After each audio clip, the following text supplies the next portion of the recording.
Whole Story Quest Audiobooks presents ZC3 by Chris Harris. Narrated by Rory Barnett. Chapter 1. Maud whistled loudly. The noise in the room subsided from the roar of laughter and conversation that had risen in volume as voices rose to be heard over the ever-growing racket. We smiled at the shocked look on Sean's friends' faces as they stared in amazement that such a small and dainty-looking old woman could whistle so loudly. "This is all well and good, but I have children to feed, and if you think I am cooking in that pigsty of a kitchen, you have another think coming." She pointed to Ian. "Sean has told me about you. Apparently, you pride yourself in being the chief troublemaker, so I blame you for it. You have 10 minutes to sober up and tidy the kitchen, or you will not be getting any food." Silence descended as the big man looked around for help from his friends, who were staring at anywhere but in his direction. He looked at Maud, seeing the determination in her face as she stood staring at him, hands on hips. He knew he had no other option, and muttered, "Yes, ma'am. Can I take my armour off first, though?" "Yes, but get on with it. We haven't got all day." As soon as he and the others had helped each other remove their cumbersome attire, he dejectedly shuffled off to the kitchen. Soon the rattle of pots and pans being cleared away could be heard, along with quiet muttering and curses. Laughing, I spoke up. "Right, now you've met the true boss of our little group, we need to plan what our next move is. But first we should catch up on what's happened to each other over the past few days." "Too bloody right," said Dave. "Sean, you bugger off on your own, leaving us to fight our way back here through thousands of zombies. Now you turn up with an armoured tractor, a Volvo that wouldn't look out of place in a Mad Max movie, and everyone's got assault weapons and pistols. Also, if I'm not mistaken, I'm sure I saw a bloody great machine gun being fired earlier. I think that our story isn't going to be anywhere near as interesting as yours." Maud, once she had approved Ian's attempt at tidying, bustled around the kitchen making food for everyone from a bag she'd brought with her, as the two groups exchanged their experiences since the outbreak had started. Simon and Dave were very interested in the weapons the knights used and the techniques for fighting that they'd adopted and adapted. Both agreed after handling the various axes, maces and swords leaning up against the wall that with what both groups had learned from their experiences so far, their combined forces would present a formidable power, a combination of the peak of military weaponry design from different millennia, being used collectively to defend themselves from and destroy enemies they were never designed to fight. Sean's friends examined and admired the firearms, but as none of them had any real experience in using them, Dave advised that, until he could train them in their safe use, something he promised to do at the earliest opportunity, it would be best if they stuck to their medieval weapons. They reluctantly agreed to this, but still cast envious glances over them and kept handling them until Dave pointed out that they were loaded, and even though they were all safe, careless handling could result in a negligent discharge, which could result in tragic consequences. The guns got left alone after that. Horace took a real shine to Sarah, who giggled as only a small child could as he nuzzled and licked her as she lay in the basket that had become her cot. When everyone was hungrily tucking into the stew that Maud had made, I looked at my watch and said we needed to decide soon what we were going to do next.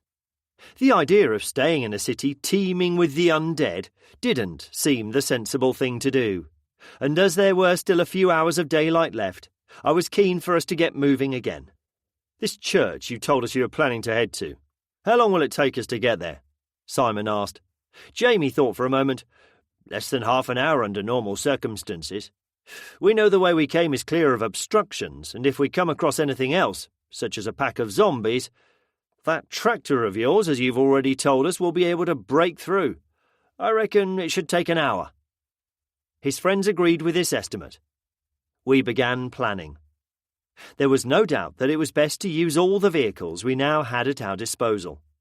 The bus and the van both had different but essential uses.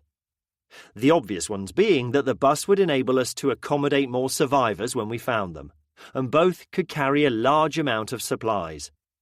Not being armoured, they'd also be the most vulnerable, so they'd need to travel in the middle of the convoy, with the tractor leading the way and the Volvo bringing up the rear. Dave and Simon worked on a list for a few minutes and then got our attention. Dave looked at Sean's friends. "I'll need one of you in a trailer to show Sean the route, so if you can agree who that will be, I'd appreciate it. I'll put 1 or 2 shooters in your vehicles, so if we get into trouble, even though I'm sure up close and personal you'll have no problems defending yourself, having a few guns on board won't do any harm. If some of you want to travel on the trailer, that would be great because a few extra strong arms on the zombie spears might be a great help. If you can sort that out between yourselves now, I think we should get moving as soon as we can." To their credit, everyone wanted to travel in the trailer, as they realised it was where most of the fighting would probably take place. Steve and Jim, as the trained Marines, were allocated to the bus and van respectively. Daniel volunteered to replace Steve in the Volvo, while Jamie, Ian and John won the argument about who was going in the trailer. Working with purpose, it didn't take long to repack the van and bus and clear the furniture that had been used to block the gaps. The children's excitement at having to climb a ladder and walk across the roof of the bus to reach the safety of the trailer wasn't marred by the now familiar sight of more undead. They'd gathered outside, attracted by the noise we'd made, and replacing the ones we'd killed earlier. The buoyant mood that everyone still felt since the groups had combined was enhanced further by Ian's attempt to climb the ladder and cross the roof of the bus while wearing his full suit of armour. His weight, along with the weight of the armour he was carrying, proved too much for the thin roof, and, to everyone's hilarity, his foot pierced it. It took 4 people, virtually helpless with laughter, and another pushing from underneath to pry him free. He eventually crawled ungracefully into the trailer, muttering and cursing about the quality of workmanship these days, but also smiling because he knew if it had happened to someone else, he would be leading the piss-taking. Horace wanted to join his new master in the trailer, so, instead of climbing aboard the bus, he too comically tried to climb the ladder, eventually managing through sheer determination, and a little help from others, dragging and pushing him from behind. And, to the delight of the children, he joined Ian in the trailer. He immediately forgot his new master, though, as the fuss the children gave him proved a more worthwhile way for him to spend his time. It took a few stern warnings about the dangers of the situation we were in to calm everyone down. Once extra ammunition and weapons had been passed to Steve in the bus and to Jim in the van, we were ready to leave. The starting of all 4 engines agitated the zombies surrounding the vehicles, as they seemed to realise that the meal they were hoping for was leaving. With the passengers brandishing weapons, standing on seats and lining the sides of the trailer, Sean ploughed the tractor through the throng that had gathered. We followed, setting out on what we hoped would be a short journey to the safety of the church in a small village. 30 people and 1 dog continued their journey. Chapter 2. Travelling closely together, the convoy followed Sean through the streets of Bristol, spears continually thrusting at the shambling zombies that futilely tried to reach us in the safety of our vehicles. Sean maintained a speed sufficient to smash through every group of the undead that crossed our path. From my position in the rear, I couldn't see the devastation caused by the plough as it powered through the walls of bodies trying to stop us. But I could see the result. Dismembered and mangled bodies flew through the air. Some remained still, but some continued thrashing about as the damage caused hadn't destroyed the brain. Unable to reach from their vehicles, the passengers in the bus and van were reduced to being mere witnesses to the effectiveness of what we had created. As I drove, concentrating on keeping close to the van, I began thinking of how we would armour both the bus and the van. We had the skills and knowledge from what we'd done to my Volvo and the tractor, so the basics were obvious. The van would be easy, add a wedge to the front, and protect the driver's cab with whatever materials we could find. The bus, though, was a different matter. Would we want it to be a transport vehicle or a fighting vehicle? Unless the windows were removed, there would be no way for the occupants to engage zombies. Or would it be best to find enough steel mesh to encase it completely so the occupants would be protected, but would have to rely on others to keep the undead away? The bus, fitted with a strong wedge on the front, would have enough power and weight behind it to plough through zombies or to clear obstructions out of the way. Up-armouring them needed to be one of our first priorities when we reached a place safe enough for us to do it. I was sure others were also thinking as I was, so most likely after today's journey, when we gained experience of how capable our little convoy was, the answers to my musings would be obvious. The extra radios provided by Sean's friends made communication between everyone easier. We could listen as Jamie gave Sean directions, and Louise, who was still travelling in the cab with Sean, informed us all if any obstructions or zombies were ahead. Louise's voice sounded through the radio. "Stop, everyone. I saw something on the road we just passed." Bringing up the rear, I'd stopped opposite the road she was talking about. I stood up on my seat and looked down it. The road was a small cul-de-sac about 100 yards long, lined with large post-war semi-detached houses. At the end of the road, it widened to create the turning circle that surrounded a small grass island with a tree in the middle. Beyond the island, the front drive of one of the houses was engulfed with a mass of zombies. I picked up the radio. "Well spotted, Louise. Someone must be in the house down there." I then asked the next question, even though I knew what the answer would be. "If there are people down there, is everyone willing to take the risk to rescue them, even though we don't know them?" I smiled as everyone confirmed that they and their travelling companions were more than willing to face the risks involved with trying to rescue others. I looked at Dave, who was standing on the seat next to me looking through some binoculars. "Your call, pal. Tell us what to do." He looked for a few more seconds through his binoculars. "We can't all drive down there. It's too narrow, and we'll most likely block ourselves in like a bunch of idiots. I can see movement from the front first-floor windows, so I would agree that there's a good chance we have some live ones in there. The fact they're not waving and shouting at us may also be a good sign." He paused, but didn't wait for me to question why before continuing. They must have seen and heard us by now. The fact that they're not drawing attention to themselves might mean they feel secure but are wary of who we might be. I take that to be a good indication that they're sensible and not some hysterical snowflake who expects us to fix everything for them. My suggestion is that we send Sean in first. He can drive round and round the island at the end of the cul-de-sac, pulverising those bastards. We stay here to protect the bus and van until he's thinned them out enough for us to swap over to finish what he started. Then, if he continues to protect the end of the road, with us providing covering fire, the bus can drive down and pick up whoever is in there." I looked at him. "Yep, I agree. Let's get on with it. We need to get to this church of theirs before night falls." Dave quickly issued his instructions through the radio.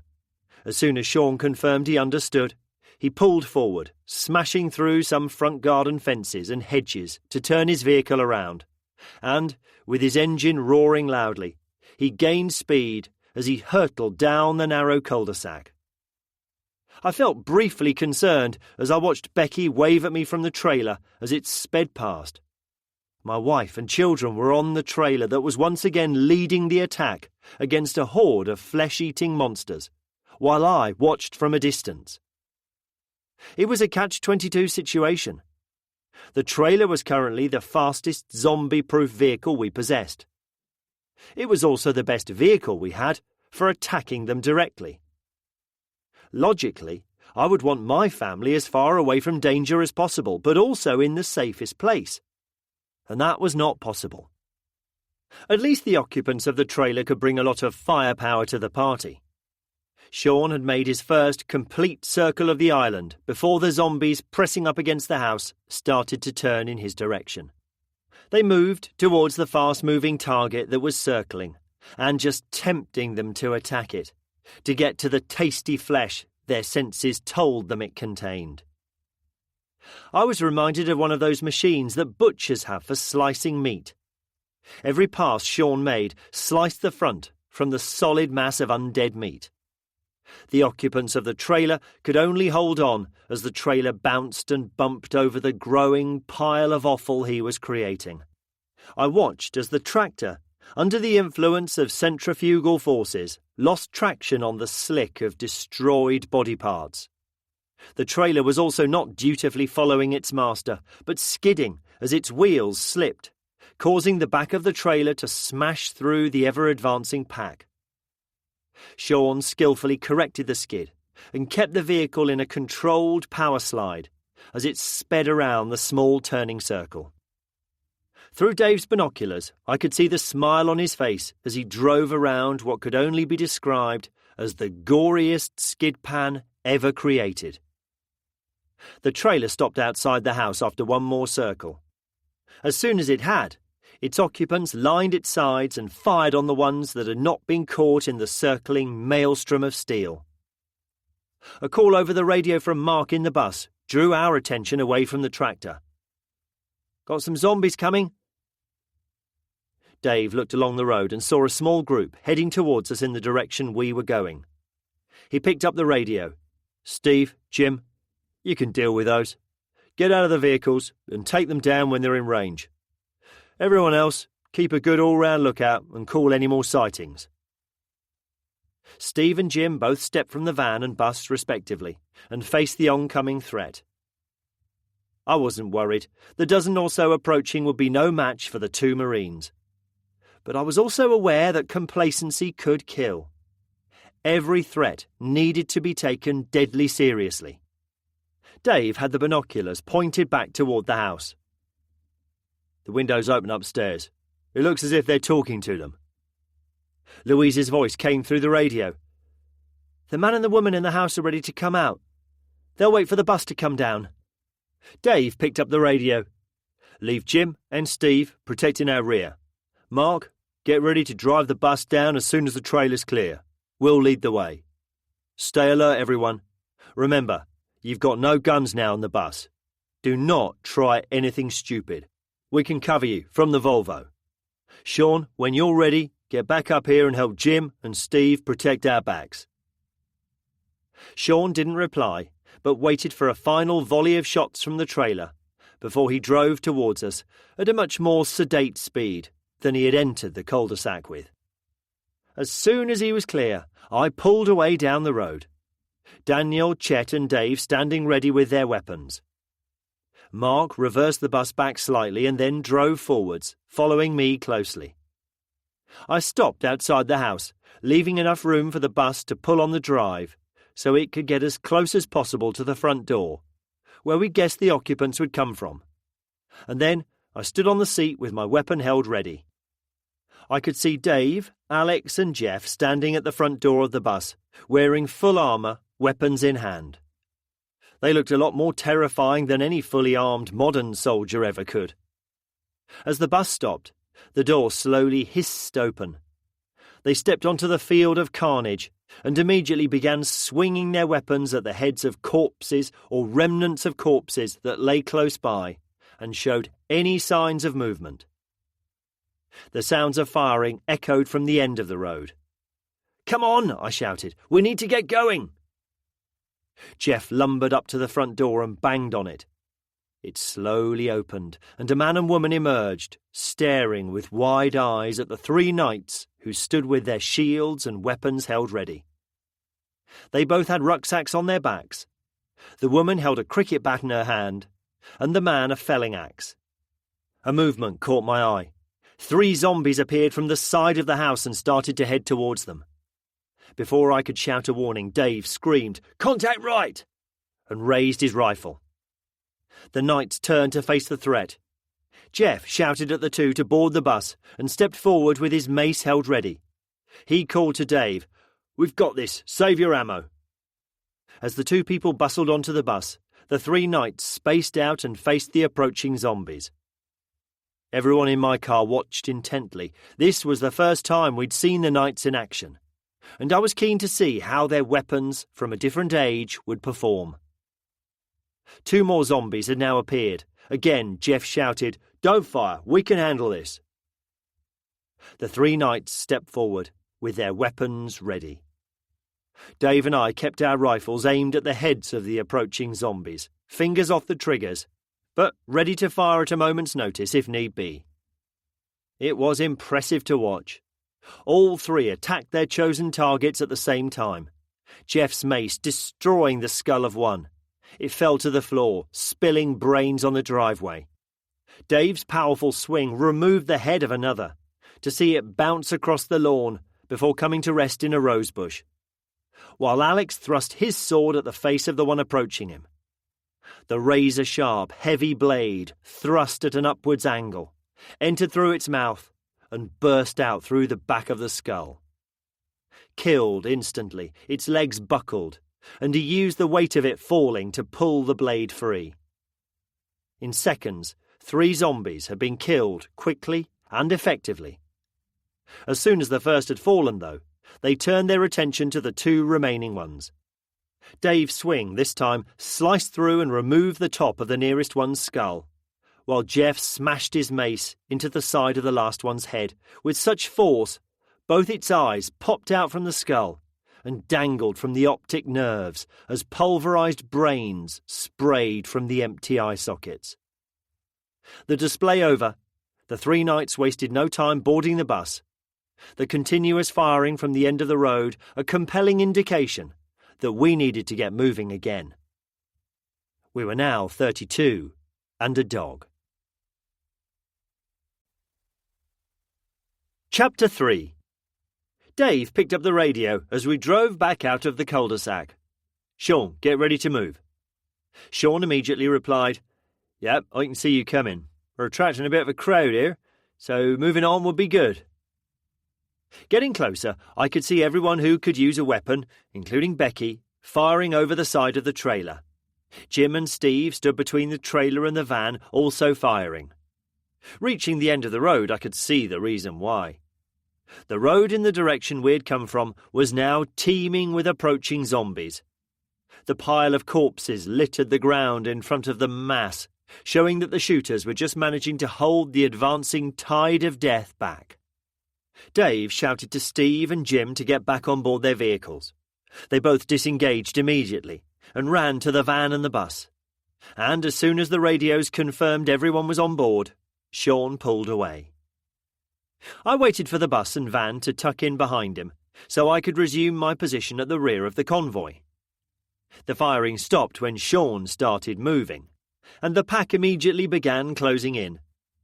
Even in the 30 seconds I had to wait for the convoy to form, I could see in my mirrors that the zombies were getting dangerously close. Daniel, Chet and Dave waited, calmly standing on the seats of my car until those nearest were in range, before ending their existence with spear thrusts. As I sat there waiting for the van to start moving, I realised how calm I was also feeling.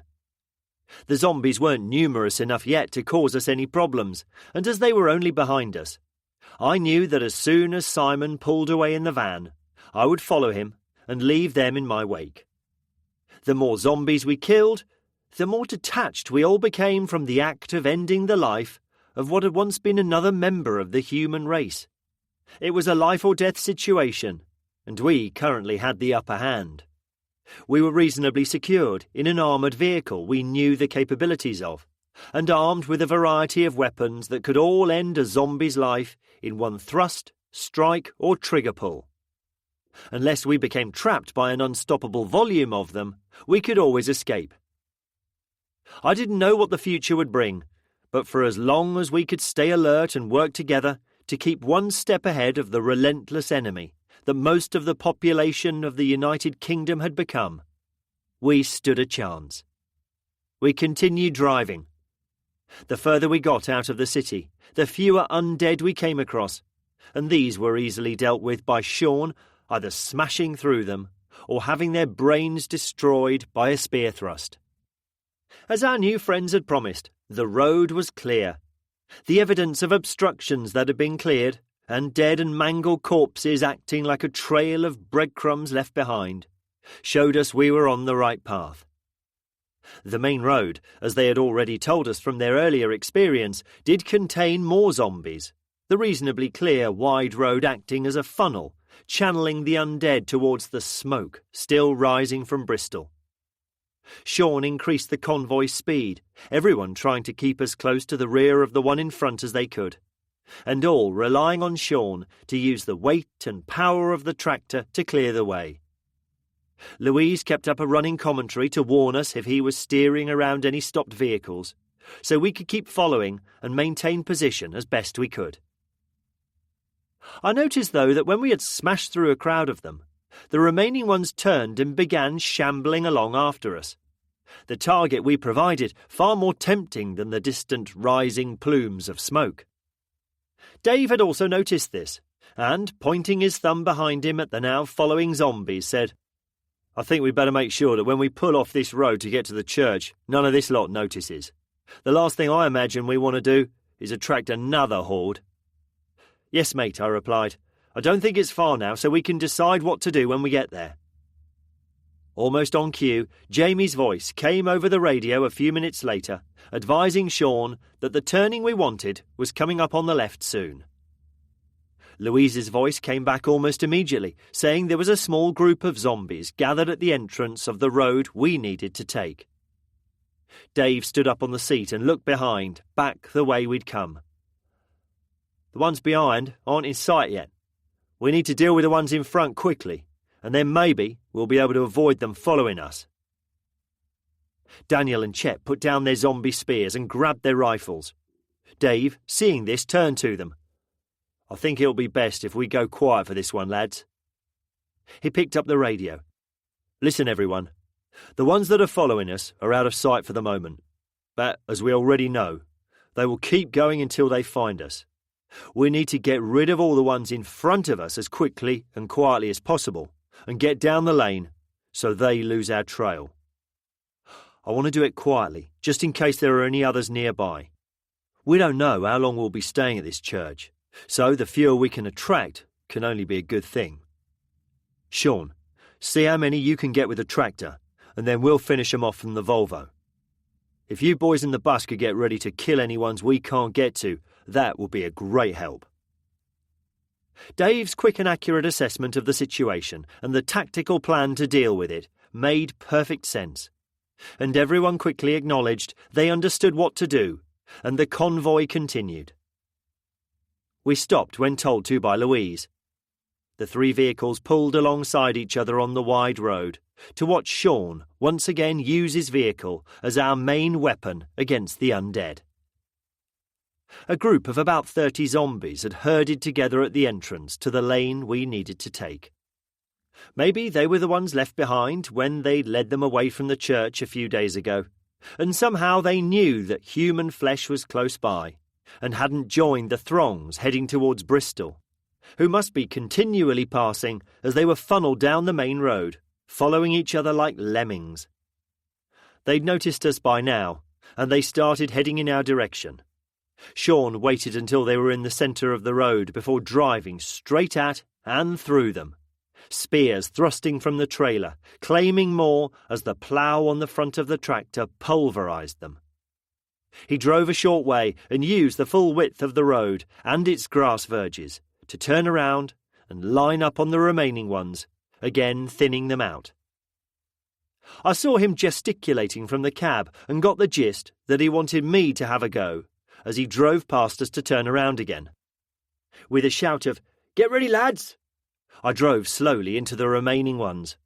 Dave, Chet and Daniel soon dispatched the ones they could reach with their spears. I turned around and made one more pass, aiming the car at the last few in the road, bumping over the remains left by the tractor. If I could see one lying on the ground still moving, I tried to aim so my wheels would run over and crush its head. The weight added to my car with all the extra protection we had built onto it made this easier. When I got my aim right, You could feel the car rise slightly as it rode over the skull, and then drop suddenly as the skull caved in and its brains spread over the road. One or two were still untouched at the edges of the devastation we'd caused in only a few minutes. Dave picked up the radio and told the knights to get ready, but to be careful and make sure any they stepped over were already dead. Pulling out of the way so I could turn around, Mark immediately drove the bus forward so the knights could get as close as possible to the few who were still staggering towards us.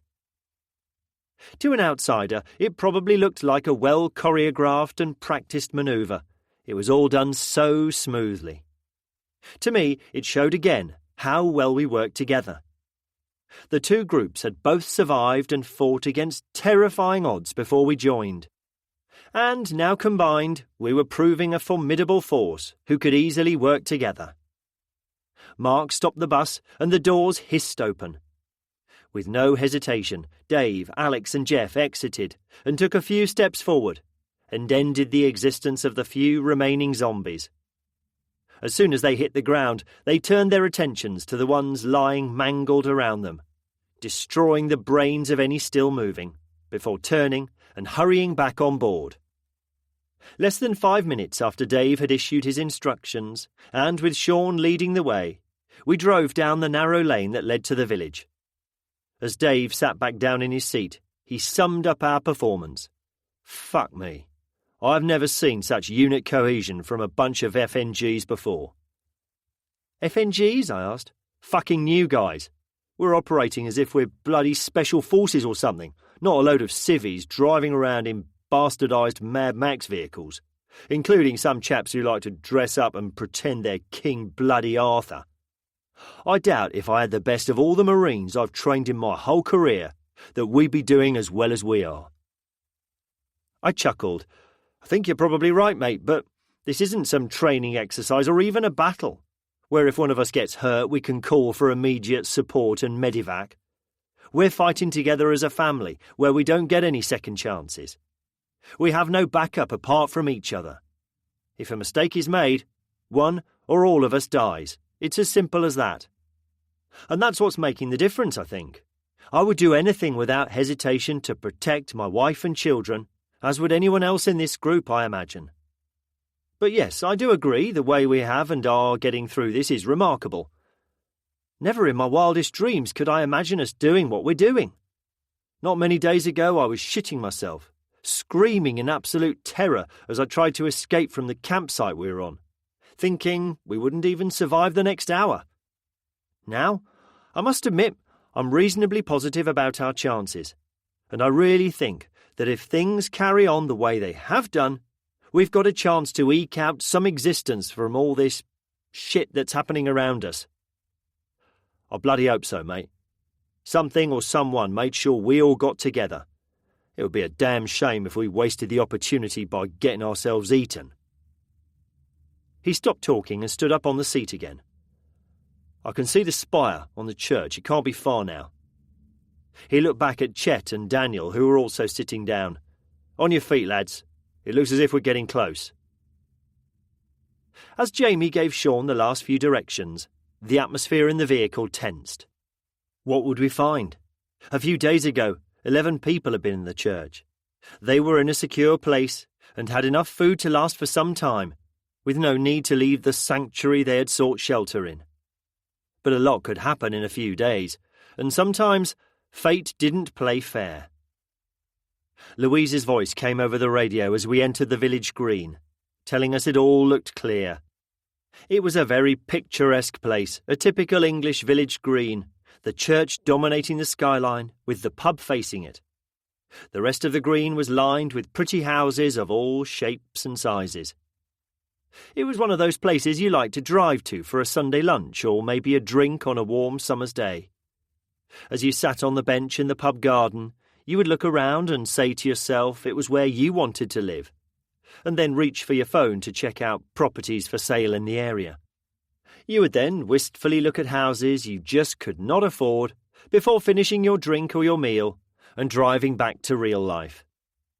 On close inspection, though, the abandoned cars littering the road, the barricade of vehicles blocking the entrance to the churchyard, and the corpses I could see lying by the church doors, shattered the rural idyll the village used to portray.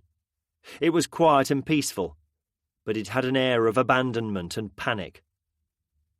The vehicle stopped in a line, facing the vehicular entrance to the church that Sean's friends had told us they had helped to block, using abandoned cars left by their owners as they fled the chaos of the first day of the apocalypse. A few zombies that had been shambling around aimlessly started to head in our direction. Before anyone could ask, the doors to the bus opened once more, and the 3 knights stepped down, quickly dispatching the nearest ones. A couple more were further away, so they stood ready, waiting for them to get closer. While they were waiting, a shout from the church steeple made us look up. A man was leaning over the parapet, waving. Ian shouted up from the trailer, "Bob, is that you? We told you we'd be back. We brought some new friends along. If you wait while we deal with the last few heading towards us, then we'll clean up the barricade and get inside." The man high up on the steeple shouted he understood and disappeared from view, most likely descending the tower to come and meet us.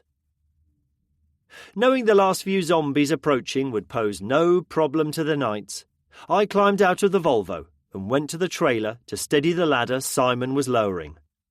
Good old Maud, I didn't need to say anything to her. She was standing, looking over the side of the trailer at approaching zombies, cradling Sarah in her arms. As soon as I saw a child's hand touch the ladder, she said softly, "Now, children, let's wait up here until we get inside the churchyard. Then you can get down and help everyone. I need you to stay up here and help protect Sarah and me." Even though I couldn't see my children, I heard a chorus of slightly reluctant agreements as they made way for the adults to descend the ladder. We had a strange balance to work between protecting the children at all costs, sheltering them from the constant horror we were experiencing, and preparing and training them to survive in the world we now lived in. I'd seen Stan and Eddie lining the trailer sides, using a zombie spear to kill as many as possible when driving through a throng of them. But also in the same day playing Tig in the yard at Willie's farm, running around laughing and carefree, basically being children. Their normal childhood had ended the second the outbreak happened, and they did need to be trained on how to kill them and to survive as we all did. But I still felt better if they could be kept out of harm's way whenever possible. The trick was to manage that, but still make them feel they were contributing to the group and part of the team we'd become. If they felt too overprotected, they might try something rash which could end in tragedy. We wasted no time and started to push the vehicles away from the entrance. Dave asked a few to maintain perimeter security and to back the knights up if need be, while everyone else helped move the barricade. The many willing hands soon cleared the way and the vehicles drove up the drive towards the church. Again, with no prompting, the convoy positioned itself to protect the main church doors. Jamie left the van back slightly, so he could block the final gap when everyone had entered the church. In the silence following the engines being turned off, the only sound was the squealing of protesting hinges as the ancient church doors opened. Blinking in the bright sunlight, the inhabitants of the church filed out to meet us. We now numbered 43, and a dog. Chapter 4. The last few visible zombies had now been killed by the knights, and they were walking towards the church. "It's great to meet you," I said to the group from the church. "I'm Tom. If we can first of all get the cars back over the entrance, we can all meet properly then."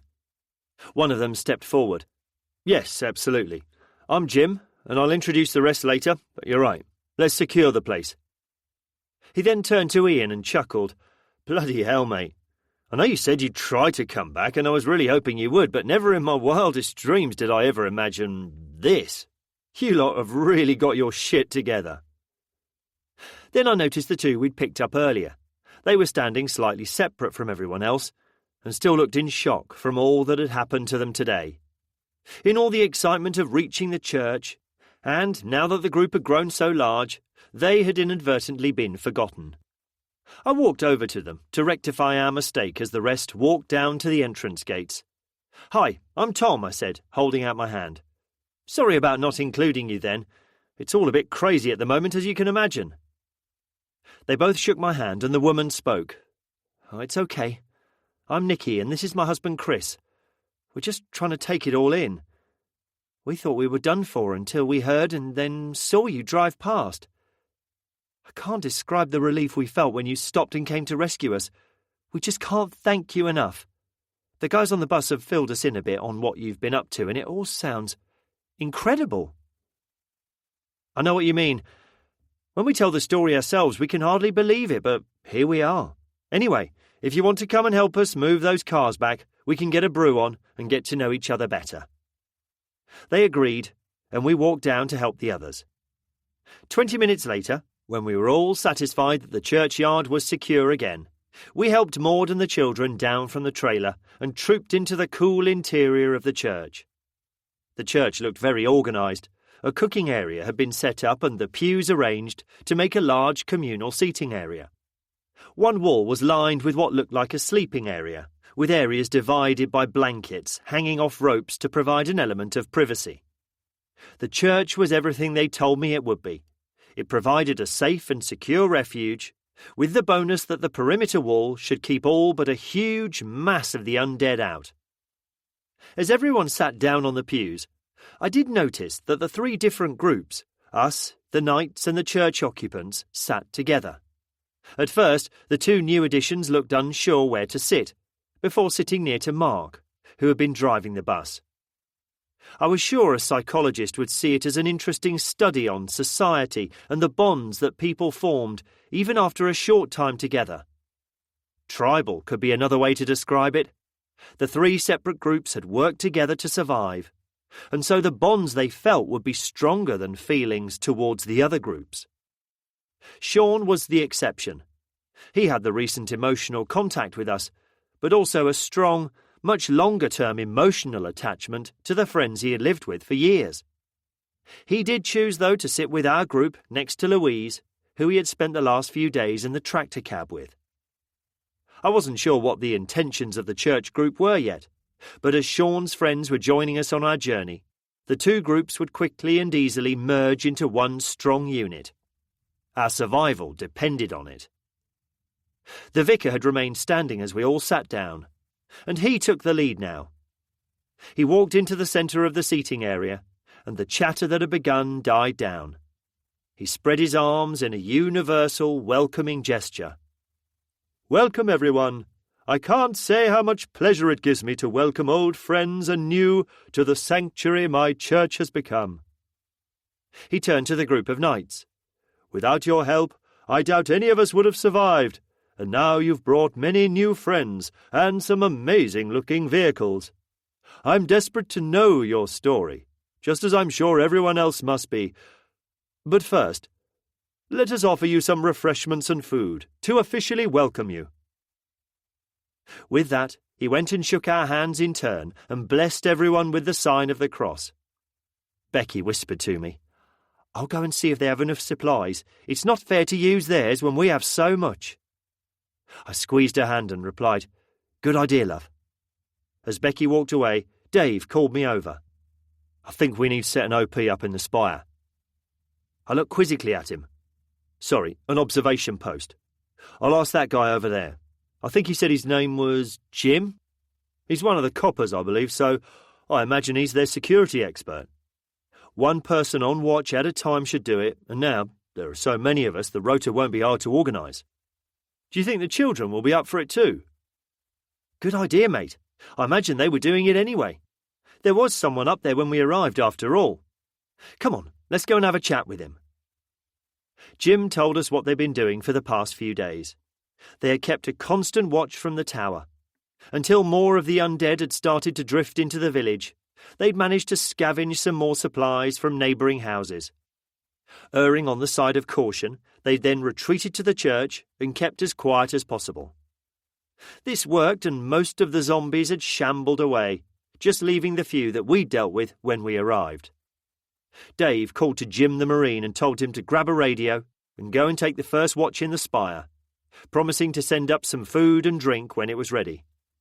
With a "Yes, boss," he picked up a radio and his weapon, and after a quick comms check to make sure the radios were working, followed the other Jim, who showed him the way to the spire. Becky had, with the help of a few others, unloaded some of our supplies from the trailer, and was helping in the cooking area. The children had gathered in the area of the church that contained children's books and games, and were happily amusing themselves. They'd even taken baby Sarah off Maud and were playing with her on the carpet of the play area. Maud, never one to sit still or take a break, was bustling around and was introducing herself to all the church occupants. The smile on her face was infectious, and her bubbly spirit and personality were a tonic everyone seemed to enjoy. Again, I thought about how Maud had changed from the cowed, bullied woman who was unable to speak for herself when we first met her, to the woman she had become today. She was the matriarch of the group, constantly looking after the welfare of all of us, especially the children, and never afraid to put any of us in our place if we overstepped the invisible lines of behaviour she expected. Then I silently chuckled to myself. It wasn't surprising, really, seeing as her first act had been to hack her bullying, cowardly worm of a husband to death with a hand axe when he had tried to push her in the way of an approaching zombie horde to save himself, telling her she must die to save him. Soon everyone had a bowl of food and a hot drink in their hands, and we all began retelling our stories, with others chipping in if they thought something had been missed. The laughter and tears that we all shed at various parts of each other's stories bound the groups together more, as the experiences of each group were now the shared experiences of the whole group. Chris and Nikki's story was one none of us had heard yet, so once they had listened, laughed and cried at all our exploits, everyone quietened down to hear their tale. The main news was that Nikki was pregnant, and that was what most likely saved their lives. They both worked in Bristol. Chris was a manager at a local builder's merchant, and Nikki was a corporate lawyer based at the Bristol office of a national firm. And they had taken the day off work to go to the hospital for the first scan of their unborn child. The appointment wasn't until midday, so they had an easy morning pottering around the house and spending time together, excitedly biding the time until they could see an image of their first child. They hadn't listened to the news or radio, so they had no idea what was going on until they tried to leave their road. The lack of traffic and the abandoned cars littering the road immediately made them realise that something was seriously amiss. But nothing was going to stop them getting to the hospital, so they continued with their journey. It wasn't until Nikki turned the radio on in the car that they both heard the government-issued message. They stopped and tried to work out if it was some elaborate hoax, and they'd suddenly see TV cameras and a presenter shouting, "Gotcha!" as he shoved a microphone in their faces. Or if it was true. Even when a blood and gore-covered thing approached the car and started clawing at its windows, they discussed calmly whether it was real or a very good make-up job. It was only when another approached, whose both arms were bloody stumps, and it began banging its head against a window, breaking all of its teeth in the effort, that they came to the panicked realisation that it must all impossibly be true. Chris slammed the car into reverse, smashing into a few cars in his terrified efforts to escape, and they tried to make it back to the safest place they could think of, their home. Driving as fast as he could, they swerved through the streets, dodging cars and zombies, apparently in greater numbers now that the secret was out. They almost made it, until they were stopped by a horde blocking the way ahead. With more coming from behind them, they had no choice but to abandon their car and run for it, dodging through gardens and alleyways until they reached their house, just closing the front door before the ones that had appeared in their road reached them. As the crowd gathered outside, they realised that escape was impossible. so all they could do was barricade themselves in and wait. Hoping that they might get the chance to escape at some point, they filled rucksacks with as many useful supplies as they could, worked out what items they had round the house would be the best weapon, and tried to eke out their food supplies for as long as they could. Day after day, though, the zombies, gathered at the front of their house, did not disperse. But worse still, more arrived. Chris and Nicky had almost resigned themselves to never escaping and facing the agony of starving to death in their own house, made worse by the knowledge that they would never see their unborn child, and it would die with them, when the convoy had spotted and rescued them. As soon as they had finished their tale, the women rushed to Nicky to congratulate her on being pregnant, and noisily began discussing the best care plan, so they could keep her and her unborn child as safe and well as possible. Escaping from the women, Chris walked over to me. "Congratulations, mate," I said, shaking his hand. "I think your wife will be the best cared-for lady in this world we're living in." Laughing as I thought of it, I added, "I've just realised, you lucky bastard. Whatever happens, you're going to be guaranteed the comfiest bed available every night. No one's going to let a pregnant woman sleep on the floor, if there's a bed available." Ian whispered theatrically to Sean and nodded over in Louise's direction. "Mate, if you get your new girlfriend preggers, don't worry, I'll let her share my bed. You can sleep on the floor while I look after her. Anyway, you haven't told us what's going on yet. You bugger off, leaving us to get on with it on your own, and then eventually turn up with a really hot woman who is way out of your league, by the way. Then you don't come and sit with us, your mates who've looked after you for years, but sit cuddling up next to her." Ian stood back, folded his arms and waited for an answer. Sean went bright red with embarrassment and stammered his reply. "She's not my girlfriend. It's not like that. We're just friends, that's all. She just lost her sister and I just wanted to be there to help her." His friends stood around him waiting for him to continue, but he didn't. He just stood there, looking for a way to escape.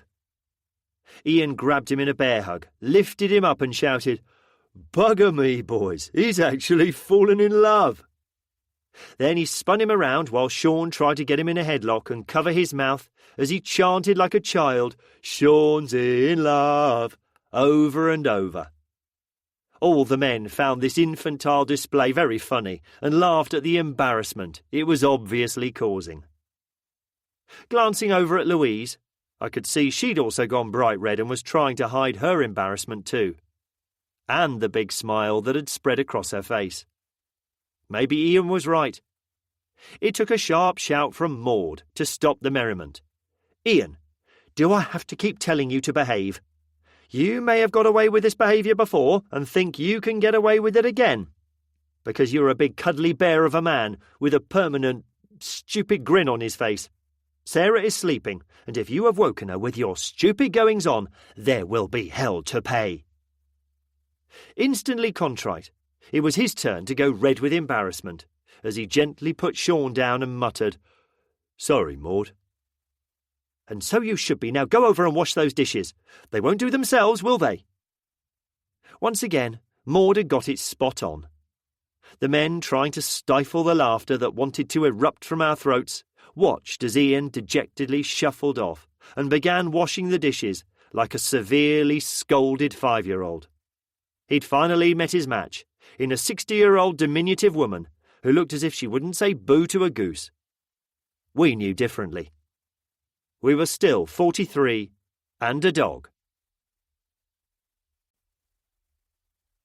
Chapter 5. We needed to get down to business and plan what our next move would be. Dave, Jim and I got everyone together at the seating area so we could begin. I spoke first. You all know of our plan to head to Warwick Castle, and I still think we should stick to that goal. Unless anyone else has a better idea. No one indicated they did, so I continued. Of course, I said, looking at our newest arrivals, you're all welcome to come with us, unless you prefer to stay here or have somewhere else you want to try to reach.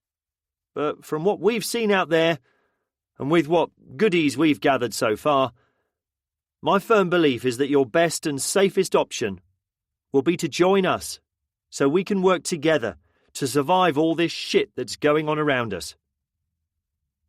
No one spoke up, but I could tell from the looks on their faces that they knew joining us was the best option to ensure their survival. What we need to do now is plan the next few days. The main priority is, I imagine, working our magic on the bus and the van. We know what we've done to the other vehicles works, so if a few of you can get working about those, that would be great. You locals can help with that because you might know the best place where we can get the stuff we need. Remember, we're still going to try and see if Louise's family in Cheltenham made it. From here, it's not far to them at all, and also, let's not forget Steve's family in Worcester. Time is of the essence for both those tasks. So whatever we do, we need to get on with it. If anyone else has people they want to check on, tell us now so we can try and plan the route to them. No promises, of course, but if we can, we will try. I stopped and looked around. Does anyone else have anything they want to add? Simon Wood stood up. "Yes, mate. While you're tinkering with the vehicles, I want to work on tactics for fighting them. I've seen the way the Knights fight and it's frickin' awesome. But I think that because we hope to try to rescue others on our way, we'll most likely be doing close quarter work and house clearing. Warwick Castle, when we get there, might also be overrun. We're heavily trained in urban warfare, so it's something the 4 Marines here are good at, but we need more than the 4 of us doing it. I think a couple of hours knocking our heads together will be a great help. Also, looking at the weapons you Knights have, the rest of us are going to need something better than knives for close quarter work." I nodded and looked around. "Great idea. If you can get on with that, we can rotate round jobs so we can all have a go.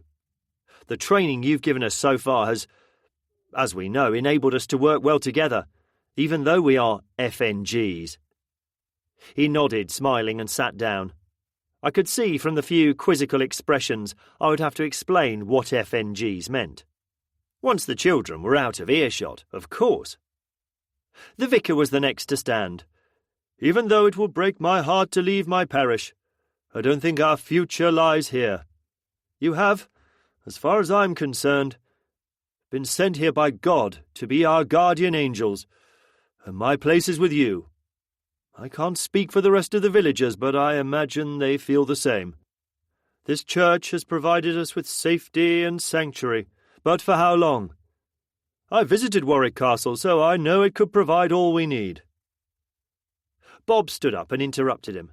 "I'm sorry for interrupting, Vicar, but I can speak for all of us here, and we all agree that we can't stay here long term. We'd eventually run out of food, and with so few of us, we just haven't got the strength to fight them off if we get surrounded again. Our best option is to leave with our new friends and survive this together." "Thank you, Bob," replied the vicar, who turned to face us again. "Well, there's your answer. I'm not sure, apart from the 2 police officers, what skills we can offer, apart from a willingness to help. But thank you for allowing us to join you. Now, if you can tell us how we can help, we will do our utmost not to let you down." Chris stood up next. "I have no doubt either that joining you is the best thing to do. We already owe you our lives. I'm not sure what I can add to the skill set, apart from my years working in a builder's merchants, helping builders plan and design jobs and getting over the many problems that entails. And, it goes without saying, a willingness to do anything to protect my wife and unborn child." As he sat down, I continued, "Well, thank you, all of you." The church was darkening as the sun sank lower in the sky, indicating another day survived. It's getting too late to go on a supply run to get more materials for the vehicles, but it won't stop us planning and getting ready for the morning. If we can get started on a few jobs now, we can make the most of tomorrow. The noise level increased as everyone stood and started talking. Simon and Dave came over and said the first thing they would do was start firearms training with all the new arrivals. With the help of Shane, they unloaded more weapons from the trailer and began splitting up the new trainees into groups to begin the basics.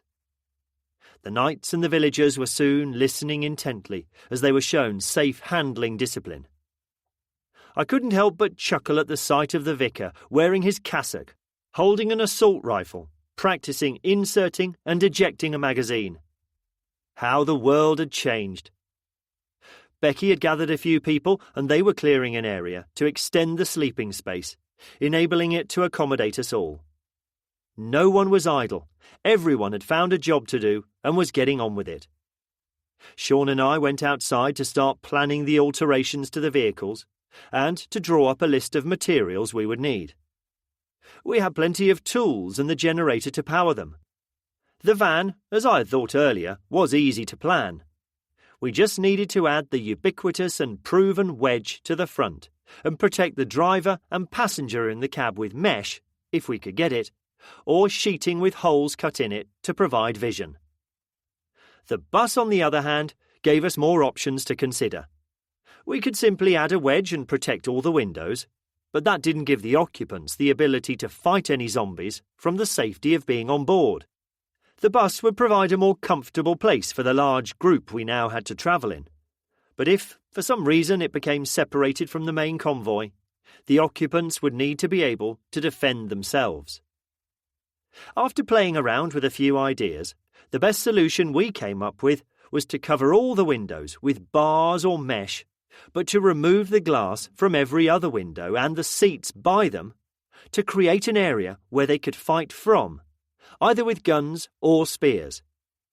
If it didn't work, we could always change it. The one thing we both agreed was essential was to cut an escape hatch in the roof on both vehicles.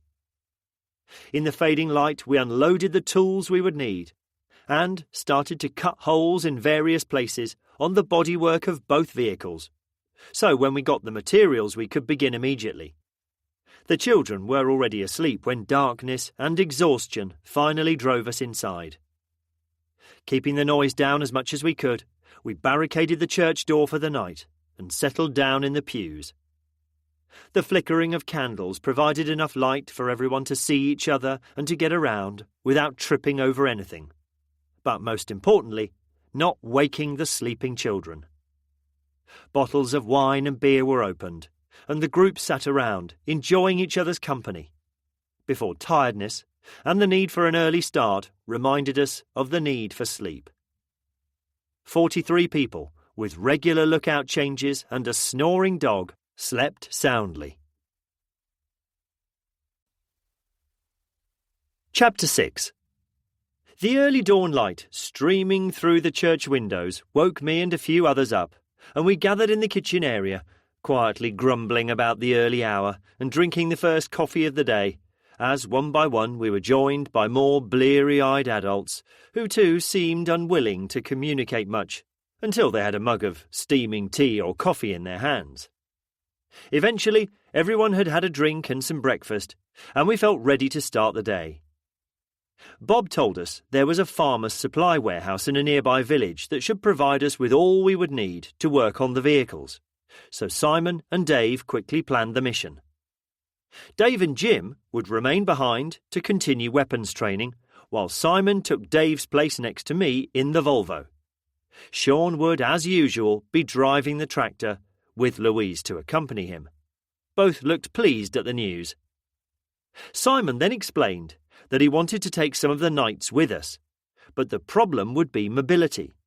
Wearing a heavy suit of armour would make it difficult and slow to climb up and down the ladder to get in and out of the trailer. Not only would they enhance our fighting capabilities greatly, but also they were the youngest and probably the fittest amongst us. And if we had to load a quantity of heavy material onto the trailer, then it made sense for them to be there. Sean spoke up. I was thinking about this last night, Simon. Watching Ian failing to get into the trailer when we left Bristol got me thinking. The rear of the trailer hinges from the side, but the locking bar is on the outside. If I make one for the inside, it would be easy enough to make a ramp that we could drop in place. Then it would be a lot easier for everyone to get in and out and make loading stuff on a lot better too. If I can get it right, we could get a lot of fighting men on the ground quickly. Simon thought about it for a moment. "How long will it take you?" "Half an hour to rig something up. I can improve it later." "Good. You have 20 minutes. Right then, while Sean's doing that, can we all muck in and clear the trailer to make space for what we hope to get? When we get back, we'll need to distribute all the ammunition and other goodies we got from the soldiers the other day. Sean, can we also give some thought to how we mount the light machine guns we've got to the trailer, and possibly the Volvo too? If we get those right, the amount of fire we can accurately put down could be a game changer if we get into deep shit."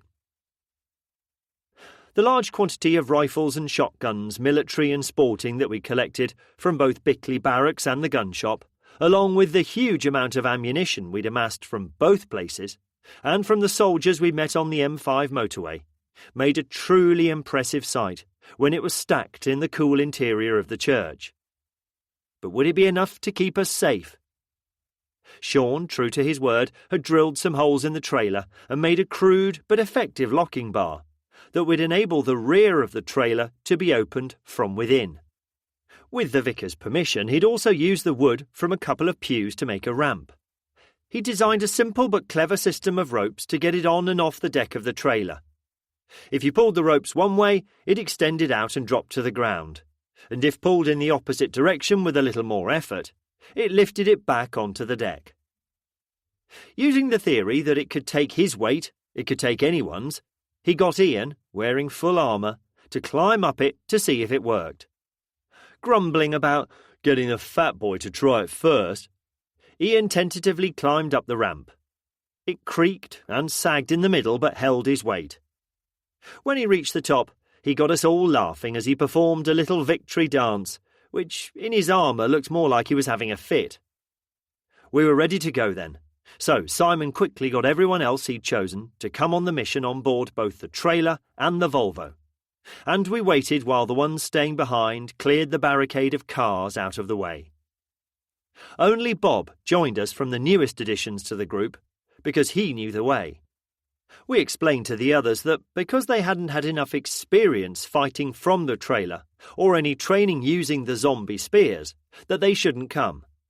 Besides that, they needed more training to use the guns, and thankfully they understood and saw the sense in it.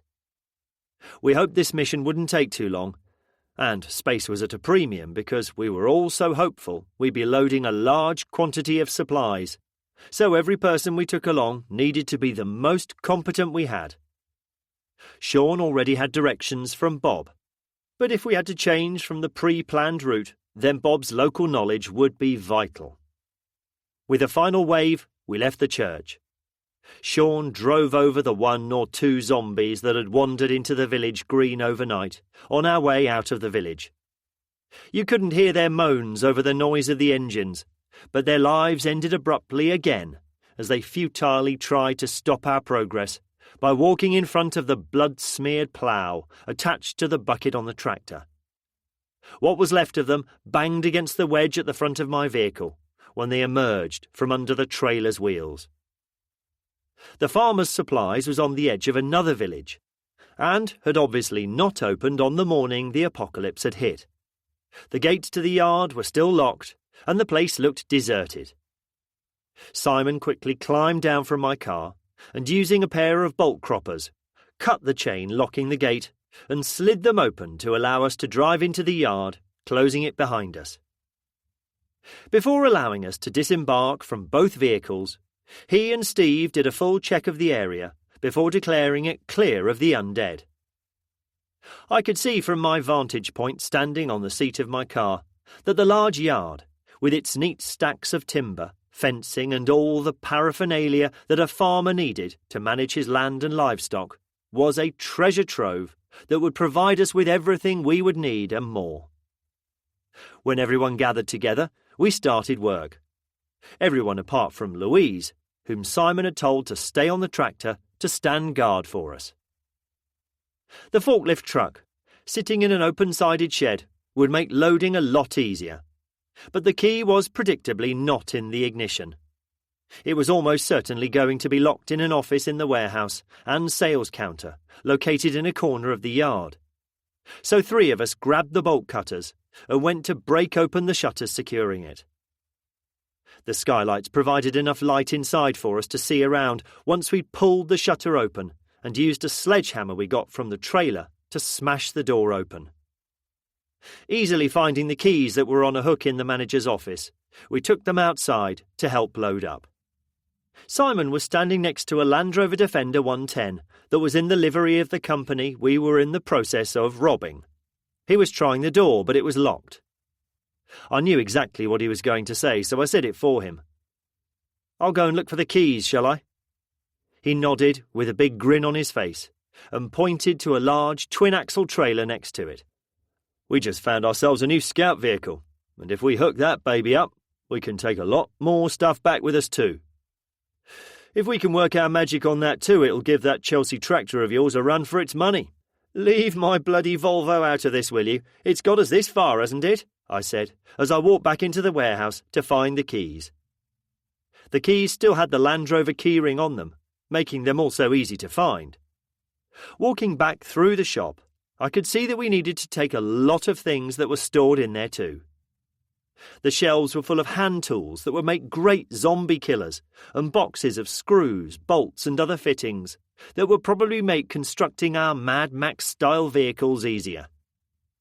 Then I noticed a small sign above the sales counter, informing customers that shotgun licenses must be shown for cartridge purchases.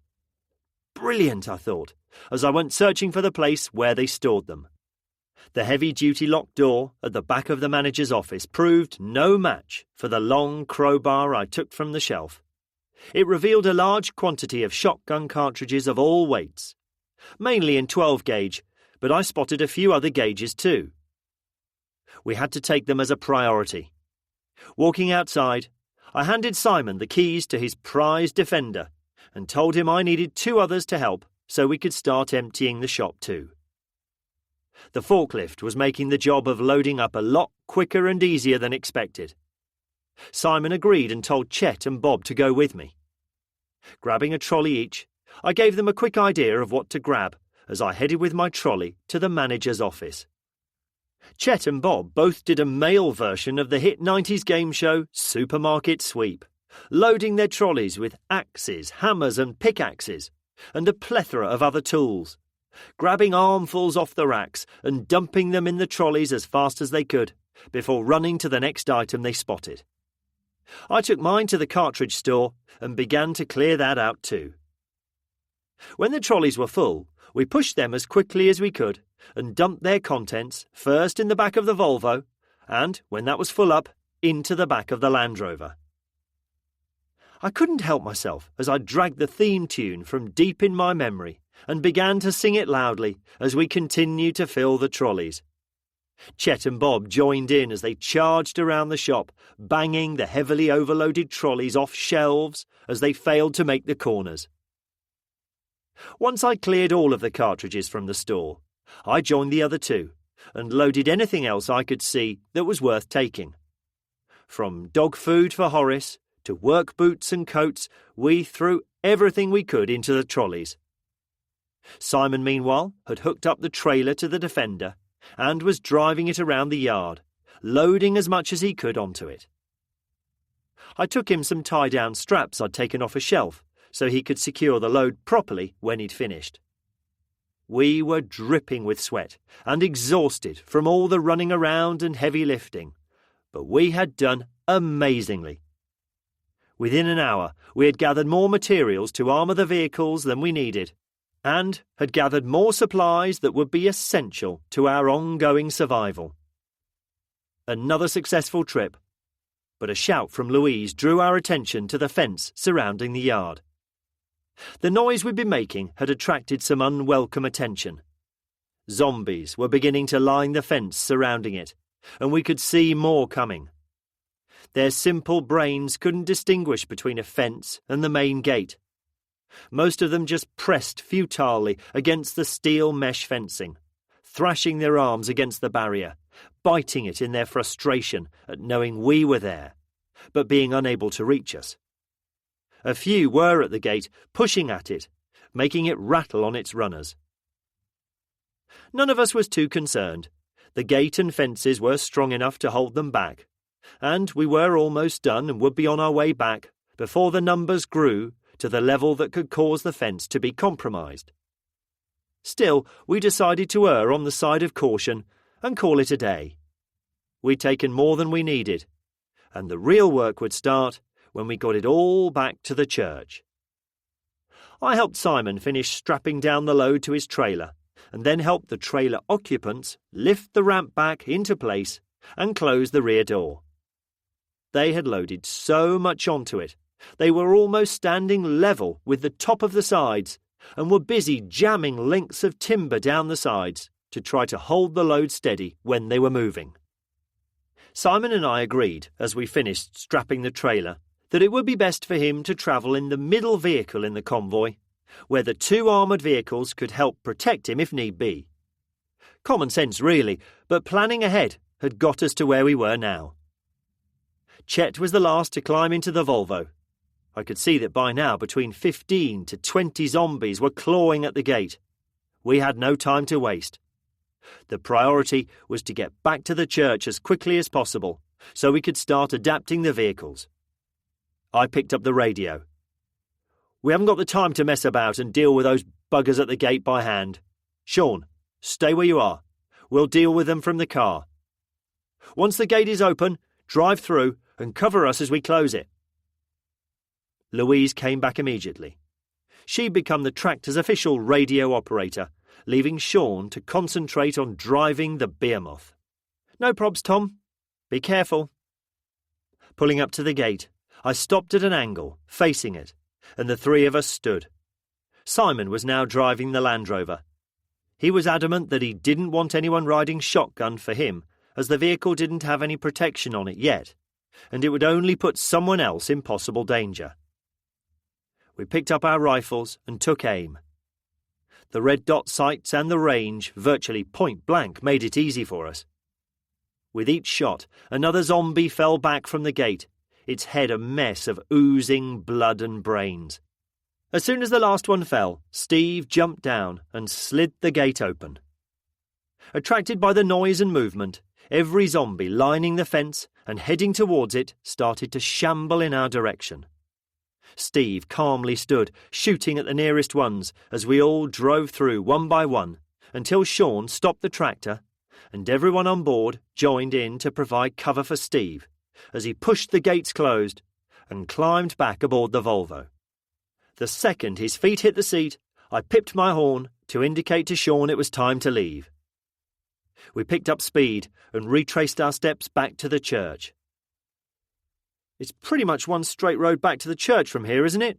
Chet said as he sat down. I looked in the rear mirror and could see the remaining zombies following us. "Yes, mate, there were 1 or 2 junctions, but the route is the obvious one to take. Are you thinking what I'm thinking? That in an hour or 2 that lot behind will be paying us a visit?" He nodded. "Let's get back first. There didn't seem to be that many, but you're right, we can't forget about them."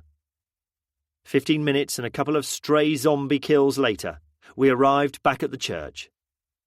With the barricade of cars back in place, we dismounted from the vehicles and began unloading what we'd scavenged.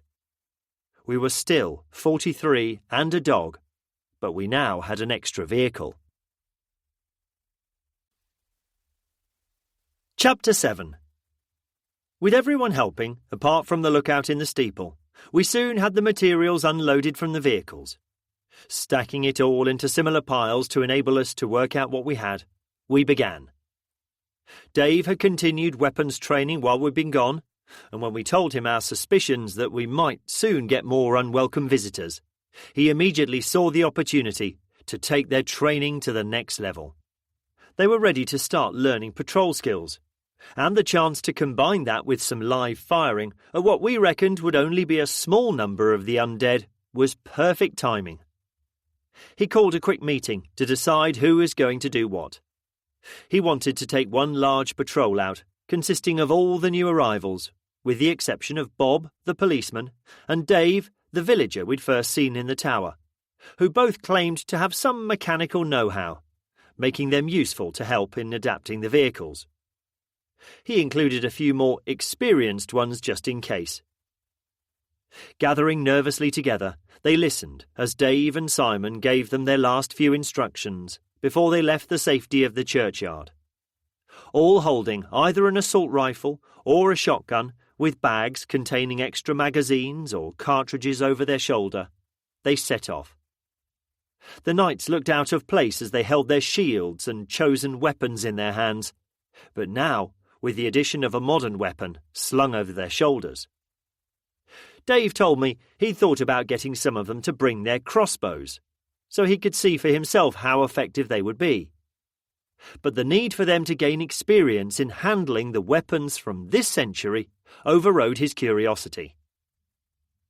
Wincing at the noise the generator made when it started, I looked up at the steeple where I could see the children taking their roles as lookouts seriously. They all stood, looking through binoculars, ready to warn us at the first sight of anything untoward. The noise we would be making, cutting and drilling, would make us by far the noisiest target in the area, and make us a mecca for any wandering ghouls. I couldn't dwell on it, though. We had a task to complete, and limited time to get it done. I had to trust others to do their jobs. The children had radios with them to communicate with both Simon and Dave, who were leading the patrol, and with us. Dave, ever the planner, had given them a rough plan of the village and instructions on how to read it, so they could, via the radios, direct them to any sightings. Most of us in the churchyard had pistols in holsters around our waist, and our main guns close to hand to protect the perimeter if need be. All in all, we were in good shape. The churchyard filled with the sound of screeching metal and power tools as we cut, drilled, bolted and welded the framework to the vehicles. It didn't have to be neat, it just needed to be strong enough to do the job. And with the experience we'd already gained, progress was swift. Starting on the bus first, a team constructed the supports for the wedge at the front, while others stripped some seats out from the inside and removed some of the windows to make areas to stand and fight. One problem we encountered was that we had more jobs to do, and people able to use them, than power tools available. Work was stopping as people had to wait for others to finish using a certain tool, which was laying idle by their side most of the time when they put it down to fix a bolt or get more material to carry on. Calling a halt, I reorganised how we worked. One person who was the most competent in using a particular tool was allocated it full-time. He or she would then go where they were needed and cut or drill or weld for another person, and would then move on to the next who needed their help. Others I allocated to rotate around the ground and help where necessary, either by holding something while bolts were fitted or by fetching anything needed. The improvement was immediate, and after a bit of shuffling around as people found the role that best suited them, the pace of work really picked up. Soon metal panels, which I was reliably informed were mobile sheep hurdles, were fixed over all the windows. An escape hatch had been cut in the roof and a ladder fixed for access to it. The wedge was taking shape and looked as sturdy, if not more so, than the ones we'd previously constructed.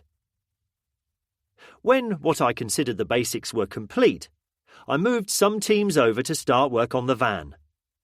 The plan was to complete the bare minimum, i.e. the wedge at the front, window protection, and an escape hatch to all the vehicles, and then, if time and materials permitted, to return to them and do whatever else we could think of to improve them.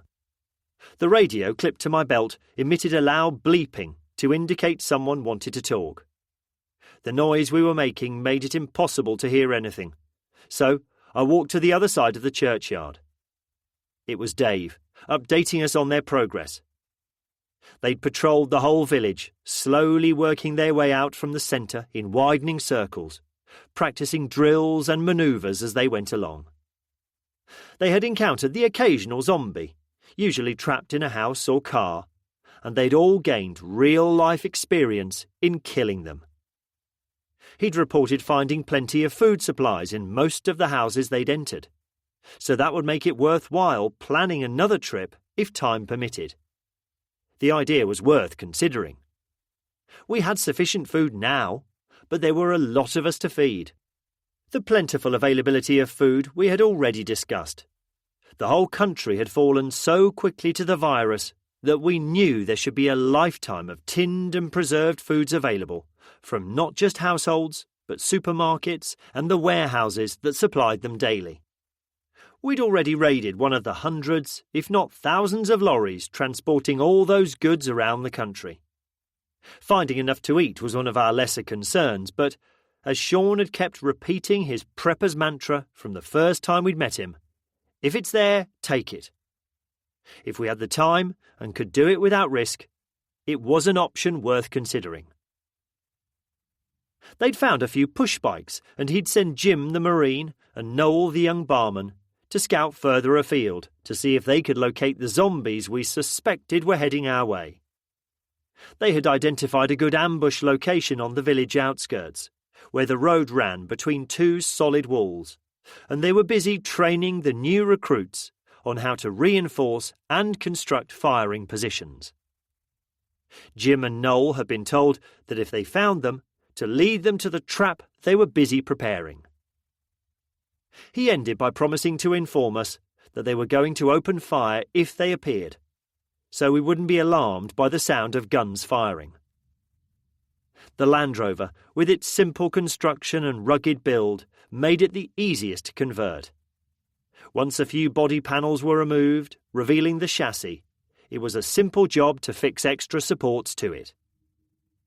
I think the boys had got a little more excited about working on the Defender than the other vehicles, and the preliminary design that Sean was working on would turn it into a fully armoured car, completely encased in mesh panels with a mount for a machine gun.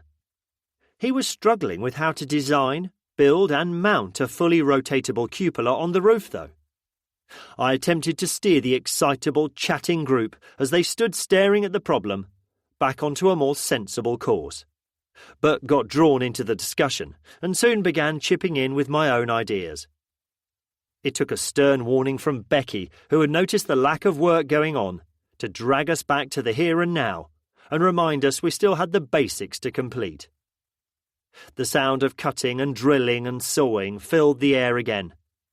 Dave transmitted over the radio that the zombies were in sight, not in numbers to worry about, and the firing would begin soon. The first shots made us stop and listen. The crack of single rifle shots and the booms of shotguns sounded controlled and not panicked, indicating that Dave and Simon had the situation under control. With complete faith in them, we continued working. 10 minutes later, Dave reported that they had eliminated them all and were on their way back, and reported an ETA of 15 minutes. I looked at my watch. It had just passed midday, and we had achieved so much already. OK, we'd been up and about since sunrise at about 5 a.m, so we'd already worked a virtual full day, but still, it once again showed what teamwork and cooperation could achieve. Stanley's excited voice crackled through the radio, telling us that the patrol was in sight. "Come on, everyone," I said. "Let's open the barricade and welcome them back. I think we deserve a breather for a few minutes."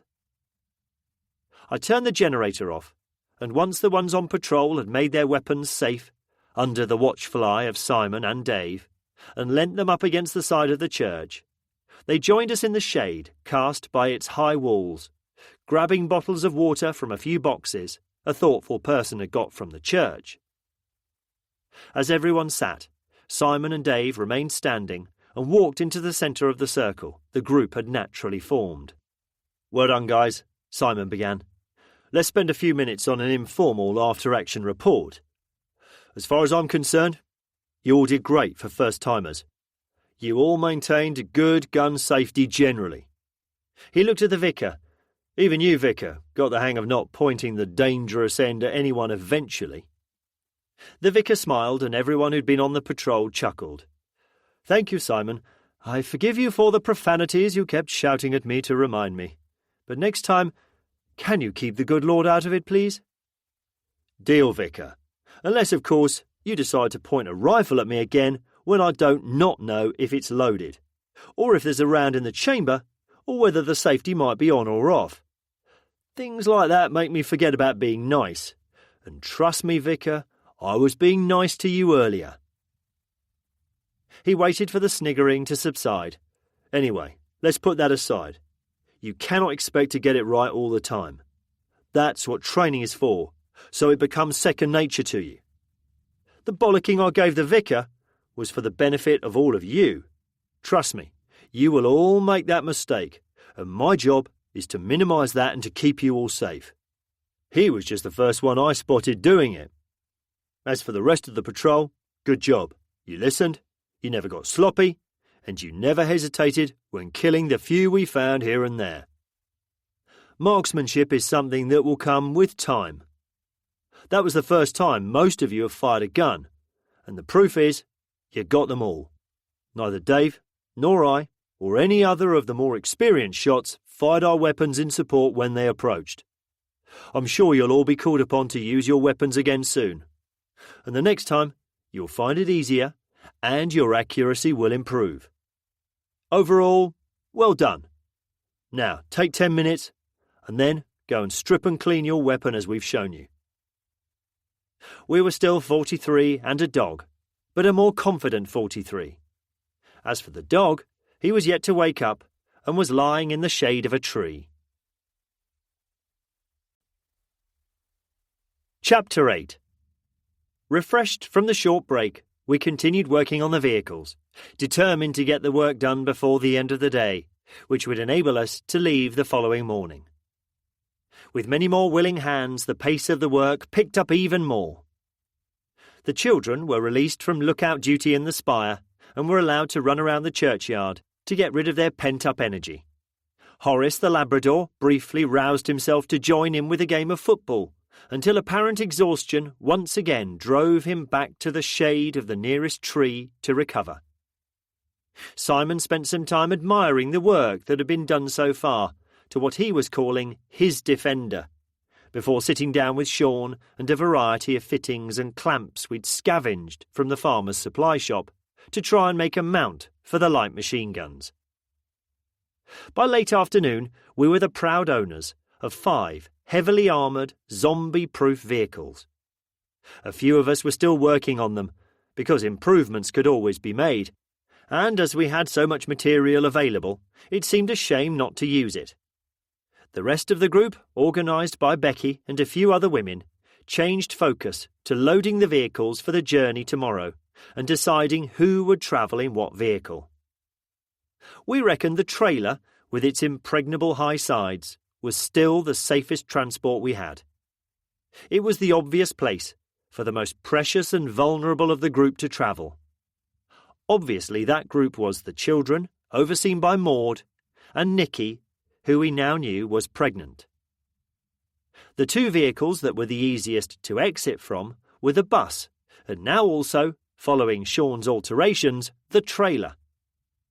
The nights would be split between these 2 vehicles, with the plan forming that they would be the first to put feet on the ground, as it were, and, protected by their armour and weapons, and the rest of us with guns, create a perimeter to enable others to disembark.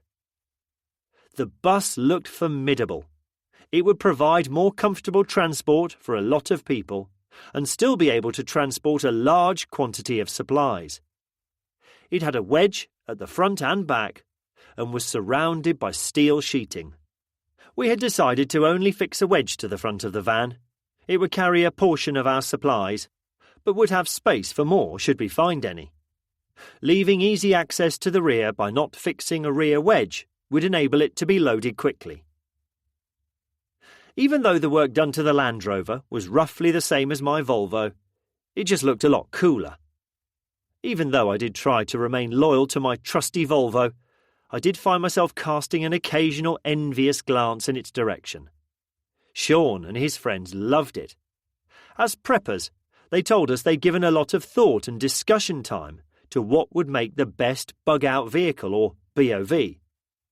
A Land Rover was always top of their list, and they often admired pictures others posted on forum sites showing off their own vehicle. They assured us that any of our vehicles, but especially the Land Rover, would be the centre of attention at any preppers' convention or meet. The fact that we could now ignore any laws or regulations governing the condition of vehicles allowed on UK roads helped. On a normal day, if we tried to drive any of our vehicles on the roads, we would find ourselves quickly in trouble with the police. Now the only things trying to stop us would be the undead. Bob and Dave had yet to go on patrol as they had been helping with the vehicles, so Simon took them out, along with a few others, to give them some experience. Sean insisted on joining them, saying he hadn't had a chance to try fighting any zombies, wearing his armour yet, and he wanted to get used to the feel of it again. Much to his friends' amusement, which they tried very badly to hide, Louise helped Sean on with his armour. He spent time explaining what each piece was called and how it should be buckled, and stood there as she reached around him attaching them. Ian couldn't contain himself any more and walked over holding an item in his hand. He got her attention and handed it to her. "Louise, I don't think he had one of these in his kit bag. It's very important that he wears it. We all do when we're fighting." She looked at what he'd handed her. It was a cricket box. A shaped plastic cup, edged in padded leather, designed to protect your private parts when batting in cricket. Handing it back, she kept a straight face, saying, "Oh, don't worry, Ian. I've already made sure his is in the right place." She held it in 2 fingers and extended her arm to let it dangle in front of Ian's nose. "Anyway, this must be yours because it's far smaller than the one Sean has. I can't imagine it'd fit anyone else either, so you may as well have it back." Completely beaten again, and with nowhere to go from such a good put-down, all he could do was accept the dangling box and walk back to his mates, enduring the laughter of them and everyone else who'd heard the exchange. Simon handed out rucksacks to all who were going on the patrol, explaining that they might as well use the opportunity to gather more supplies. On the previous patrol, they discovered many full cupboards. Therefore, the patrol would fulfill 2 aims: to further everyone's training and to gather extra food that was just sitting there waiting to be scavenged. The lookout in the spire reported seeing a few more zombies approaching. We were the noisiest thing around, and as long as we remained so, they would always be attracted to us. Once they were ready, the patrol, after a last equipment check and briefing, reminding them about the need for safety and to be constantly alert, scrambled over the church wall and walked across the village green in the direction the zombies were reported to be approaching from. Soon, the occasional flurry of shots reminded us that danger was never far away. By the time they returned an hour later, each carrying a bulging rucksack, the vehicles were all loaded, and their contents secured against shifting during the journey. We were ready to go as soon as dawn broke the following morning.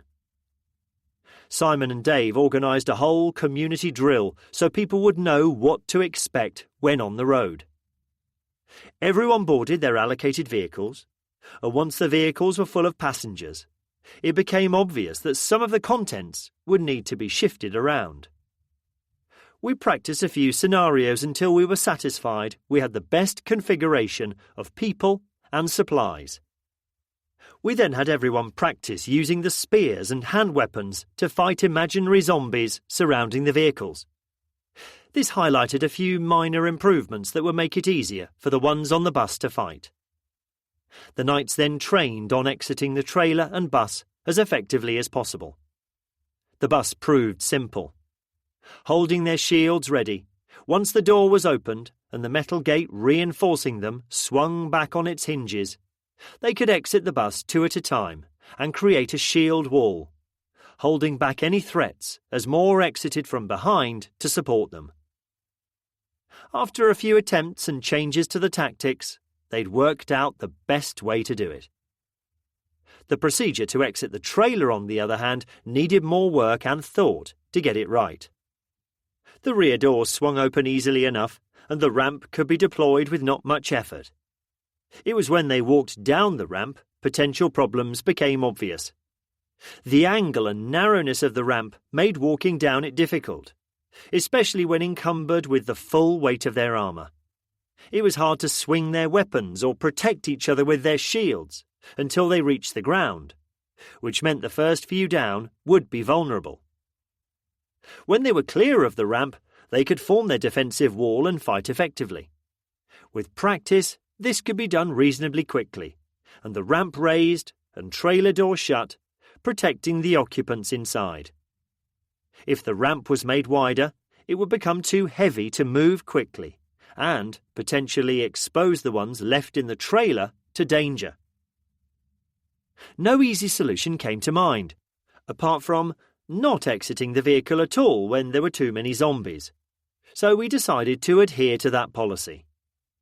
Anyway, from experience, we thought we probably had enough firepower to keep any at bay, without the need to step down from the vehicles, and we could always keep moving to find a safer place to stop if need be. The light machine guns were mounted on brackets Simon and Sean had devised for the trailer, and, much to my jealousy, also for his Land Rover. It now looked even better. From their fixed positions, they could lay down an accurate and deadly amount of firepower. The Marines assured us that they alone should be enough to keep us safe, without even considering all the other weapons we had. The bulk of the work was done, and, finding myself at a loose end, I went to find Becky. I wanted to spend some time together, even if it was only a few moments. Taking her hand, we walked away from the others and sat on a bench in the shade of a tree. We were far enough away to get some privacy, but still able to view most of the churchyard and all the activity still going on. The children had stopped running around and were all sitting together under the shade of another tree, laughing and talking as if they didn't have a care in the world. Laying our weapons aside, but still within easy reach, I held out my arm, and she leant against my chest, and we silently hugged for a few minutes, both just taking in what was going on around us. "This all still seems so unreal," Becky said quietly.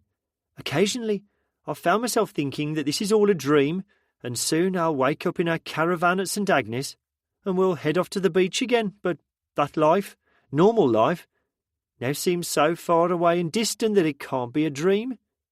What we've done and experienced over—" She stopped and thought for a while.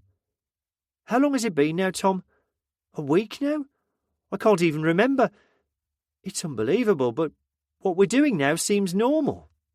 2 weeks ago I was pushing a shopping trolley around a supermarket, rushing so I could make it to the gym class before picking up the kids from school.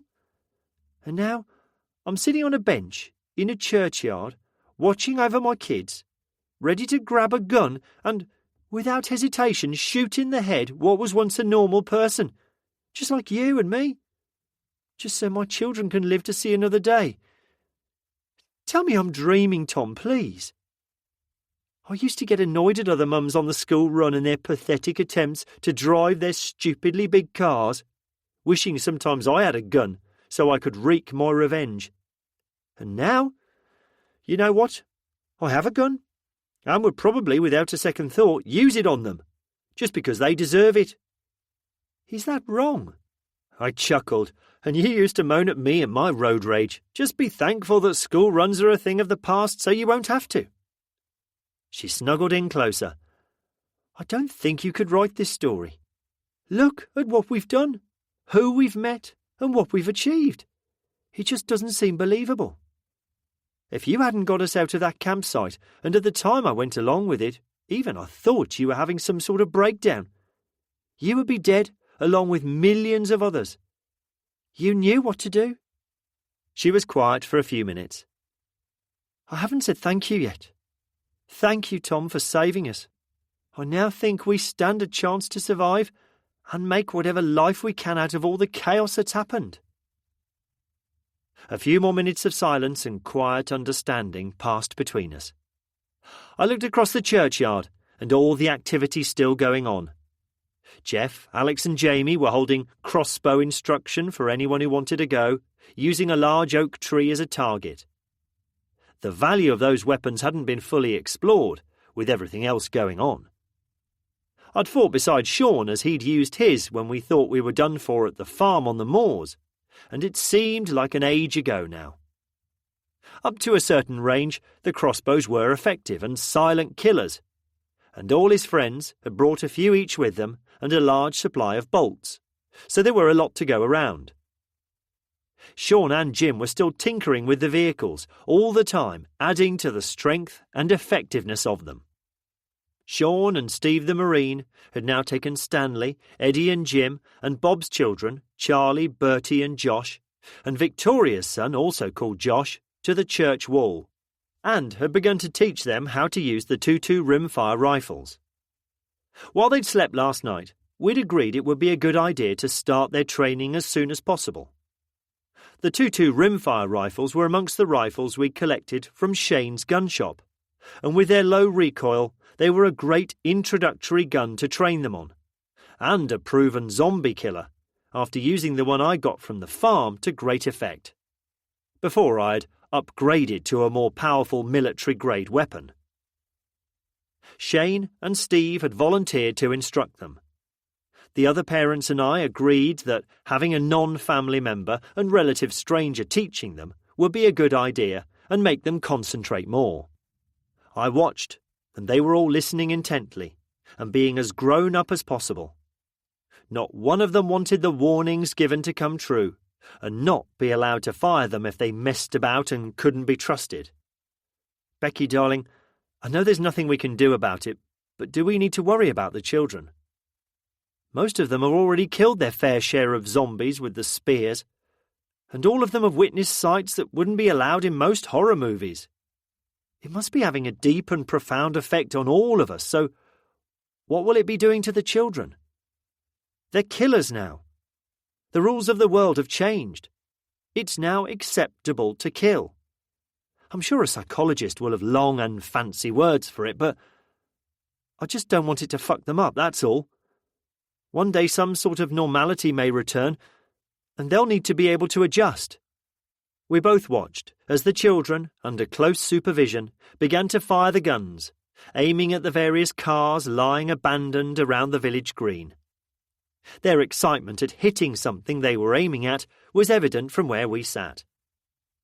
The skills they were being taught were not for shooting for fun at targets or tin cans, the things children would usually practice with when first learning to shoot, but rather to end the existence of something that had once lived, but which now wanted to attack any of us to satisfy its hunger for human flesh, and all to keep the virus alive and spreading.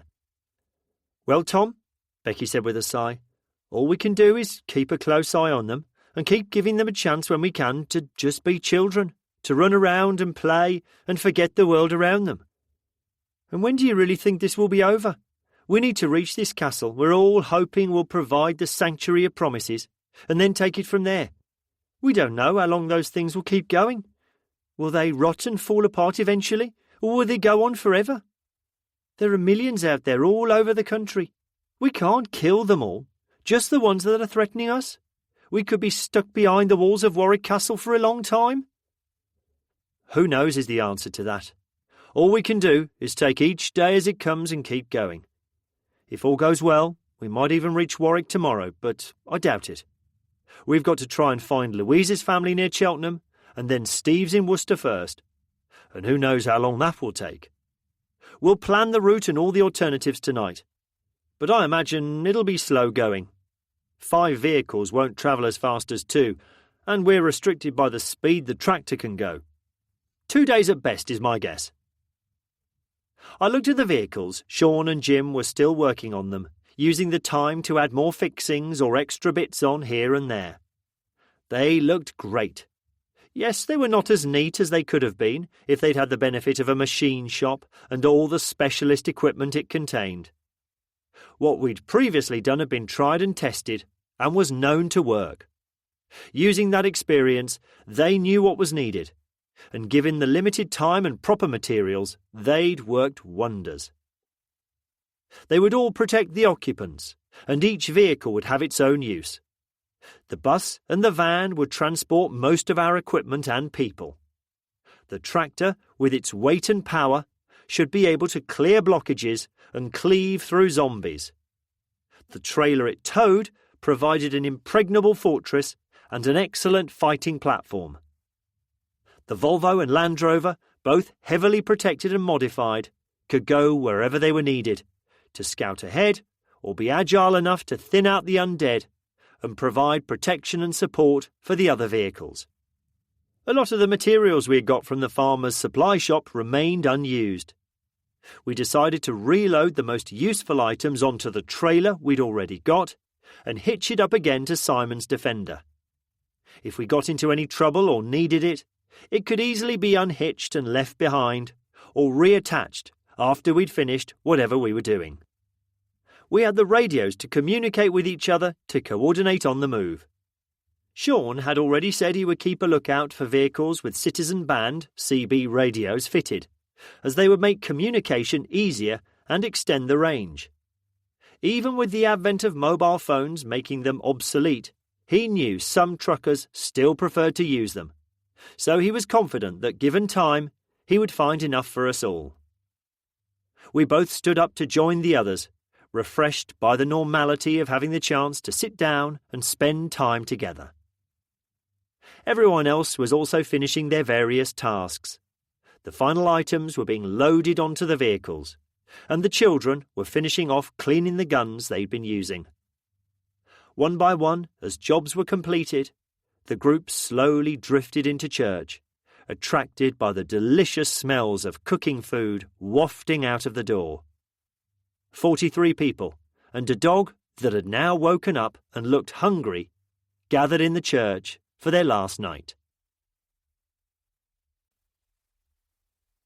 Chapter 9. We waited patiently in our vehicles as the vicar bustled around, carrying the last few items he wanted to save from the church to the bus. There were no items of real value, but he told us that if he was going to continue to look after our spiritual well-being, he needed the tools of his trade with him. Once the last vehicle had left the churchyard, we pushed the barrier back into place and made sure everything was secure. As with the farm on the moors, it had provided us with safe shelter, and it would for any others that might come across it if we left it secured. A sign was nailed to the door explaining who we were, where we had come from, and where we eventually intended to reach. We left a small cache of supplies as a gift. Forming the convoy, everyone stood at their allocated positions and watched as the church fell from view. Dave, following the map and the route we had marked on it with his finger, gave me advanced warning of approaching turns. The plan was to head to the M5 motorway, which we knew was clear after meeting the soldiers who had come from Cheltenham, and making the best speed we could. Then to leave the motorway at the nearest exit to the small village where Louise's parents lived. Maintaining a slow but steady speed, we drove down narrow country lanes. I couldn't see much from my position at the rear of the convoy, only seeing the evidence from the warnings given over the radio of a vehicle pushed to one side to clear the way, or zombies crushed by one of the vehicles in front or re-killed by a spear as they passed them. By the time ones that had fallen victim to the plough emerged from underneath the vehicle in front of me, there was not much left of them. The occasional one would still be thrashing about, even though most of it had been mangled beyond recognition, showing that, unless you destroyed the brain, they could still be a threat. I always tried to aim for the head to end another one's existence. An hour later, and not encountering anything that gave us a problem, we drove down the slip road and onto the motorway. The way ahead, as we had been promised, was clear, and Sean picked up the speed. Steering around abandoned vehicles, the miles slipped away. Louise's voice came over the radio, stopping our chatter. Slowing down. There is something written on the side of a van ahead. Slowing to a crawl, we followed in a line until a call over the radio told us to stop. I pulled out from behind the van to see what was going on. A van was sitting across 2 lanes of the motorway. Writing was crudely sprayed in large red letters along its side. Road closed. Pay a tribute to pass. "What the hell?" I said. "The soldiers didn't tell us about this." Dave was looking ahead through some binoculars. "It may not have been here a few days ago. I can't see much from down here." He picked up the radio and asked if anyone could see what was going on ahead. Sean came back. "The road looks to be completely blocked about a mile ahead, but I can't make out much more than that. We need to get closer." Simon pulled up beside me and stood on his seat. I did the same so we could all talk. "Dave, it's time to see if the scout vehicle theory works. Both of us will go and check it out. Leave everyone else here. There's enough of them to protect themselves. These guys, whoever they are not military. Who asks for a tribute these days? It's probably some punks hoping to score some easy supplies from some poor sod." "What happens if they're a group like us?" Chet asked from the seat behind me. "Do we give them something to let us through?" Dave turned to him. "I can guarantee they will not be like us. That sign says it all. I can't tell you how many similar signs I've seen in piss-pot countries all over the world. It will be some local wannabe hard knocks, thinking they can get easy pickings without having to work for it. The problem is, in most third world countries, those kids carry AK-47s, so you have to handle it carefully. Here, we haven't a clue what, if at all, they'll be armed with. We should do this carefully, and let me do the talking. Simon, unhook the trailer and stay to our side, to cover us with the gun. Everyone else, get your weapons up and ready. We may as well show them we aren't to be messed with." I looked up at Becky, who was looking at me from the side of the trailer. Stanley and Daisy stood by her side, and they all had worried looks on their faces. I waved and mouthed, "I love you," at them. Then I slid down in my seat and started the car and pulled slowly forward. Simon followed slightly behind me and to the side. Jim stood ready, standing on the passenger seat of the Defender, his shoulder pressed against the mounted machine gun, ready to fire if necessary. Dave, Chet and Daniel stood on the seats, all holding a weapon, visible and ready. The closer we got, the clearer it was to make out that the motorway was completely blocked by a barricade of cars and vans. I couldn't see beyond that from my position in the driving seat, but from Dave's vantage point standing up, he reported that it looked as if they'd formed a small fort of cars surrounding a few lorries. Its position by a bridge going over the motorway would make it impossible to get around. I saw a few heads looking over the cars facing us as we drew closer. Dave had the binoculars pressed to his eyes. I can see a few of them.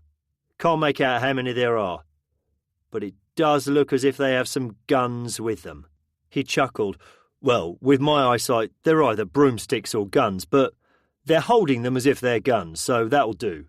Let's assume they're armed and not particularly friendly. It can only get better from that position." I stopped about 50 metres away. A man stood up on the barricade. He held a rifle with the stock pressed against his hip and the barrel pointing up into the air. Dave muttered, "Look at the idiot. Does he think he's fucking Rambo or something? The only thing holding a rifle that way will impress is his own ego." The man shouted something, but the distance made it unintelligible. "Pull closer," said Dave. "When we stop, keep it in reverse, and be ready to go if I shout. And to everyone else, if you see anyone point a gun in our direction, do not hesitate, shoot them. I do not have a good feeling about this." 3 cars lay abandoned ahead, doors open, their contents scattered around them. "I'd say from the look of those cars, these boys have met a few others," Dave muttered quietly. Passing the cars I could see a few bloodstains, but no evidence of bodies. Dave signalled me to stop 20 metres from the wall of cars. He shouted in a friendly manner, "Hello, how are you doing?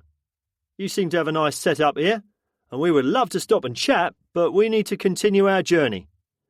If you would kindly move some cars out of the way, we'll be past and on our way before you know it."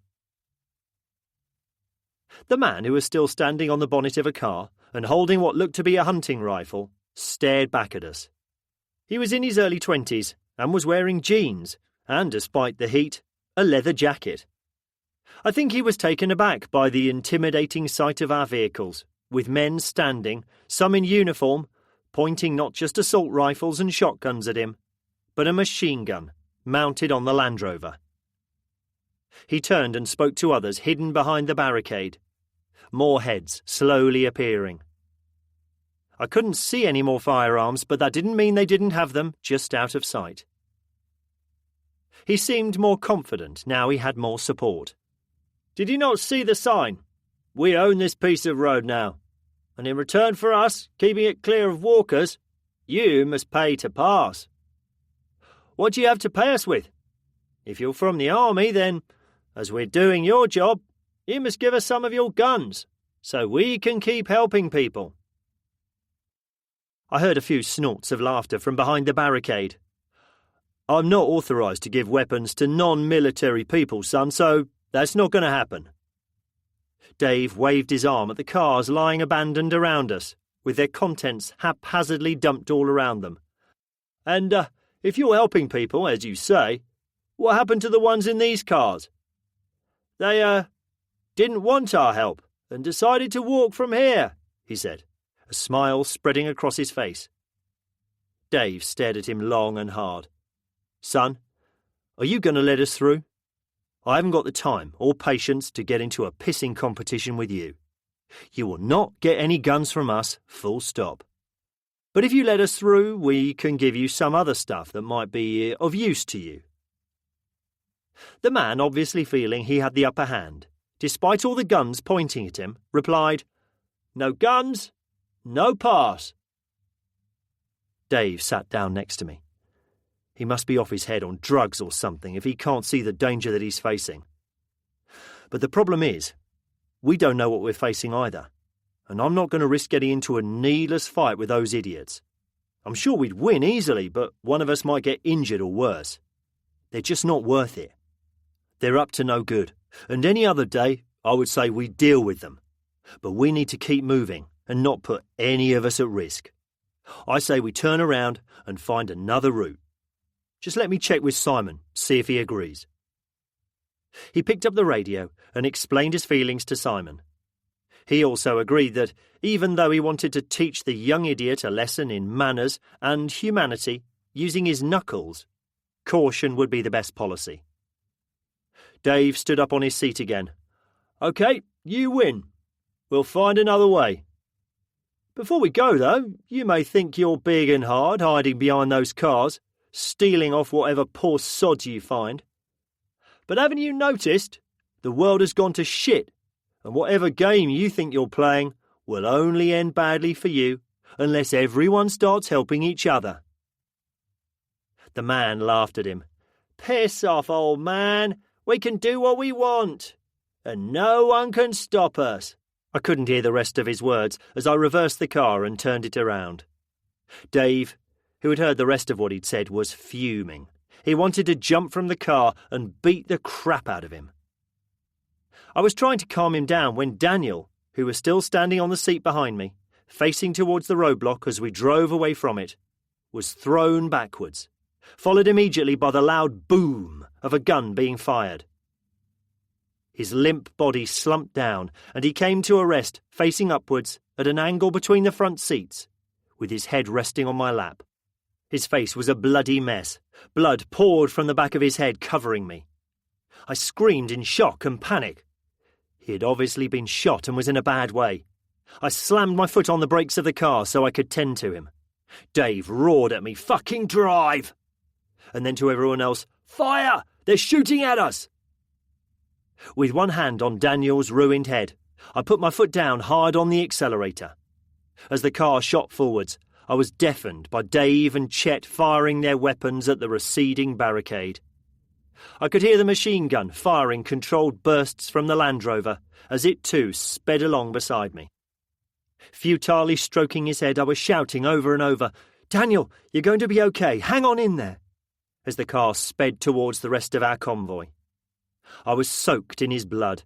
I glanced at him, knowing but not wanting to accept that no one could survive the devastating wound he had received. Ahead I could see the tractor, bus and van already turning around. They could see and hear we were in trouble and were heading back at breakneck speed, so they'd had the presence of mind to start moving. I slowed down as I neared the convoy, staying behind them as we drove down the motorway, back the way we had come. Chet was still firing long bursts, but Dave stopped and leaned down into the vehicle. He took one look at Daniel and screamed, "Fucking bastards!" He quickly sat back on the seat and, reaching into a pouch, pulled out an aid kit. He raised his head, inspecting the wound, and held a wound dressing against the back of his head. Placing his head gently back, he said quietly, "I think he's gone, mate." Tears flowed down my cheeks and I kept stroking his head, not wanting to accept the truth. Soon, Simon's voice came over the radio. "We're out of sight of them. Let's stop and regroup." Chet had also stopped firing when he looked down at Daniel as he lay sprawled across the car. Chet now sat in the rear seat, silently staring at Daniel, tears flowing down his cheeks. In a dreamlike state from the shock, I stopped when the others did. Chet and I were out of it, unable to process what had happened in the last 60 seconds. Dave took control. "Simon, we have a man down. Daniel's been shot. You maintain the perimeter while I'll deal with it." I didn't hear the rest of the exchange, but was aware of Dave jumping out of the vehicle. Moments later, he jumped back up, and standing on the bonnet of the car, he leant through the hole on the roof. "Tom." I ignored him. He gently tapped me on the shoulder. "Come on, Tom. We need to get him out of there, so I can check him properly." That snapped me out of wherever I was. "Of course, how shall we do this?" "Lift him up, and I'll get his shoulders. Chet, support his head, and hold that dressing on as we lift him." Chet leant forward, his hands quickly covering in blood as he held Daniel's head in both hands. I reached under his arms, struggling to lift the dead weight as Dave reached down to help. Chet's arms were fully extended, and he couldn't hold the bandage in place any longer, and it fell back into the car. More blood poured over me as we struggled. It became easier when Chet lifted his legs, so he wasn't tangled between the seats. With one final unceremonious heave, Dave pulled him out through the roof and called for help. Within seconds, more helpers appeared, and he was quickly lifted from the car, and he disappeared from my view as he was laid on the ground. I sat staring at the blood on my hands and clothes. Becky, calling my name, roused me once again as I stood on the seat and climbed out of the Volvo. As soon as she saw me, she screamed, "Oh my God, Tom, are you hurt?" I was coated in blood. My clothes, my hands and my face were all covered. No, darling, it's not mine. It's Daniel's. They shot him as we were driving away." All eyes were on the few attending to Daniel, all crouching around his prone body. 2 minutes of fervent activity later, they all slowly stood as one and stared at his body. Dave walked away from the group, returning with a blanket which he laid over it. The act, a clear signal to us all that we had lost one of our own. I stood, staring at his corpse, the anger welling up inside me. We had all witnessed people dying since this began, but they had been killed by the undead, screaming and fighting as they were overwhelmed, howling in pain as the first bites and gouges were taken from their living flesh. Daniel had not died that way. He had been killed by a fellow survivor, and that did not seem right. As a group, all we had done was help other survivors when we met them. The harsh reality of the new world we lived in slammed home. It wasn't just the walking dead we needed to protect ourselves from. Evil wasn't just confined to them. Evil was still rife among the living. At a time when humanity needed to band together, to help each other, to survive, to see another dawn, there were some who did not see the world that way. The group each showed their grief in their own way. We all had tears running down our faces. But some stood sobbing, bearing their raw emotions to the world, while others stood silently, grim faces betraying the rage and anger they felt. 42 people and one dog stood in the sunshine on the M5 motorway. The blanket-covered corpse of one of the group marked another day we would never forget. Chapter 10. Needing to reorganise, and with no zombies in sight, we pulled the vehicles into a protective ring. Sean backed the tractor to fill the final gap, and the rear door of the trailer swung open, the ramp lowered, to allow those inside to disembark. Simon told a few to stay on guard while the rest of us gathered within the protection the vehicles provided. Jeff, wearing his armour and his mace resting on his shoulders, walked up to Dave. "What are we going to do about those bastards? We can't let them get away with this." 15 minutes ago, Dave began, I was suggesting we find another way round them. It wasn't worth risking any of us to try and fight through them. Now, though, I personally want to go and kill every last one of them to make them pay for what they've done. They cannot continue doing to others what they've done to us. I feel we have a duty to anyone who is still surviving out there to deal with them. He paused and looked around. But this needs to be a group decision. We still have a mission to complete, and any delays could have consequences for those family members and friends we're going to try to find. All eyes turned to Louise and Steve.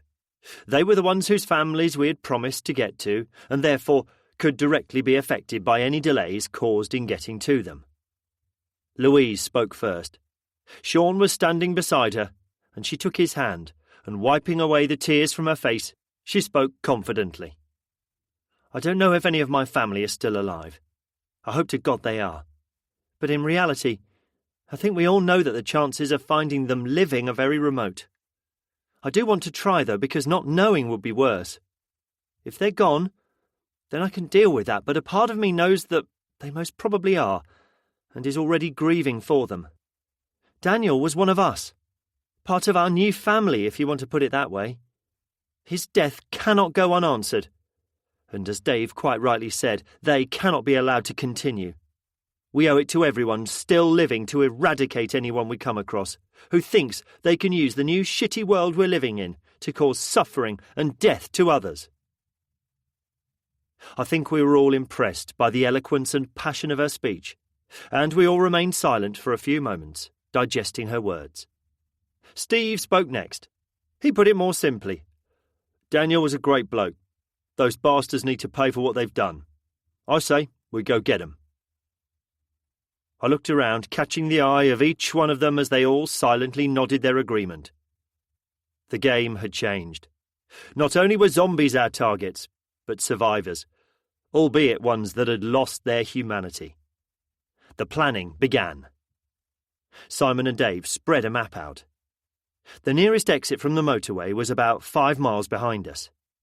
Tracing the route back from the bridge that crossed the motorway above where the gang had constructed their camp, we could see the road did lead to that junction. A frontal assault was briefly discussed. We could lay down an overwhelming amount of fire. But we didn't know how many guns we'd be facing, and they'd already proved that at least one of them was a good, or maybe just a lucky shot. That was deemed too risky. The map showed that the road leading to the bridge ran parallel to where we were, and it was only a few hundred yards away, across the fields adjacent to our current position. Dave sent a small patrol out to investigate if the road could be accessed from the motorway. They returned, reporting that, apart from the wooden fence that kept livestock from wandering onto the carriageway, the gates in the fields enabled access to the road. When questioned further, they reckoned that not only the Volvo and the Land Rover would easily make it, but the van should too. The fields, baked by the long hot spell we were experiencing, sloped gently enough so it shouldn't lose traction or get bogged down. Gathering everyone around, Dave explained the plan. I would take the lead in the Volvo, and the van would follow me, breaking through the fence and making our way across the fields until we joined the road. All the Marines would be included in the mission, supported by half of the Knights and 5 others. They would pack into my car and the van. The Land Rover would approach to within effective range of the barricade and open fire. This would hopefully get their attention and keep their heads down. Shane, who had proved to be a crack shot, would either fire at any target that presented itself from the Land Rover or disembark from it if a better position could be found. A knight would accompany him for protection from zombies. Once we got close enough to the bridge, we would approach on foot. The knights would provide the protection, killing any zombies silently with their weapons to enable us to get into position without drawing attention to ourselves. Dave and Simon would then reconnoitre forward to plan the final attack. A radio call telling everyone to cease fire, once acknowledged, would signal the start of the assault. Everyone else would remain behind, sealed up in the tractor, trailer and bus. There was enough of them to defend both and, if need be, they could start up and use their ploughs to destroy the undead if they became too numerous. A simple plan, but one that needed separate groups to coordinate. Dave and Simon both expressed a high confidence in our abilities and in a successful outcome. Once again, time would tell. 15 minutes later, the buzzing of this hive of activity had come to an end. All were in their allocated positions. Weapons and ammo had been checked and double-checked. The ones chosen to man the machine guns, both in the Land Rover and trailer, had received a crash course in how to fire and reload them from Jim and Simon. Following agreement from the parents, the children who had begun their training on using the 2.2 rimfire rifles the day before were issued with them. All of the trained Marines and a good portion of the more experienced civilians were going on the mission. Therefore, the addition of another 5 armed people in the trailer would offer extra security and peace of mind for those of us not going to be there. After a final wave at loved ones and friends, we prepared to leave. The Land Rover drove slowly forward and disappeared from view over the crest of the road. Soon the harsh sound of the machine gun fire shattering the silence signalled it was our time to depart. The van followed closely as I drove up the grassy bank that lined the motorway. Slowing as I approached the wooden fence, I aimed at the middle point between posts and kept going. The rails cracked and broke, the simple act of destroying something making me smile as we bumped across the fields, heading towards a gate in the corner. Finding none of the gates locked, we were soon on the road, heading for the bridge. Driving slowly to keep the noise down, we crept towards the spot we'd picked out on the map as the best place to leave the vehicles, to approach the final distance on foot. And we disembarked, standing in a group around Dave and Simon, waiting for our final instructions. Dave spoke quietly.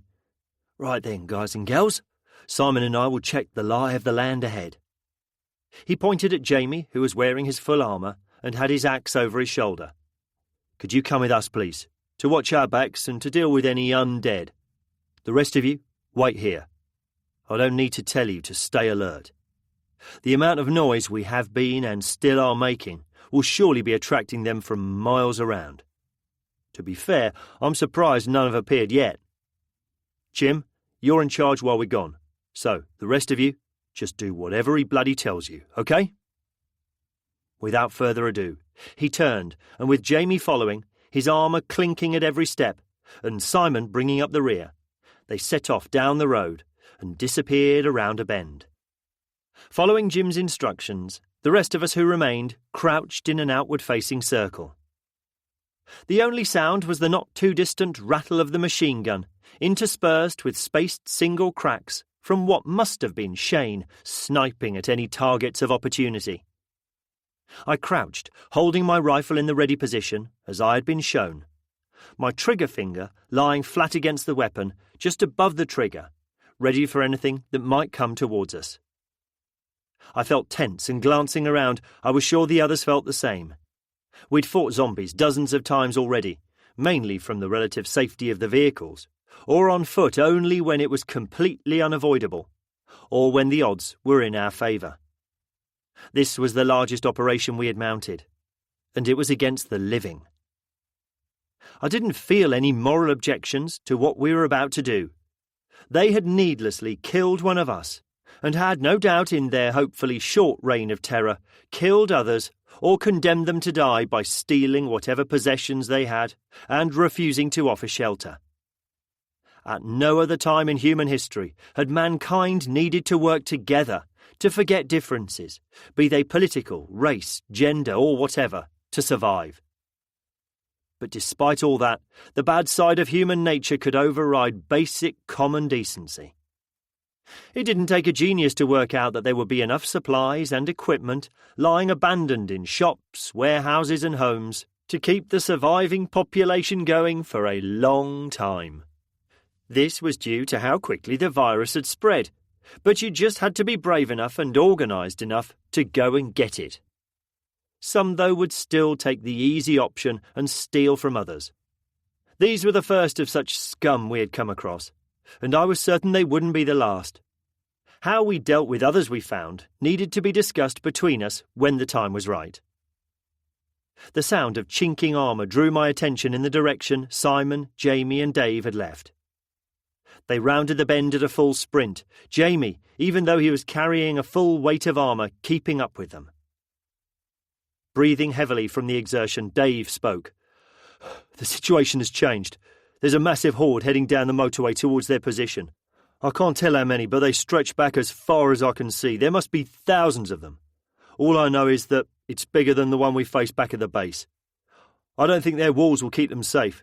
There are just too many of them. Not that I care what happens to them.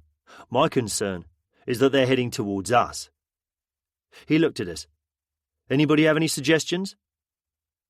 My first thought was to get back to my family. If the horde was as big as Dave was telling us, we needed all of us together to protect ourselves. "I vote we go back now. Their defences won't hold against that many, so they're done for. Let's get the zombies to do our dirty work for us." Most nodded in agreement and started back towards the vehicles. Dave, the knight, stopped us. "Hang on, folks. Why don't we help the zombies out a bit? We came here to kill those bastards. If we can knock a few holes in their walls and stop them escaping over the others, job done." Dave the Marine answered, "So you're suggesting we use the zombies as a weapon?" "Yes, mate. They did it a few times on The Walking Dead."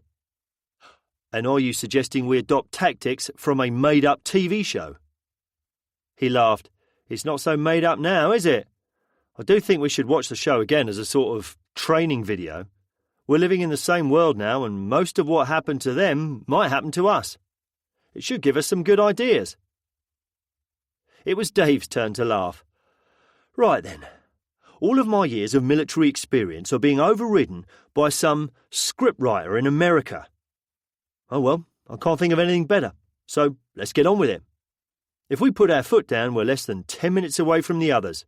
So, we've got plenty of time to do this and get back. Are we all in agreement?" We all were, our anger at Daniel's death fueling our need for revenge. "Simon, get on the radio and let everyone know what's going on. Tell whoever is on the machine gun to stop firing. We don't want any stray rounds coming our way. But tell Shane to continue sniping. From what I saw, they've already got a few of them, and it will keep them concentrating in our direction watching us, and not watching the way the zombies are coming from. Watch out!" 2 zombies had approached unnoticed and gathered from around the side of the van, 10 metres from where we were all gathered. We all raised our weapons and took aim. Simon quickly shouted, "Don't fire. We need to keep quiet." "Don't worry, we've got this," Jamie cheerfully replied. "Jeff, with me, mate. I'll take the one on the left." They both casually sauntered up to the pair. One looked to be untouched by any injuries, so most likely succumbed in the initial stages of the virus spreading. His clothes were ripped and tattered, probably from his wanderings as an undead monster looking for his next meal. The other was a woman who was naked, her wounds visible for us all to see.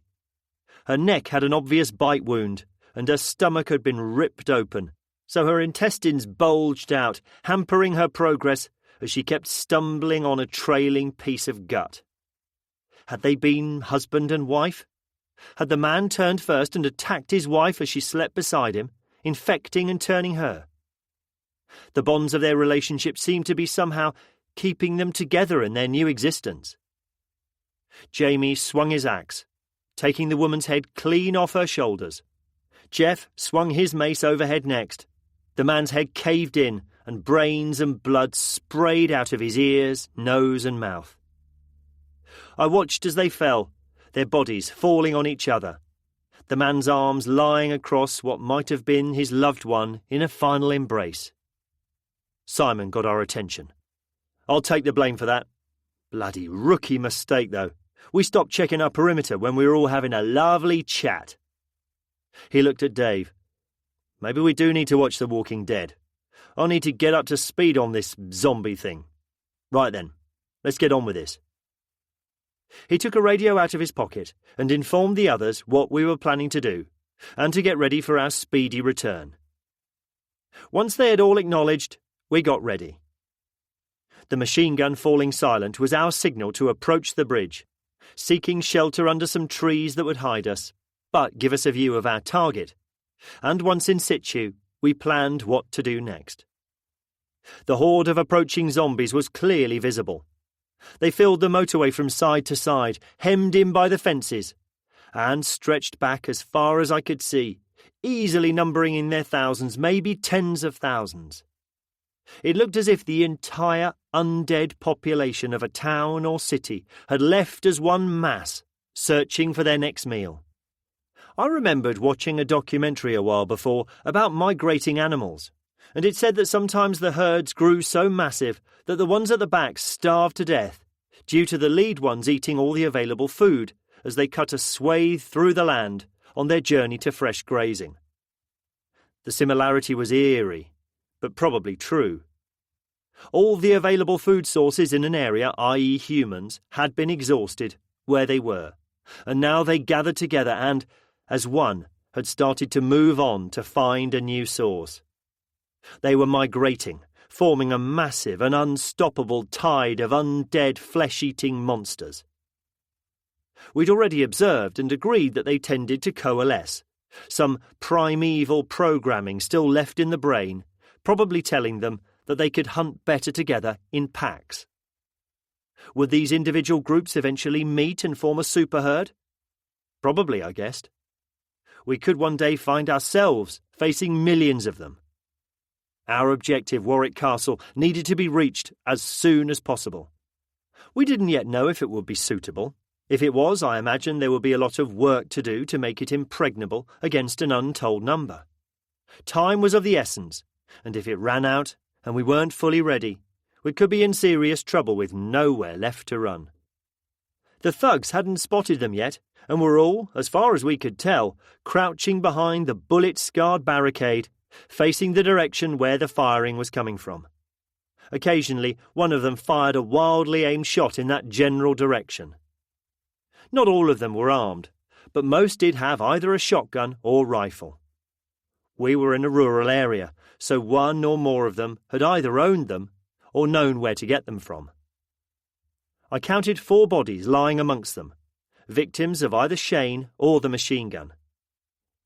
Simon began positioning us amongst the trees, picking spots where we could each fire upon them if need be. He, Dave and the other 2 Marines then ran in a low crouch onto the bridge, staying in the middle to avoid being spotted, and crawled to positions directly overlooking their sight. The horde kept coming, each shambling step bringing them closer, their groans and sounds of thousands of bodies stumbling along, audible to us now between the crack of Shane's high-powered rifle. It would only be a matter of time before our enemies heard them too.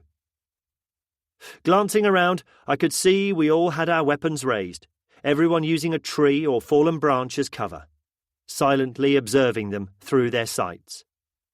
Dave, Jamie and Jeff, holding their weapons, faced the other way, ready to protect us from any that might appear from the other direction. One of the gang eventually became aware of the noises coming from the direction opposite that which they were facing. Curiosity made him brave, despite the sporadic incoming fire, and he ran towards the opposite barricade. Standing still for a few seconds, he stared, gawping at the approaching, terrifying spectacle. His brain slowly comprehended what he was looking at, and he cupped his hands to his mouth to shout a warning. A single shot rang out from one of the Marines on the bridge, and he fell before he could raise the alarm. This shot, being fired from a new, close and unknown location, caused immediate panic amongst the remaining gang members, who, crouching even lower, urgently looked around to try and identify the new threat. A few shots were fired, but nothing came anywhere near us. Their fallen comrade lay unnoticed at the other barricade, the blood from the single gunshot to his chest staining the road around him. The throng of zombies stretching back along the motorway was almost up to the wall of vehicles. We had been warned what the Marines planned to do, so when Dave bellowed, "Cover!" everyone threw themselves down flat behind whatever cover they were already behind. The 4 metal orbs, thrown by experienced arms and aimed at the same spot, exploded simultaneously. The shockwave from the exploding grenades passed over us and we looked up. A hole had been blown in the barricade. One of the cars lay on its roof burning, and the smoke and dust cloud blanketed the area, making it hard to see beyond that spectacle. Knocked off their feet by the explosion, the gang members slowly picked themselves up and stared at the hole that had inexplicably been blown in their defences. Panic replaced their stunned silence when the first zombies appeared, staggering through the wall of smoke and dust. Not having the ability to know or care, some had walked through the flames pouring from the car and had caught fire themselves, their fiercely burning clothes turning them into human torches. Unable to feel pain, they carried on walking, heading towards the now completely panicking and freaking out gang members. Those with some presence of mind held their ground, raised their weapons and fired. The zombies, pressed by the uncountable masses behind and forced through the narrow gap created by the explosion, were propelled through like a cork out of a bottle. Within seconds they realised that fighting them would be futile, and they began looking to escape. Empty weapons dropped as they headed to the nearest wall of their barricade, any thoughts of working together forgotten, as it became every man for himself. I aimed at one, scrambling over the barricade nearest to me, took aim and fired a short burst that punched holes through the roof of the van he was trying to scramble across. He stopped in shock until another burst of fire from me that just missed him persuaded him to try another route. Others were doing the same, not allowing them to leave. They were going to answer for and pay with their lives for what they had done. I noticed the bodies of some gang members remained unmoving after being fired at, killed by either a badly or well-aimed warning shot, depending on your point of view. Everyone who tried to escape I sent scrambling back, bullets flying around their heads as their pleas for mercy fell on deaf ears. The zombies kept surging through the gap, rapidly filling the square created by the vehicles. I had seen none escape. I did not feel any guilt. They had sealed their own fate when they shot Daniel. When the line of cars began to buckle, pushed aside like toy cars by the sheer weight of numbers pressing against them, it was time to leave, to get back to the others. I took a few seconds to watch what we had created after gathering up my ejected magazines. The camp was filled with snarling, groaning beasts. One of the gang must have locked himself in a van. It was rocking as it was pushed at from all sides. They wanted the prize that was inside, and nothing was going to stop them getting it. The van toppled over, crushing some as it fell. I could hear the man's shrill screams of panic, trapped as he was, with no possible means of escape. The windscreen buckled, pushed inwards as it gave way to the snarling faces pressing against it, the screams of terror changing to howls of pain as they reached him and began feasting on his living flesh. Dave and Simon had left the bridge and called for us to join them back on the road. "Well done, guys," said Dave. "Let's double-time it back. The back wall of the barricade has already been destroyed by them, and it won't be long until they break through the one facing us. We need to get back and find an alternative route around them." The others had not been idle in our absence, They'd already thoughtfully dug a grave for Daniel and laid his body in it.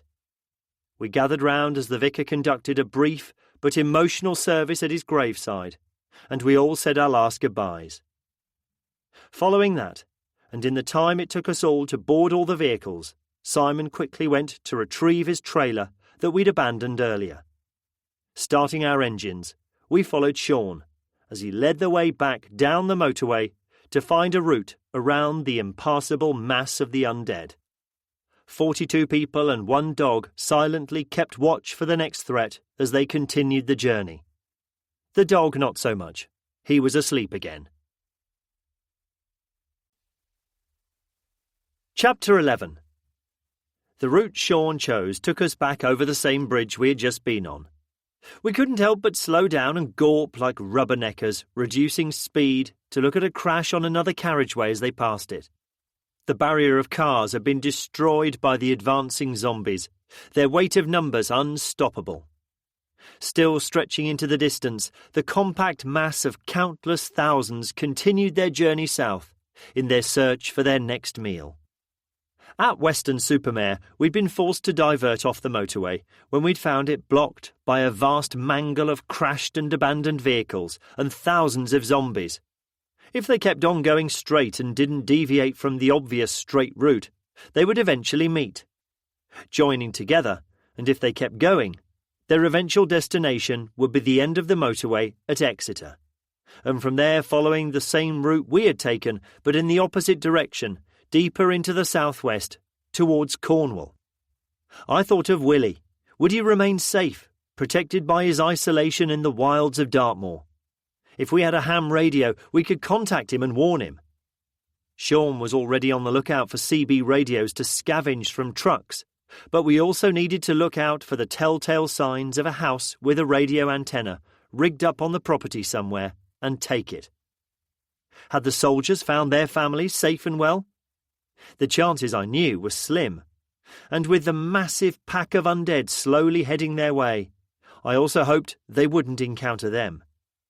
Despite their armoured vehicles and firepower, their only chance of survival would be to avoid them, retreat, and only pick fights they could win.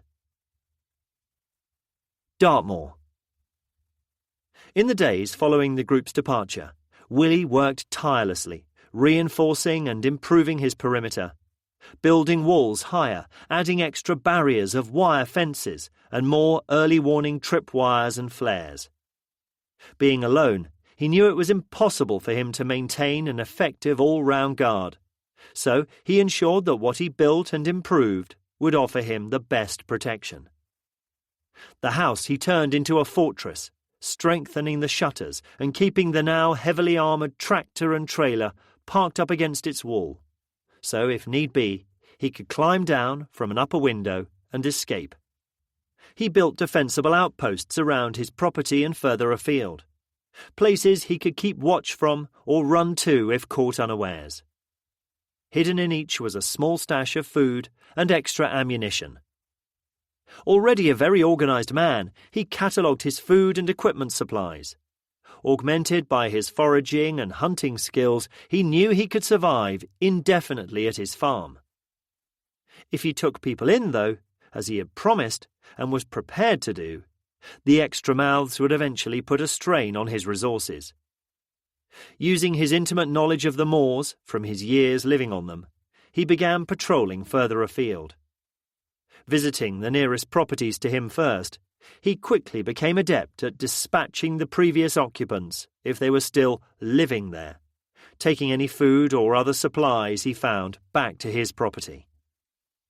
The trip to the nearest shop nearly ended in disaster when the hotel and pub that was next door to it spewed out a crowd of zombies, attracted by the noise he'd made breaking into the shop. A few desperate minutes ensued as he hacked, punched and kicked his way through the enveloping horde. His stubbornness refused to let him be beaten by them, though. Nothing would stop him completing the task he had set himself. An hour later, he had hunted down and killed every last one of them, gaining knowledge at every kill about the nature and capabilities of his new enemy. It took him the rest of the day to empty the shop and transport what he needed home. When darkness forced him indoors, he sat in his usual chair and planned the following day's missions and targets. He had always been contented, living alone on the moors, happy with his own company, never imagining for even a moment that he would want to share his peaceful, happy but solitary existence with anyone. And then Maud came along. Loneliness was a feeling he had never experienced before, but he found his thoughts often turning to her and the rest of the group that had sought shelter at his farm for a few short days. Eventually he came to realize that the physical pangs he was feeling and the sense of emptiness in his heart was disappointment. He had missed an opportunity, one that had never happened before to him, and one that, as far as he knew, would not fall to him again. He missed them, the companionship and camaraderie that had made his home come alive again. It reminded him of what he missed about his time serving in the armed forces, a sense of family. But most of all, he missed Maud. When she'd asked him to join them, he had refused without hesitation, content to remain in the nice, peaceful existence he had created for himself, a decision he now regretted. Not being one to dwell on regrets, he forced himself to put those feelings aside and continue with his new mission and goal in life, to seek out and offer help to anyone he could. The problem was he had not found a living soul yet. He had found evidence of people camping recently on the moors, and on one occasion, on the edge of the moors, found the still smouldering and glowing remains of a campfire, and evidence of a hastily departed overnight rough camp. He followed the trail, hoping to find his first survivors.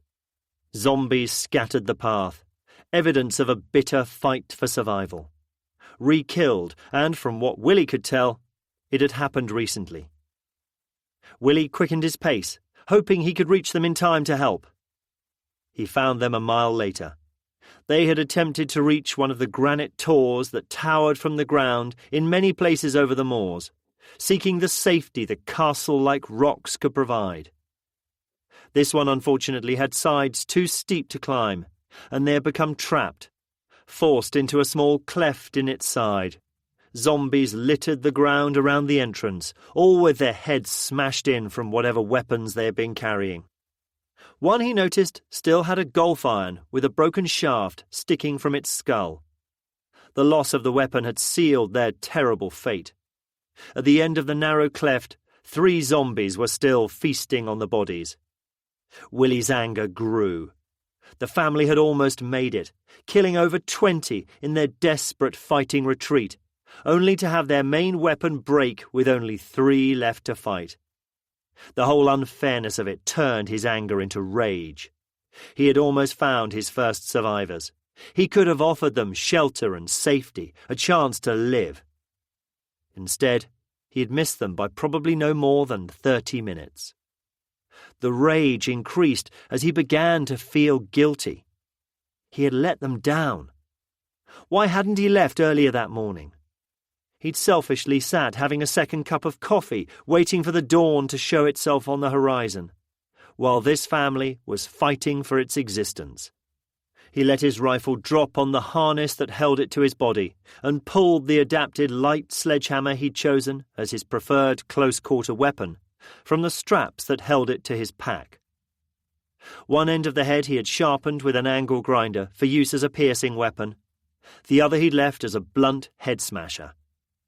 It was light enough, so when it was swung, it didn't unbalance him, but still had enough weight to it to make it deadly. Still feasting on their latest victims, the 3 zombies hadn't noticed Willie. Previously, he had always, out of some inbuilt sense of fairness, got the attention of any zombie he was going to kill, enabling him to attack them face to face, and not, in his opinion, in cowardly fashion from behind. This time, he did not afford them that luxury, and stepping forward into the narrow opening in the rock, he swung his weapon hard overhead, time after time, the blood and brains from their smashed heads and bodies splashing up the rock, in some macabre new version of a cave painting. Eventually, with his anger subsiding and his rage spent, he stepped panting from the exertion, from the cool shade cast by the rocks, into the bright sunlight shining over the moors. Sitting down heavily on a rock, he took a long pull from his water bottle, before reaching into his top pocket, retrieving and lighting a fresh cigar. He sat, enjoying the silence, and looked over from his elevated position across the moors he loved, and which had been his home for decades. The exhaled smoke from his cigar slowly drifted and dissipated in the light wind that provided only slight relief from the growing heat. He pondered his next step. In his days of searching, he had found no survivors. The fact he had just missed out on saving some broke his heart, and he began to question the futility of his promise. Did this mean that all he would keep finding would be the grisly remains of more unlucky ones? Could he stay strong enough to cope with that? It was summer, and the moors would be an obvious choice for any still in the area to escape to. Winter, though, would be a different story. In a few short months, they would change from the beautiful, wild and remote place they were now to a bleak, desolate and inhospitable environment. A place where even those with advanced survival skills would question the sense of attempting to live for any period of time. If any were heading to the moors, he was sure they would have done so by now. Willie could survive. He was used to the conditions, and he had a roof and a warm fire to make himself comfortable. The conditions, he knew, would curtail his ability to patrol a wide area, forcing his world to shrink to a small radius around his farm, and isolating him even further from the outside world he was beginning to realize he now missed. As he sat pulling on his cigar, lost deep in thought, he slowly reached the conclusion that had been bouncing around in his head for the past days. His future was not on the moors. It was with Maud. The daunting journey didn't worry him. He would make it, or die trying. Decision made, he stood up, made sure all his kit was securely in place, and strode off across the land to his farm. He hoped he would not be alone for much longer. Chapter 12. Willie. Crossing the moors, Willie maintained a pace that would have broken many younger, fitter people. He had a new mission, and he was eager to start it as soon as possible. A sound came to him, carried on the wind. A distant but familiar rat-tat-tat, and popping sounds faded in and out. Knowing instantly it was gunfire, not just normal gunfire, but a machine gun firing meant one thing to him: military. The long-sustained bursts also meant they were heavily engaged. And in this day and age, that also meant only one thing: zombies. Standing still and listening to the distant sounds, he worked out the approximate direction they were coming from. They were at least over 2 miles away by his reckoning, closer to the edge of the moors. A few villages and hamlets were in that direction. It could be coming from any of a number of locations. Willie took a drink from his bottle, tightened the straps on his Bergen, and checked the other equipment he carried wouldn't come loose and hamper his progress. Muttering to himself, "Shall we see what's going on then, laddie?" he started to jog towards the distant sounds, picking up the pace as his muscles warmed and his Bergen settled on his back.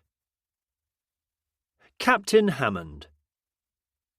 Firing single shots from the window of the armoured vehicle, he aimed at the heads of the zombies nearest to him, blood and brains spraying from the back of their destroyed skulls as they fell to join the growing mound of bodies that surrounded the desperate position they found themselves in.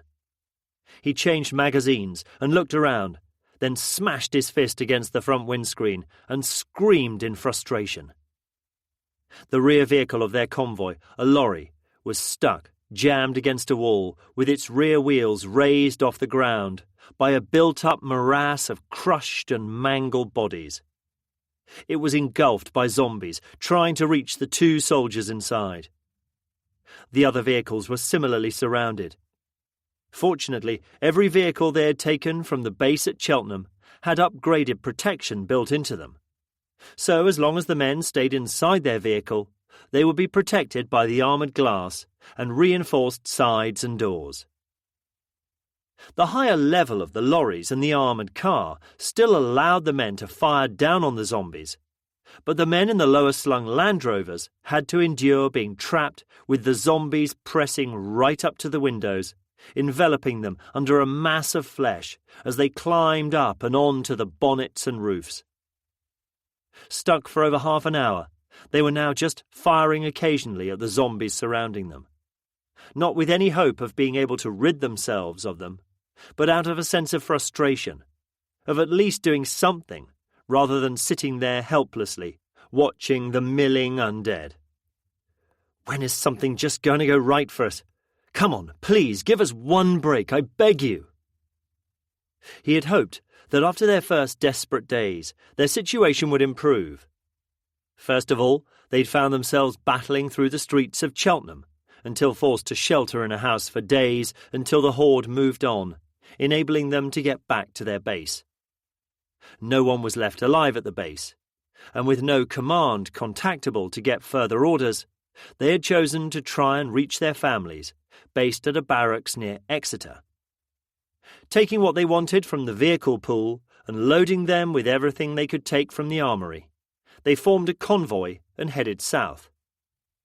Hopes were raised when they met the group led by a few Marine sergeants, heading north in a ragtag convoy of heavily adapted civilian and farm vehicles. If they had survived, then their families might still be alive. Only to have those hopes smashed when they reached the barracks. The family housing area had no real fences to keep out the hordes from the nearby city and was completely overrun. He lost more men as they, overcome by the desperate need to reach their families and blind to the dangers they faced, left the relative safety of the vehicles and tried to find their loved ones. He had watched horrified as more of his command fell to the masses as they futilely tried to fight their way through, screaming the names of their wives and children, until the screams changed to screeches of agony and failure. It took every ounce of his strength of personality and persuasive skills to hold the remnants of his unit together, to make them stay in the vehicles and not leave as they wanted to do. They slowly drove through the housing estate, the power of the armoured vehicle crushing everything in its path. But they found no one alive. One soldier could not take the sight of his wife and daughter, both bearing terrible wounds, feeding on the remains of what had once been his friend and neighbour in the front garden of what had been their home. Before anyone could stop him, he lifted his pistol and blew his brains all over the rear of the armoured vehicle. He kept a wary eye on his men from then on. Barrels glowed red-hot from continuous firing as they drove slowly round and round the estate, blaring their horns and using the PA system on the armoured car, pleading to anyone who might still be alive to signal any way they could that they still lived. Every few hundred yards they stopped, turned off their engines, and in the relative quiet, a quiet only disturbed by the raspy growls and groans of the zombies, following their route like the Pied Piper leading the rats from Hamelin, they listened. Straining their ears, they fruitlessly tried to identify shouting or banging coming from anyone who could hear them, but could not leave their hiding place. Realization eventually came to them all. Their families and friends had not survived. Some may have escaped, but to where? They'd spent hours searching and hadn't found anyone alive. The hard and bitter truth was that they were too late. They'd arrived in hope, but had only found death. If any had managed to escape, finding them would be like looking for a needle in a haystack, because they could be anywhere. Captain Hammond was at a loss what to do next. He had led his men south to reunite them with their families, but that was not going to happen now. He felt useless, berating himself for not being able to fulfill their goal, blaming himself for the needless deaths of more of his men when he lost control of them and they left the vehicles to search for their families. His career in the military had been until now going to plan, performing well in his various postings. He was confident promotion and advancement would only be a matter of time. The zombie outbreak had been his first fighting command, and he had failed completely, unable to save most of his men and reduced to the rank of spectator as he watched them being ripped apart. Why hadn't he thought ahead about what his men might do when they reached the base? He should have known how they might react and planned a way to keep them in the vehicles. He could have prevented another death when the poor soldier, unable to cope with the knowledge that he hadn't been there to protect his family, had taken his own life. The enormity of his failings hit him like a brick wall.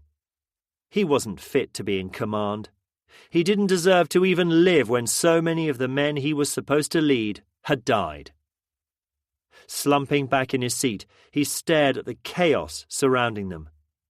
Pulling his sidearm from its holster, he stared at it for long seconds, tears of shame filling his eyes. His sergeant, who was driving the vehicle, glanced over at him, noticing the pistol in his hand and the tears that were falling onto it as he stared at it. Stamping on the brakes, the vehicle juddered to a halt. With a shout of, "Don't you fucking dare, sir!" he reached over and grabbed the gun from his hands. Dazed, the captain turned to look at him. "I'm sorry, Sarge. I've failed all of you. I am not fit to command anyone." "The hell you aren't, sir. If it wasn't for you, we'd have all been dead long ago. Why do you think we are the only ones to have made it? Because of you, that's why. You got us out of Cheltenham. You kept us together. Every time it mattered, you made the right decision. You led us. Sir, don't quit on us now. The lads need you more than ever now. God damn it, I need you. Without you, we won't stand a chance." Captain Hammond stared long and hard at his sergeant, digesting what he had said. The following zombies had caught up with them by now, and the vehicle rocked slightly as they pressed up against its sides, hands just able to reach the window, clawing at the armoured glass windows. "Sorry, Sarge. You're right. It just caught up with me there. I won't let it happen again. And as for you needing me, bloody hell, man, you have far more active service under your belt than me. It's you we should really be taking orders from, not some bloody upstart Rupert like me." The sergeant laughed. "That's more like it, sir. We all know that's not how it works in the Queen's Army. My job is to offer suggestions to my superior officer and stop the young gentleman in question thinking he's bloody Montgomery. As long as he occasionally listens to that advice, we should all get along fine." "OK then, Sarge. What do you suggest we do now?" "First of all, sir, I would respectfully request we get the fuck out of here. There ain't no one left, and driving around in circles is just burning fuel and wasting ammunition. We need to find somewhere to rest up for a few days. Then, do you remember that guy the other group told us about on the moors? Willie was his name, I think. His location sounds just the place we should head for to get our ship back together again. Everyone is dead on their feet. We can't go on much longer without some proper rest. After that, well, you're in charge, so I'll let you come up with something." Captain Hammond immediately reached for a map. He located the moors and stared at the sheet. After a few seconds, he turned to the sergeant. "I don't suppose you made a note of the grid reference of his farm, did you?" "Oh, no, sir. I'm a mere non-com, and as such rely on my superiors to read something as complicated as a map." He reached over and pointed to a spot on the moors. "But if I were you, sir, I think that's as good a spot to head to as any." He grinned at the captain. "Come to think of it, the Marine Sergeant may have shown me when we were having a chat." "Thank you, Sergeant. Now, if you'll be so kind as to radio the other vehicles that we are getting the hell out of here, while I plan the route." The convoy started its engines and slowly followed the armoured car as it pulverised any zombie that got in its way. All guns fell silent, as the soldiers looked sadly at the housing area that had been their home for the last time. It had been home for their families and loved ones. Their children had gone to the local school here. They had played in the park and drunk at the local pub.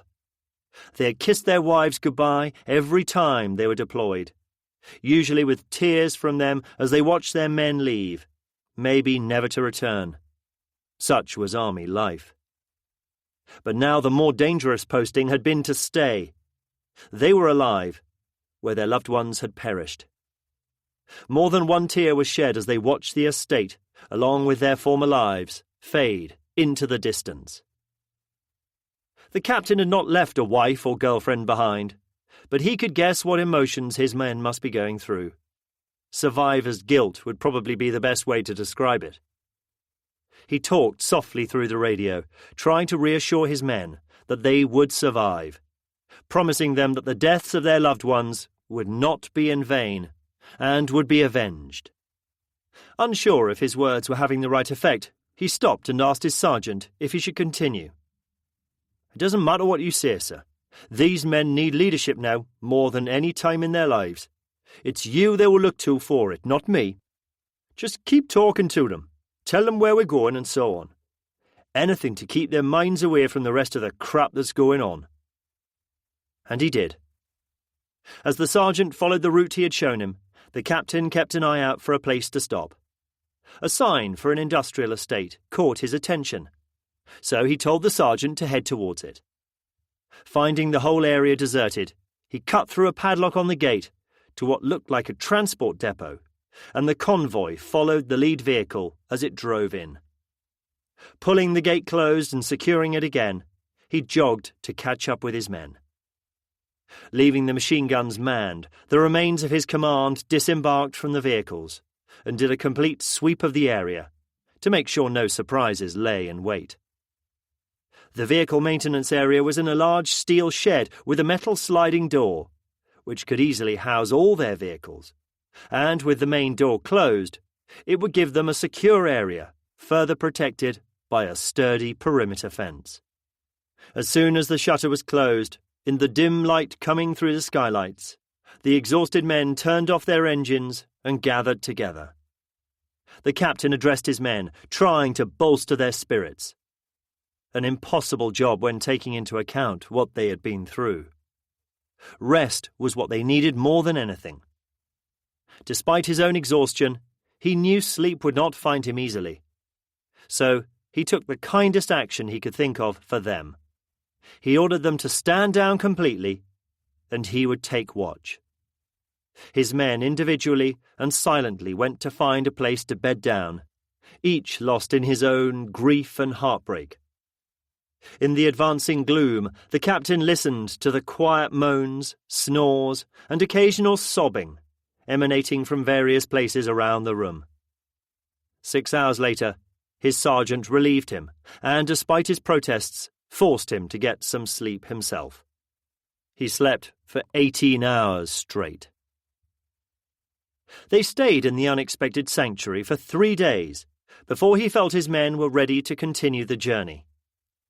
The enforced quietness and calm gave them the chance they needed to absorb and deal with their emotions.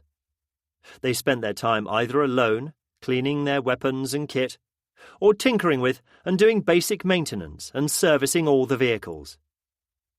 Rebuilding and strengthening the bonds that would make them an effective fighting force once more. Ensuring the gate was secure, they headed to the moors to find the man who they hoped would offer them shelter and safety in the depths of Dartmoor. Following the planned route, they slowly felt their way towards the moors via as many back roads as possible, hoping to avoid any undead that might delay their passage. It went well until they had to cross the only main road that traversed their route. The moors could be seen rising ahead, which meant they were closing in on their destination. But it also meant there were fewer roads to choose from.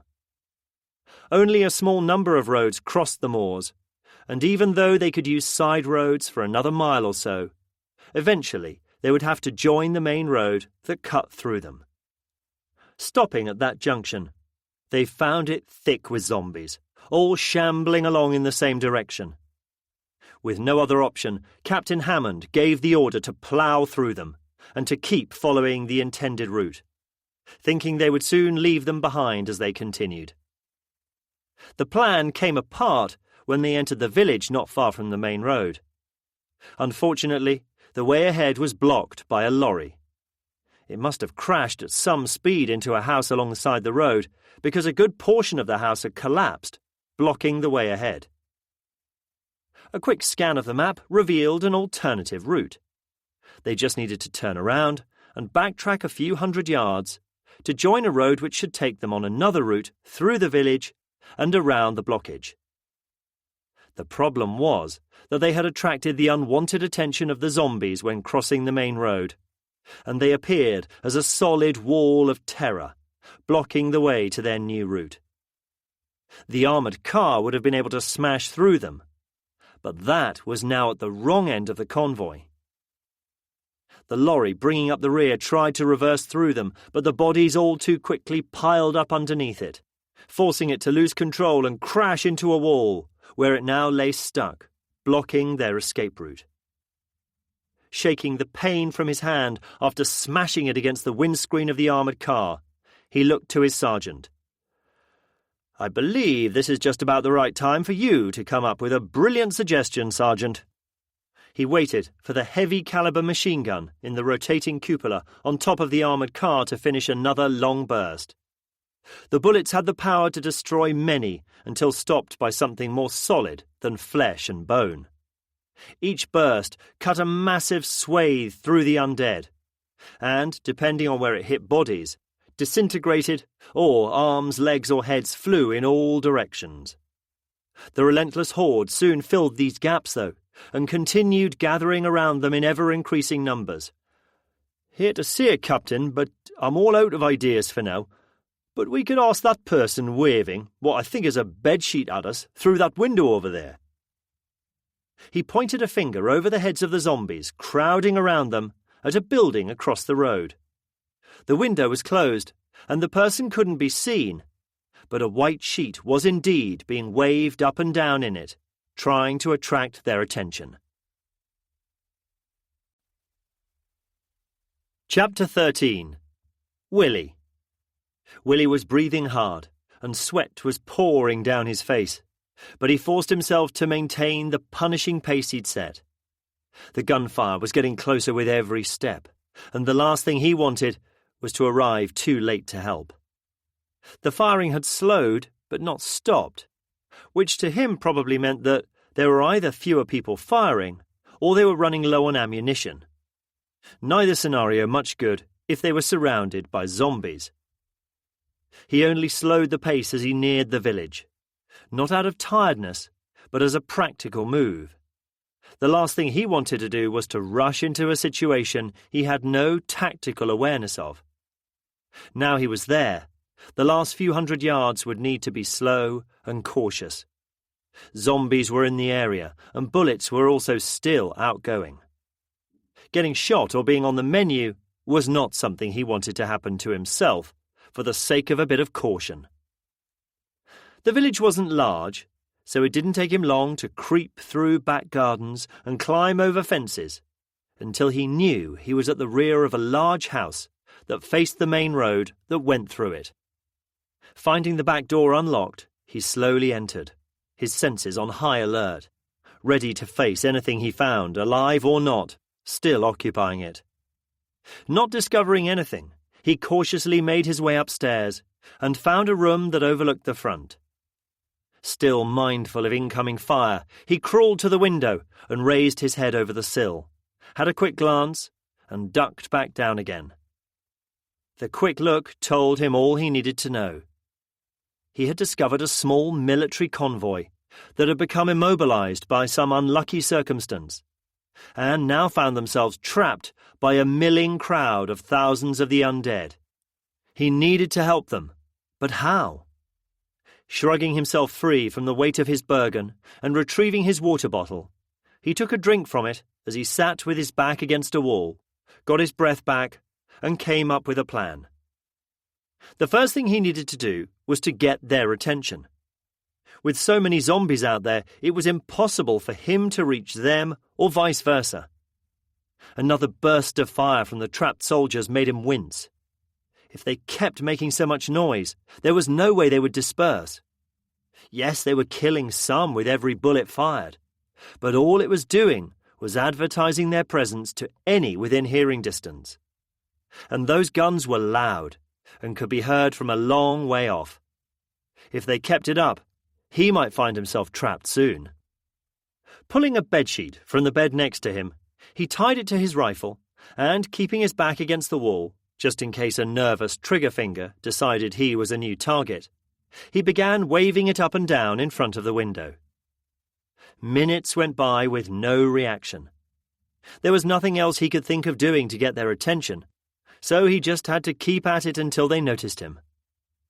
When he was about to give up and try and come up with something else, the loudspeaker on the vehicle screeched and a voice boomed out across the village. "You in the window!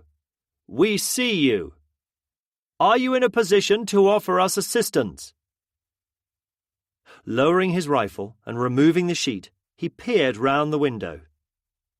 The machine gun in the turret of the lead-armoured car was now facing him, and a rifle was pointing out of the window in his direction. He was not a coward by any means, but the idea of showing himself while facing a big machine gun that looked like a .50 cal and another automatic rifle did not fill him with joy. But he decided, where else would they be pointing their weapons? And anyway, the machine gun could reduce the room he was standing in to rubble in a matter of seconds. So the false security of the wall he was using for protection did not mean that much, really. Slowly, and with his hands held out to show he wasn't holding a weapon, he stepped in front of the window to show himself. After a few seconds with no incoming fire, he relaxed a bit and raised his arm in the universal sign of hello. "Are you military?" boomed the voice over the loudspeaker. "How many are you?" Willie was dressed in army surplus clothing, so the assumption was a logical one to make. He slowly shook his head to signal he was not and held up one finger to tell them he was on his own. A plan had been forming in his mind. He first needed them to be quiet so he could begin. Using more basic hand signals, he told them to be quiet and to wait. Hand signals taught in the military hadn't changed much over the years, therefore these basic instructions were easy to get across. Acknowledgement was even easier using the vehicle's PA system. "Understood," came the reply. "We'll go quiet and wait." Giving them the thumbs up, he stepped away from the window, pulled on his Bergen, and exited the house. The idea he was forming was to create a noisy diversion a short distance away, which, he hoped, would get the horde to move on. With not much more of a plan than that, he slowly worked his way through the village, using his hand weapon to pulverize the brains of the few zombies he came across that had wandered away from the main crowd. Spotting a house on the edge of the village that stood in the middle of a large plot, he decided to see if he could find inspiration there to begin the rescue mission. His plan became more solid when he noticed the propane tank that supplied the house with gas in the garden. What would be better for getting the zombies' attention than a big bang? Peering through the kitchen window of the house, to his dismay, he could see the former occupants in the kitchen.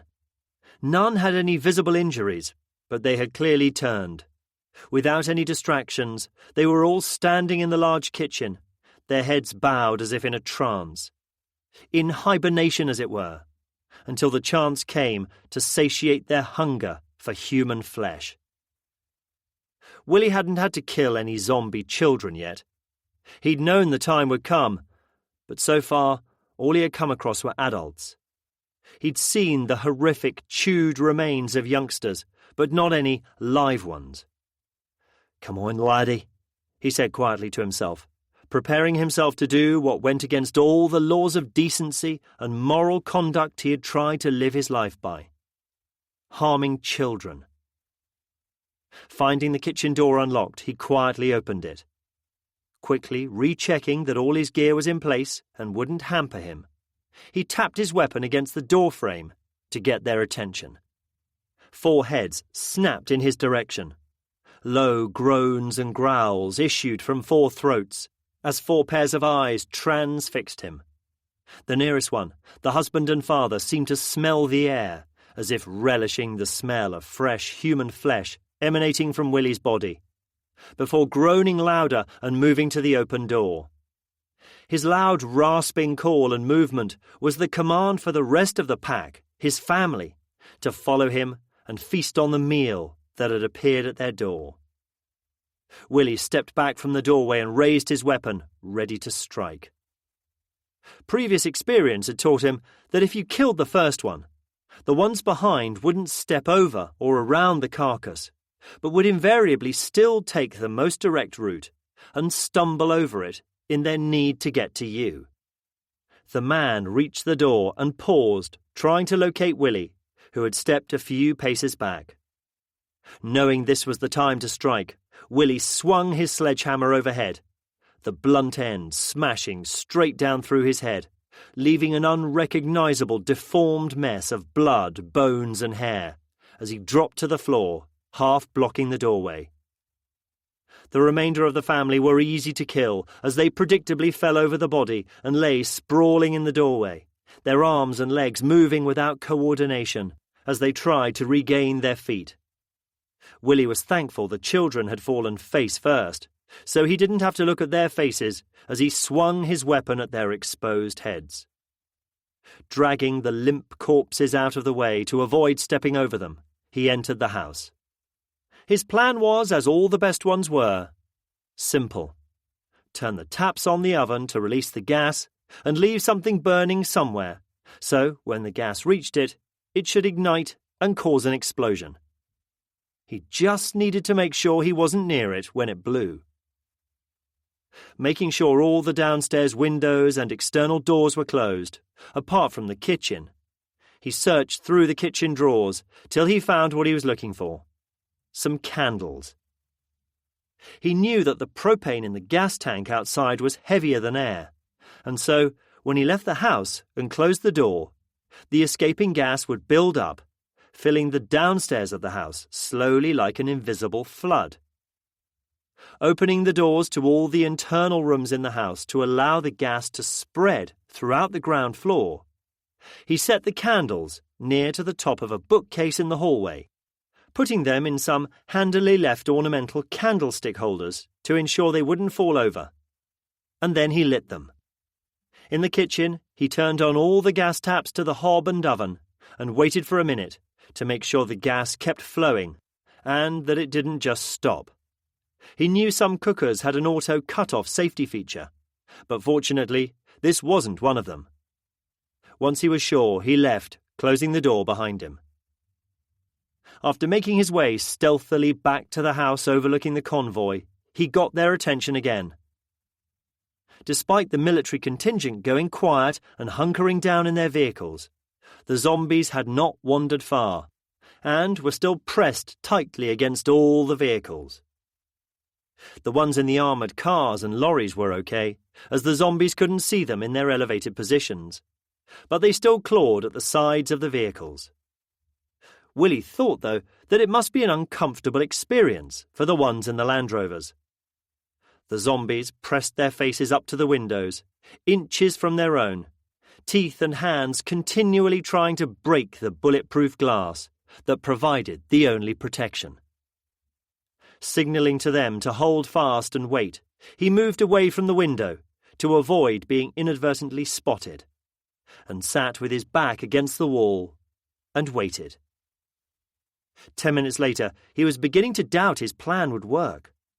He thought that surely the gas level should have reached the candle flame by now, and began to wonder if the candles had gone out or if there had been enough gas in the tank. Staring at his watch, he decided to give it 5 more minutes, and then he would have to decide what to do next. It would be stupid to return to the house to check, he knew that. so he would have to come up with another plan to get the zombies to move on. He was muttering to himself a few minutes later as he got to his feet. "Well done, you idiot. Better come up with plan B then." When suddenly his breath was completely knocked out of him, and he was thrown across the room by a huge explosion. The window shattered, covering him with glass. Lying stunned, with his ears ringing, it took him a few moments to gather his senses and realize that his plan had worked. Struggling back to his feet and wiping blood from a cut above his eye, he staggered to the window that was hanging by one remaining hinge from its frame. Almost every zombie had been knocked off its feet. All the windows, as far as he could see in the village, had been shattered by the force of the blast. Looking towards where the house had been, a huge mushroom cloud was slowly climbing into the sky, the top of it dissipating as the wind caught it. Willie chuckled to himself. "Oops, think you overdid it a bit there, my boy." The zombies slowly regained their feet, and as one they began to move towards the source of the explosion, the crackling flames and the huge pall of rising black smoke acting as a beacon for them. When the last zombie had shambled from view, he made his way to the front door and opened it. He was going to be alone no longer. Chapter 14. Captain Hammond. "What do you think he's up to?"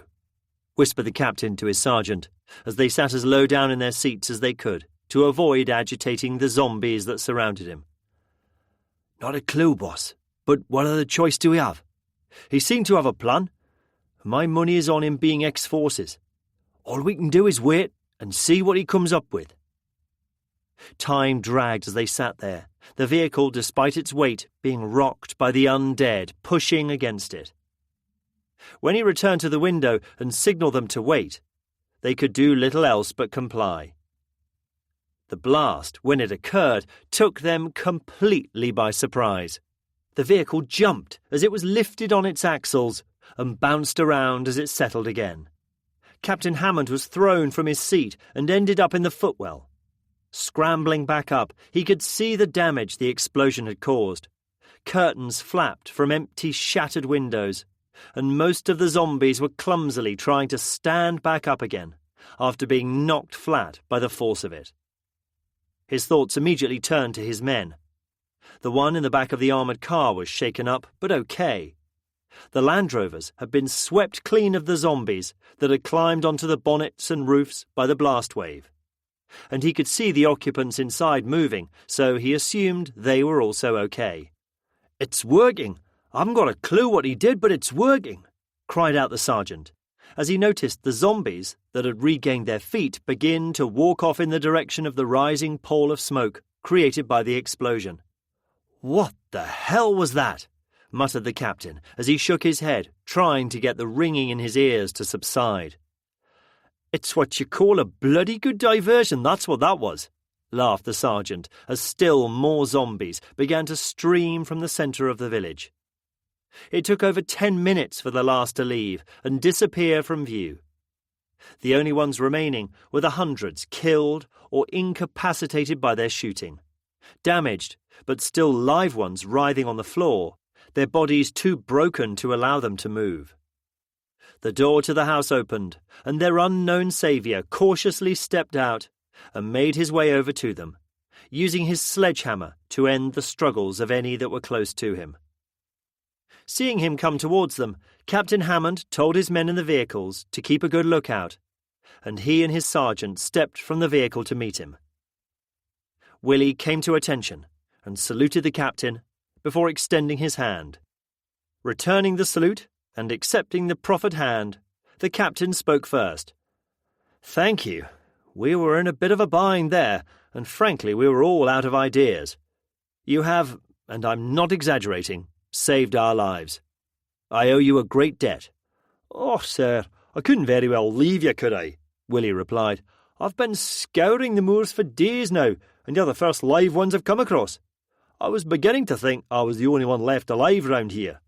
I promised friends I would help any I found, so all I was doing was that. Anyway, sir, what brings you here? The sergeant butted in. "Wait a minute. You're Scottish. You fit the description Sergeant Wood gave us. You don't happen to be a certain Willie Beatty, do you? If so, you're the reason we're here." A shocked look came across Willie's face. "What?" he stammered. How the hell do you know my name?" "You know Woody." The captain laughed. "You are Willie Beatty." "Yes, sir. You are the reason we are here." He then explained quickly how they'd met Sergeant Wood and the others days ago on their journey south. Willie held up his hand halfway through his story and interrupted his flow. "I want to hear this, but do you think it would be a good idea to finish it off at my place?" "Just one thing, though. How is Maud?" "Yes, of course," the captain replied, and turned to his sergeant. "Can you see if that lorry can be pulled free? If not, we'll need all hands to empty it." With a "Yes, sir," he quickly turned and got to work. "Maud?" Willie's face broke into a huge grin. "Yes, sir. That beautiful woman who is most likely protecting the children like a lioness, while keeping the rest of the group behaving in the manner she expects." Smiling at the wistful look that had come across Willie's face when he finished describing her, the captain assured him that she was in good health and still keeping everyone in line. Using a chain, one of the Land Rovers, with much revving, screeching tyres and the strong smell of a burning clutch, managed to pull the lorry free from the wall and the mangled bodies that had piled up underneath it. It had sustained damage. One of its rear wheels wobbled, and it juddered alarmingly when it moved. But it moved, and that was good enough for now. It only needed to last a few miles more. Zombies could reappear at any time. There was no time to waste, so Willie climbed into the rear of the armoured car, and the convoy turned around, found its way around the blocked road, and followed Willie's directions to his farm deep in the moors. Arriving as the sun set on another eventful day, Willie prepared and cooked the first hot meal Captain Hammond and the 10 men left under his command had had for a long time. Chapter 15. Roused by the delicious smells of bacon frying and coffee, Captain Steve Hammond and his men gathered at Willie's large kitchen table. Willie was himself refreshed after having his first good night's sleep for days, and he was in a good mood. This was mostly due to Captain Hammond's insisting they did guard duty to give him a night's peace. Singing to himself as he bustled around the kitchen, he heaped bacon, sausages and eggs onto a platter for the men to help themselves from. The captain noticed that his men seemed in better spirits too. A night sharing stories, discussing the future, and drinking fine whisky, in between a not very onerous guard rota to interrupt their sleep, had done wonders. A new chapter had started in their lives, and now they had a mission to take their minds away from the terrible grief that had been looming over them. Willie had relied on his isolated position, being his main defence. But after witnessing the horde that had almost overcome Hammond and his men, he realised that the possibility of an unstoppable mass one day appearing at his walls and fences was something that only luck or fate would decide. To him, it proved that the decision he had already made to leave was the right one. Not just because he wanted to be with Maud again, but staying could be more dangerous than the journey he was planning. The soldiers had also agreed in discussion the previous night to accompany him on the journey. With their families gone, there was nothing left to hold them to any particular area. They'd already met this group, and no one could deny that their plan was a sound one. Captain Hammond had issued no orders and did not influence the decision, knowing that to get them on board with the idea, they all had to agree with this, and indeed any other plan that came up in the future. Intelligent enough to realise that the unique situation they found themselves in meant the normal rules regarding the chain of command did not apply anymore, he let them all make their own mind up. They were all in this together after all. He planned to lead them and be responsible for them, but any decision-making process from now on would need to be an all-ranks joint agreement for them to remain an effective and cohesive unit. With the guard rota changing regularly, the men sat round the kitchen table and planned their next move. The agreement having already been reached for them all to head to Warwick Castle, the how and when was what needed to be settled. Willie dug out a large-scale map from a drawer, and, spreading it across the kitchen table, they got on with it. The route was easy to map. They would drive up the M5 motorway, which they already knew was clear as far as Cheltenham, and then hopefully continue onwards until Worcester, and then, depending on what they found, feel their way across country, either using main or side roads, until they reached Warwick itself. Choosing what equipment they would take was also easy. Absolutely everything they could. The real planning was what vehicles they would take. With only 12 of them, and 6 military vehicles, and Willie's tractor at their disposal, if they took them all, it would leave each one sorely undermanned and difficult to defend. One of them would only have a driver, not an ideal situation at all if any fighting needed to take place. Willie had converted his tractor and trailer in a similar fashion to the one the soldiers had already seen, and Willie had witnessed firsthand how effective it was at providing something that had the power to smash through zombie masses and also provide an excellent platform to fight from. He insisted that it would be a bad mistake to leave it behind. Of the 3 lorries, one was deemed unrepairable given the lack of specialist tools and equipment, so that was an easy one to leave behind. That left the 2 lorries, 2 Land Rovers, and the armoured vehicle to choose between. The lorries were essential as they were fully loaded with all the weaponry, ammunition, and other supplies taken from Imgen Barracks at Cheltenham. Similarly, the armoured vehicle, with its powerful machine gun mounted in the rotating cupola, needed to be included. That left the 2 Land Rovers. They were armoured, so would provide excellent protection, but because of the armour, the windows didn't open. It was never designed to enable guns to be fired from within, and its intended use was merely as a safe patrol vehicle, capable of withstanding small arms fire.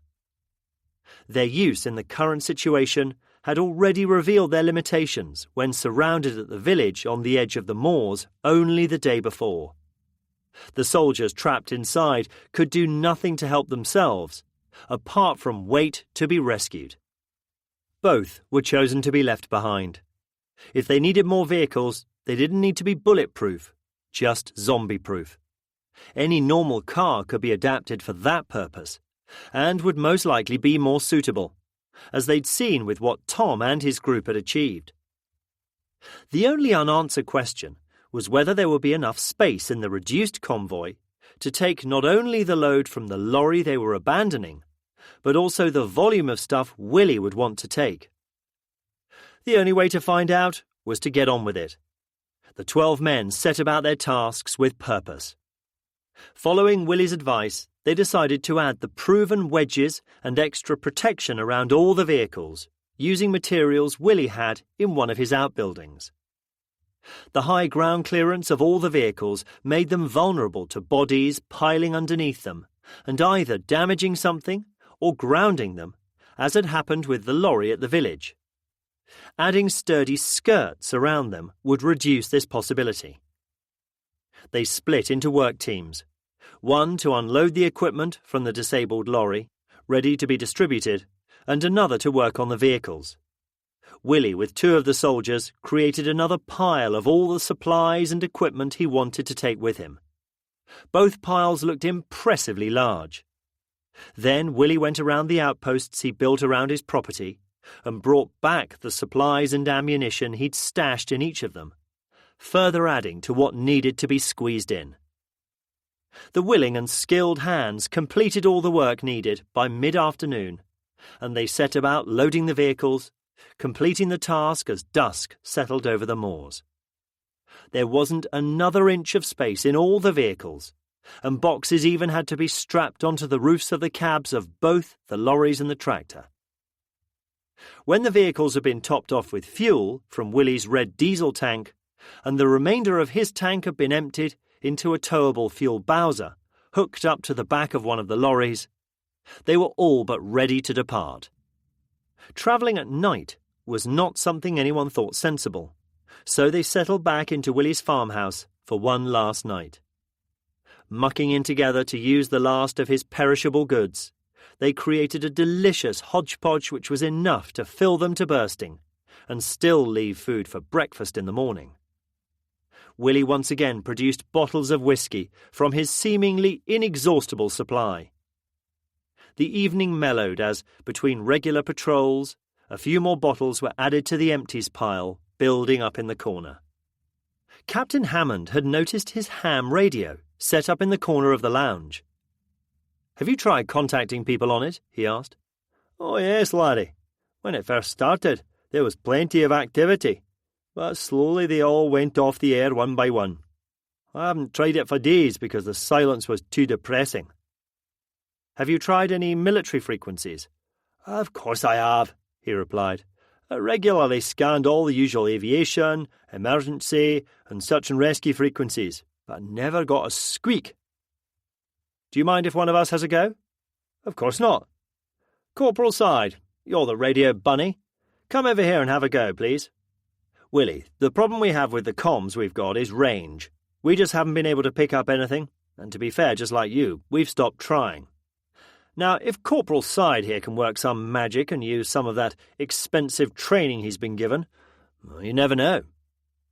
Willie bustled around for a few minutes, starting the generator to provide power and making sure the leads were connected correctly, before handing the set over to the corporal. For the first half an hour, all attention was on him, as he tried many and various channels, all to no avail. Slowly, the attention drifted from his efforts, and the conversation around the room returned to the tall stories and daft escapades that is the stock the world over for groups of men sitting around a table having a drink. The corporal, speaking into the handset, stopped all conversation immediately. Captain Hammond knocked over his chair in his eagerness to get closer to the radio set. Holding up his hand to indicate he wanted silence, the corporal carried on talking into the handset. He twiddled with a few more dials and pressed some buttons before turning to his captain and, with a huge grin of triumph on his face, said, "Sir, I have the Acting Admiral of the Fleet wanting a word with you." The corporal vacated the seat and the captain sat down, donned the headphones, and picked up the headset. The men listened avidly to the conversation, and even though they couldn't hear what was being transmitted to them, since only the captain could hear through the headphones, the conversation was easy to follow. Captain Hammond gave a detailed report of what they'd endured from the first moments they'd received the mobilization orders in Cheltenham. Once he'd given his report, he spent a long time listening, occasionally confirming he understood what was being said. Eventually, he signed off and removed the headset. Turning to see every eye was on him, he said, "Sergeant, call in whoever is on watch. I think everyone should hear this. And can someone get me a bloody whiskey, please?" The moment everyone had gathered, he began. "Well, gentlemen, that was an interesting conversation. Let me give you the brief version. What is left of the Royal Navy is currently gathering in the Solent, between Portsmouth and the Isle of Wight. Only ships that were at sea have survived intact. It seemed that in the chaos of the first few days, any ships moored in dockyards or which tried to land to offer assistance were overcome by the waves of people desperately trying to escape. Unfortunately, before anyone realised what they were dealing with, many infected by bites or the virus had boarded, and those ships quickly became butchers' yards and were lost. Hard decisions were eventually made, and the remaining unaffected vessels were ordered to make for open sea, batten down the hatches, and not offer any assistance to anyone, no matter the circumstance. A few vessels mutinied, their crews unable to accept that they couldn't help their families. Order was eventually restored, but not before some ugly incidents and more ships being lost. Orders have gone out to any of our vessels around the world to make best speed and return home." He shrugged, taking another sip of his whiskey. "And that is the good news. We are the only contact they've made with any land-based forces still in the field, so to speak. There are a few bases manned with people in bunkers and shelters still communicating, but they all report being unable to leave due to the zombies the other side of their blast doors. They still have access to satellite imagery and communications, but are unable to offer any more than that. Currently, they're trying to carry out a detailed survey to identify any assets left. Early indications are, it does not look good. All available manpower in the UK was initially dispatched in the first phases of the crisis and quickly became overwhelmed. Aircraft took off, but found themselves unable to land when their bases fell to the masses that breached their perimeters. The rest of our Air Force is mainly stuck on the ground, abandoned in bases overrun with zombies.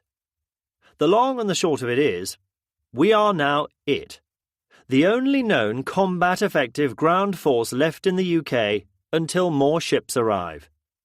They are expecting the helicopter carrier and fleet auxiliary ships to arrive over the next few days, but they can offer us no help.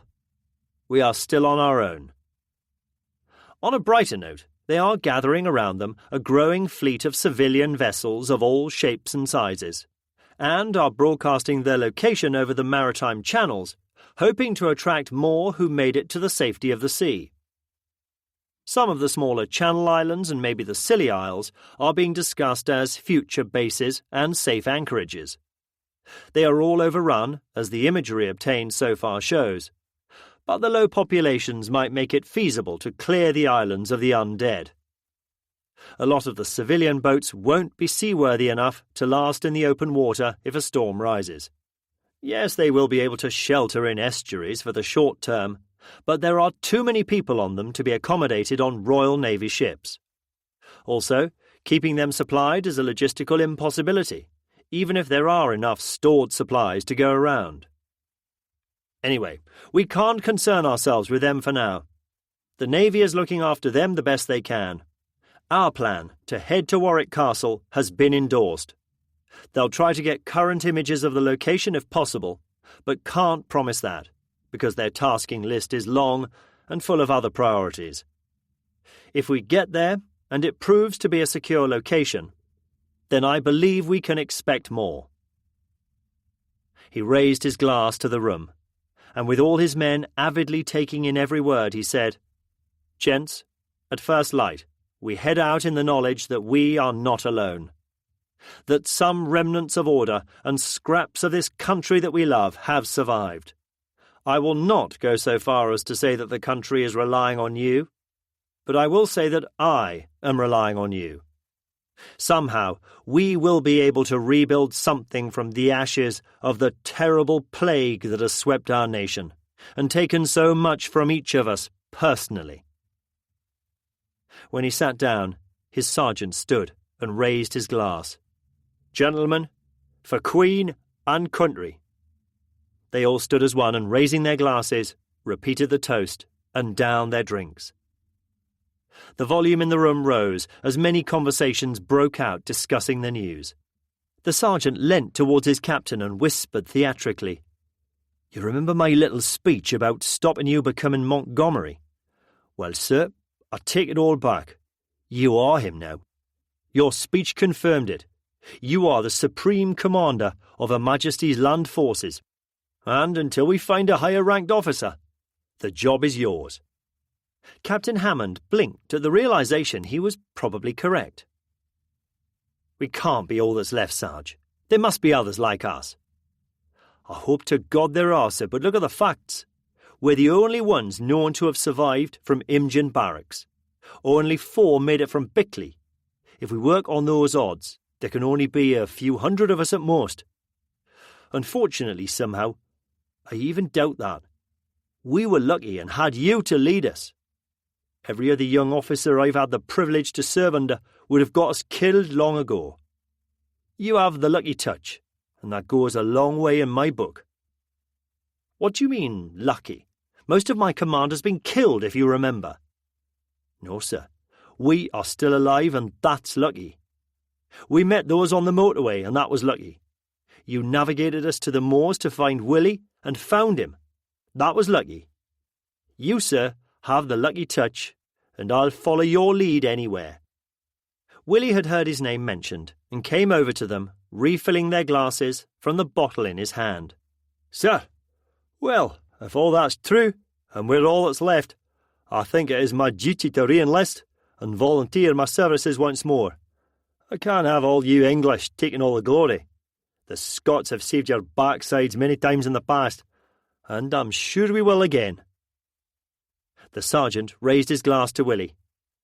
"I'd take him, sir, if I were you. That man, I bet, has seen more action than all of us combined. If he speaks, I would listen." Captain Hammond also raised his glass in acknowledgement. "Thank you, Willie.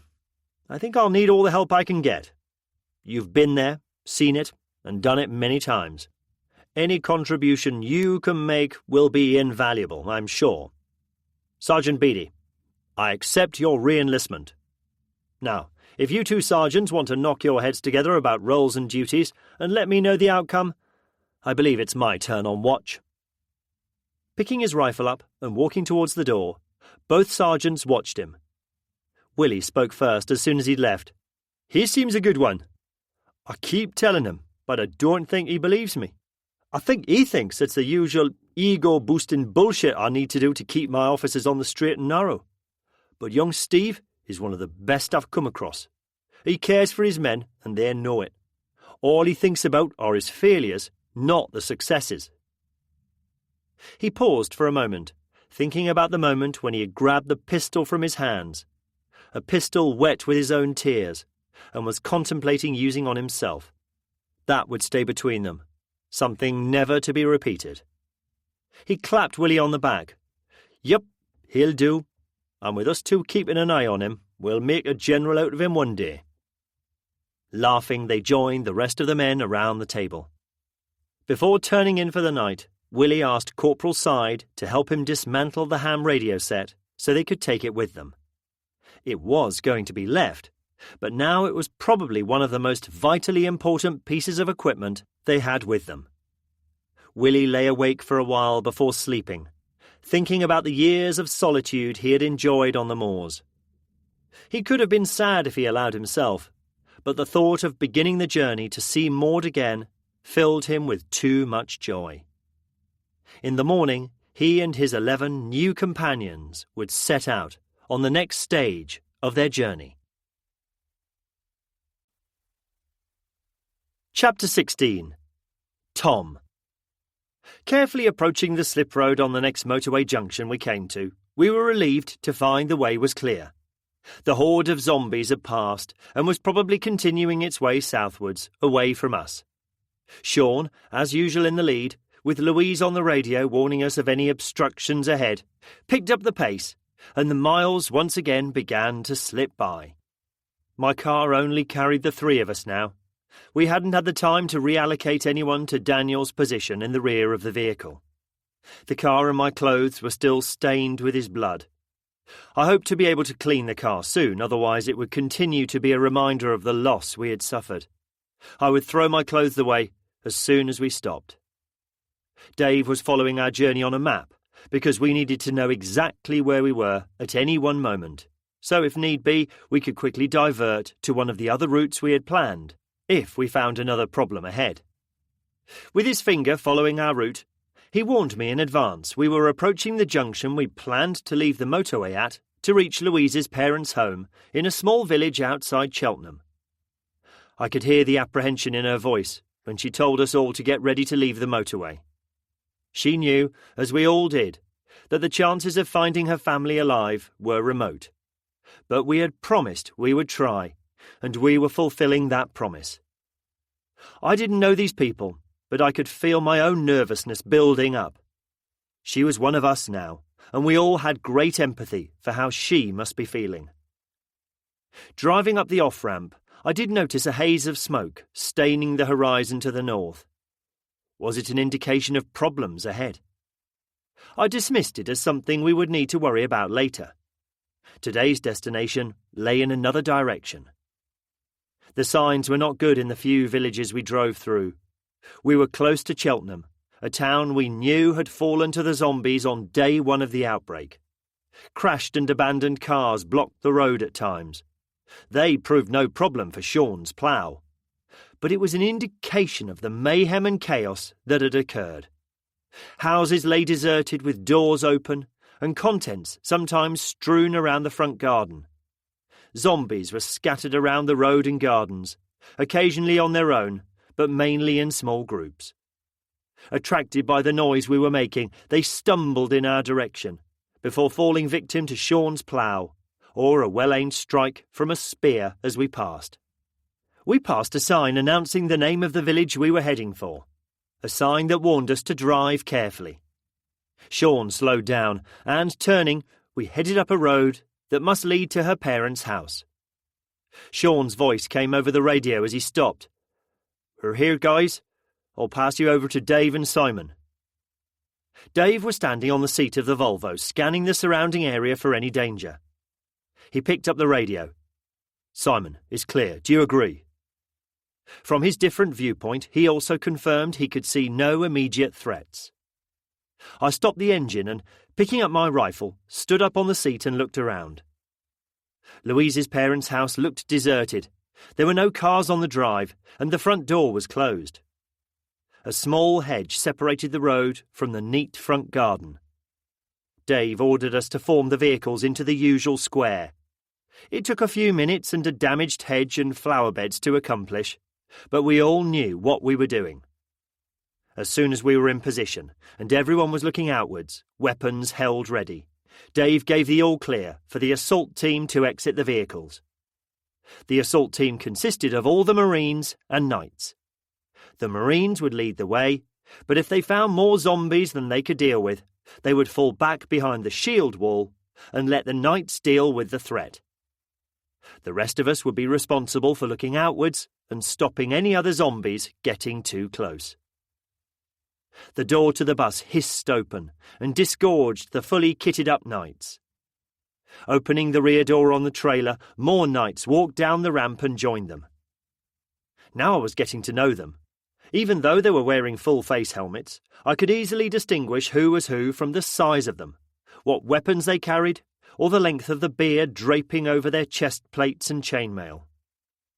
Horace wanted to join them and tried to follow Ian as he walked down the ramp. He was a gentle but powerful dog, and it took 2 people holding his collar to stop him.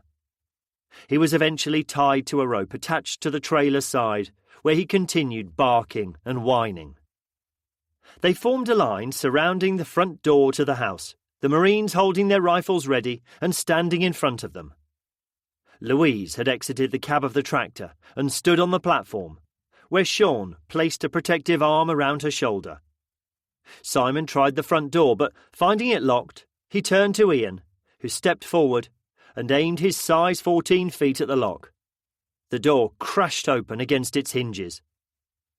The Marines cautiously entered the house, followed by the Knights, only to return a few tense minutes later. Dave called to Louise. "It's empty. There's no one home. It all looks neat and tidy. The breakfast dishes are in the sink. No drama happened here. They must have gone out without knowing what was going on." Louise turned to Sean. "What day did it all start?" "It was a Monday, I think," he replied, looking around for confirmation. What day of the week it was had lost all meaning now, and we were all losing track of the date. Becky confirmed it. "Yes, definitely a Monday." "They could have gone to the bridge club in the village hall. They never missed it. Most of the retired people in the village go, it's one of the big social occasions of the week." "How far away is it?" I asked. "Not far. It's on the other side of the village, by the cricket pitch." Dave looked at me and I shrugged. "OK," he said. "We've come this far. A bit further won't hurt. Let's all get back on board and head to the village hall. But Louise," he warned, "if they aren't there, though, I don't know how much longer we can spend looking." "No, I understand, and thank you, everyone. If they aren't there, I don't know where else they could be." Dave raised his voice. "Right, everyone, back on board, and stay sharp." By the time everyone had got back into their vehicles, a few zombies had started to appear, coming up the road in the direction we had come from. Sean spoke over the radio. "Louise recognises them. They're all neighbours and villagers." I looked at Dave and said, "This doesn't look good, mate. If we find a room full of zombie OAPs, what the hell are we going to do? Ask nicely for her parents to come out? Or are we going to have to kill them all to get the answer she's looking for?" Dave replied, ending with a quote from the movie Platoon. "I hate to say it, but if they are there and have turned, we may not have any other options. It's a lovely fucking war." In the few minutes it took everyone to get back on board the vehicles and begin to move off, the zombie villagers reached us. I noticed Louise, as Sean drove the tractor past me to lead us down the road, crying and pointing at some of them. I couldn't hear what she was saying, but I could imagine her telling Sean the names of her former neighbours and possibly friends just before he mangled them with the plough. Driving slowly through the village, the convoy followed Sean as we headed to the village hall. The car park of the village hall was reasonably full, an indication that Louise was right, and the bridge club had gathered before the apocalypse had hit their peaceful corner of England. We all drove onto the cricket pitch and formed the usual square of vehicles.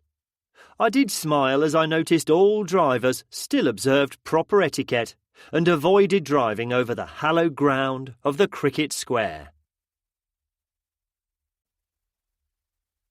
Chapter 17.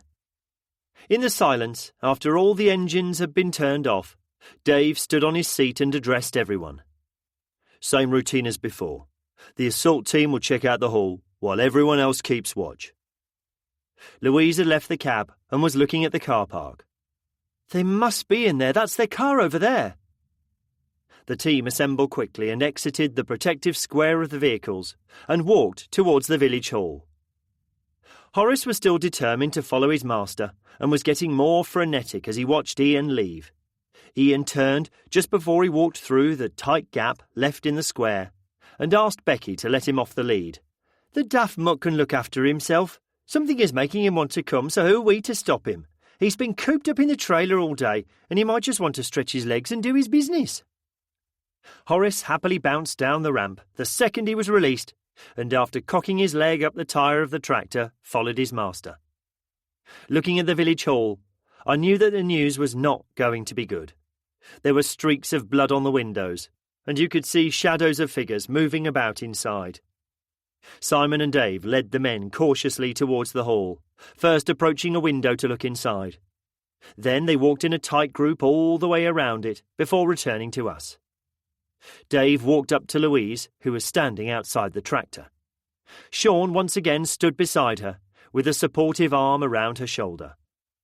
"I'm really sorry, but everyone inside has turned. The main door opens inwards, so it looks as if they're trapped. If your parents are in there, then they've gone, I'm afraid." Louise bowed her head and began sobbing. She had known that this mission to find her parents was likely to end in failure, and now it had become reality. In the space of a few days, she had lost everything dear to her. First, she'd had to watch her sister turn and be killed by her own hand, thrusting a knife into her diseased brain. She'd been bitten while they were trying to evade zombies, and now her parents were gone too. Her grief was understandable, and we all stood silently for a while, respecting it. Eventually she recovered enough to speak, her voice cracking with emotion. "Thank you everyone for trying. At least I know now and can accept and deal with it. What can we do? Do we leave them trapped in there? At least I suppose they're with their friends." Simon replied, "Yes, unless one of them presses against a panic bar on one of the fire doors, which could happen easily. They're trapped. We could block the doors to prevent them, but eventually a window might break or something could happen, and a door could open." He paused and looked at the village hall before continuing. "It's not worth the risk for us to deal with them. We could consider setting fire to the building. It may sound horrible, but it would stop them from maybe being a problem in the future to any survivors in the area." Louise looked at the building that housed what had once been her parents and their friends. It was an old building and had probably served as the village hall for generations. It was constructed from both brick and timber, and would be old enough for most of the materials used to build it to predate modern construction safety regulations. In other words, it would burn easily. I agree. I hate the thought of them remaining in there, but the idea of them escaping, wandering the earth as one of those horrible beasts, is even worse. The village hall was a place where they spent a lot of time, and it would be a fitting final resting place for them. The vicar called over from the trailer. "I can sanctify the place as holy and perform a funeral service if that will help, my dear. The good Lord will look after their souls." "Thank you, Vicar," I said, and looked around the group. "Does anyone have any objections or other ideas?" No one replied, but many nodded their agreement. "Right then, that's a plan. Let's get on with it. There are some fuel cans full of petrol in the van. Can someone get them, please?" Jamie, standing with his axe over his shoulder, interrupted to point over to the entrance to the car park. A couple of wandering zombies, obviously attracted by our noisy journey through the village, were approaching, and more could be seen beyond. "Whatever we're doing, can we get on with it? We're beginning to attract a crowd." There weren't many of them yet, but as we knew from experience, that situation could change quickly. Dave turned to me. "Tom, we can deal with those. You get on with the plan for the village hall." He turned to the ones looking over the side of the trailer. "Just make sure a few of you stay on watch and are ready to back us up if we need help, please." The knights took a few moments to get their pikes from the bus before jogging across the grass with the Marines towards the approaching former villagers. Horace, sticking close to Ian's heels, went too. His hackles raised. He had been growling since before the first ones had appeared. Sean's friends had told us how great he'd been when they'd had to fight the huge crowd of zombies that had trapped them inside their house in Bristol, jumping up and biting the face of one that had clamped its teeth into Ian's chainmail-clad arm, getting it off him and keeping him in the fight. Since we'd met him, he growled and barked when zombies were around, sensing them long before they came into sight. Our very own big, soft and friendly early warning system. Chet, carrying 2 petrol cans he had retrieved from the van, walked up to me. "How do you want to do this, Tom?" he asked. "Sensitively, for a start. We must remember that Louise's parents are in there," I replied quietly, before turning to look up at the vicar. "What do you need to do for this sanctification thing, Vicar? And how long will it take?" He looked at the approaching zombies. "Not too long. I'm sure my boss will forgive my brevity given the circumstances." He looked at Louise, who was still standing next to Sean. "My dear, would you like to join me for the ceremony?" She nodded and climbed down from the tractor. Sean followed her, and they waited for the vicar to appear from the trailer. I walked up and gave Louise a quick hug. I caught Sean's eye and understood the meaning of the look he was giving me, nodding to him the silent response. "Don't worry, mate. I'll watch your back." The vicar had taken a few minutes to retrieve some items from amongst his possessions, and walked down the ramp wearing his stole, and he was carrying a Bible and a few other items. While we were waiting for him, I chose half of the remaining fighters of the group, asked them to exit their vehicles, and led them a small distance away from Louise and Sean to give them a quick pep talk, giving them the usual reminders about being vigilant. I made sure that everyone understood what we were trying to achieve, and then we spread out in a protective cordon around the vicar, Sean and Louise, as they walked over to the village hall. Hearing the vicar begin reading from the Bible and saying prayers, I silently hoped he wouldn't take long. I wasn't following what he was doing very closely because I was keeping a watch out for approaching threats, but I did notice him make a few signs of the cross and throw what I imagined to be holy water from a small bottle he was carrying in the direction of the building. From my position, I could see the knights, who, with the Marines watching their flanks, were engaging the approaching zombies. They'd formed a line and, holding their pikes out, were impaling the heads of any zombie within range. Horace was running up and down in front of them, barking loudly and snapping at hands as they reached out to him. If one got too close, he jumped up at it and sent it flying backwards, often knocking over the one behind it too. Everyone who had seen Horace fight before was full of praise for his bravery and skill at fighting them, and now I could see why.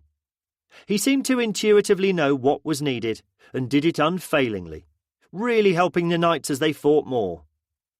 More zombies were gathering than they were able to kill, though, forcing the fighting line to begin to take a step backwards occasionally when the press of bodies became too great. Every step was bringing them closer. The vicar was still performing a ceremony. I didn't know if it was the sanctification one or if he'd moved on to the last rites, but whatever he was doing, he needed to get on with it. We still had to set the building alight and make sure it would burn well enough to destroy its inhabitants and render them harmless. He told us his first name was Charles, but it just didn't seem right to use it. "Vicar," I called, interrupting in mid-prayer, "I hate to say this, but could you hurry it up a bit?" "1 more minute and we will all be done," he replied calmly, without raising his head from the Bible, and continued with his service. Louise was weeping as she stared at the building. I imagined she was trying to see her parents one last time.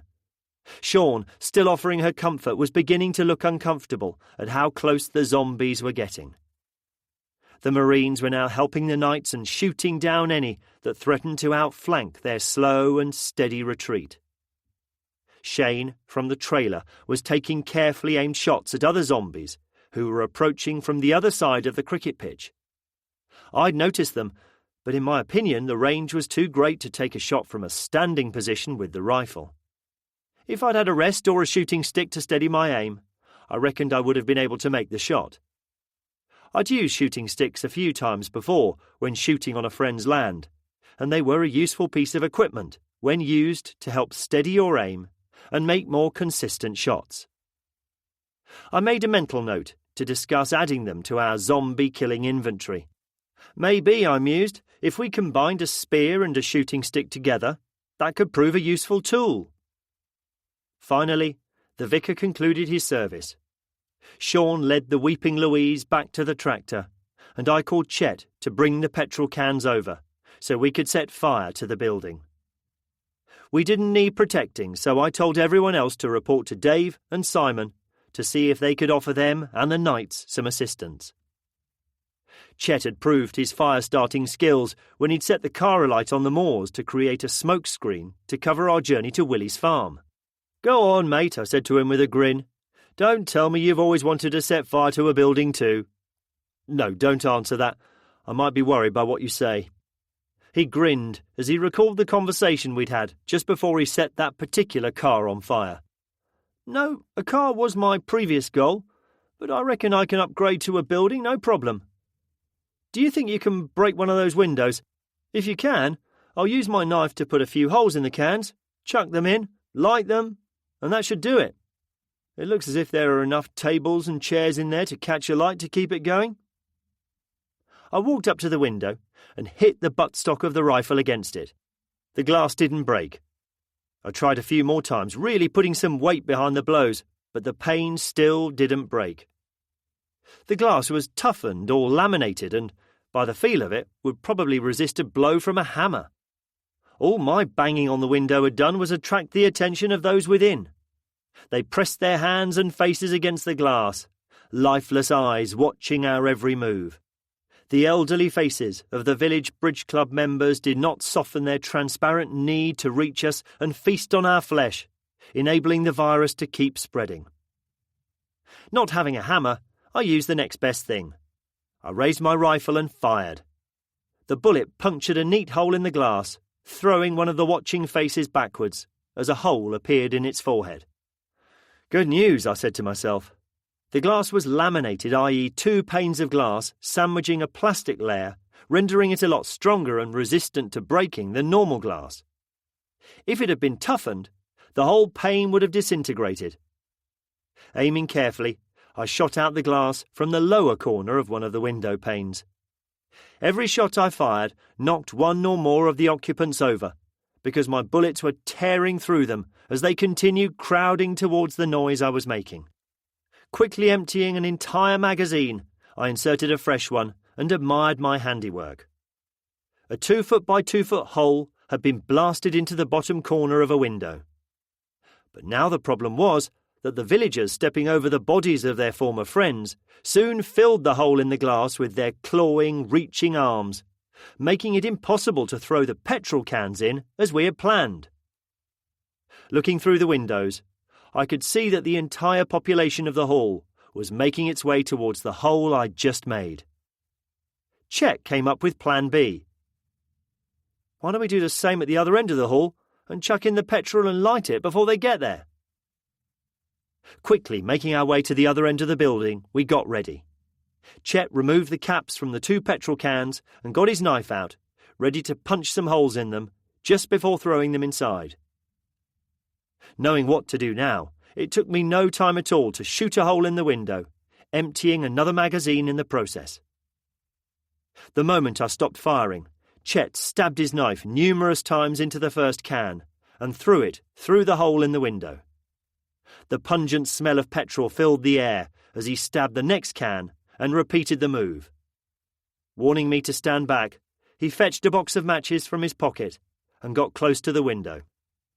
The ones inside had already begun to move towards the new source of noise we'd created, slowly shambling as one back down the length of the hall, some tripping over the occasional table or chair that hadn't already been pushed out of the way by their continual wanderings.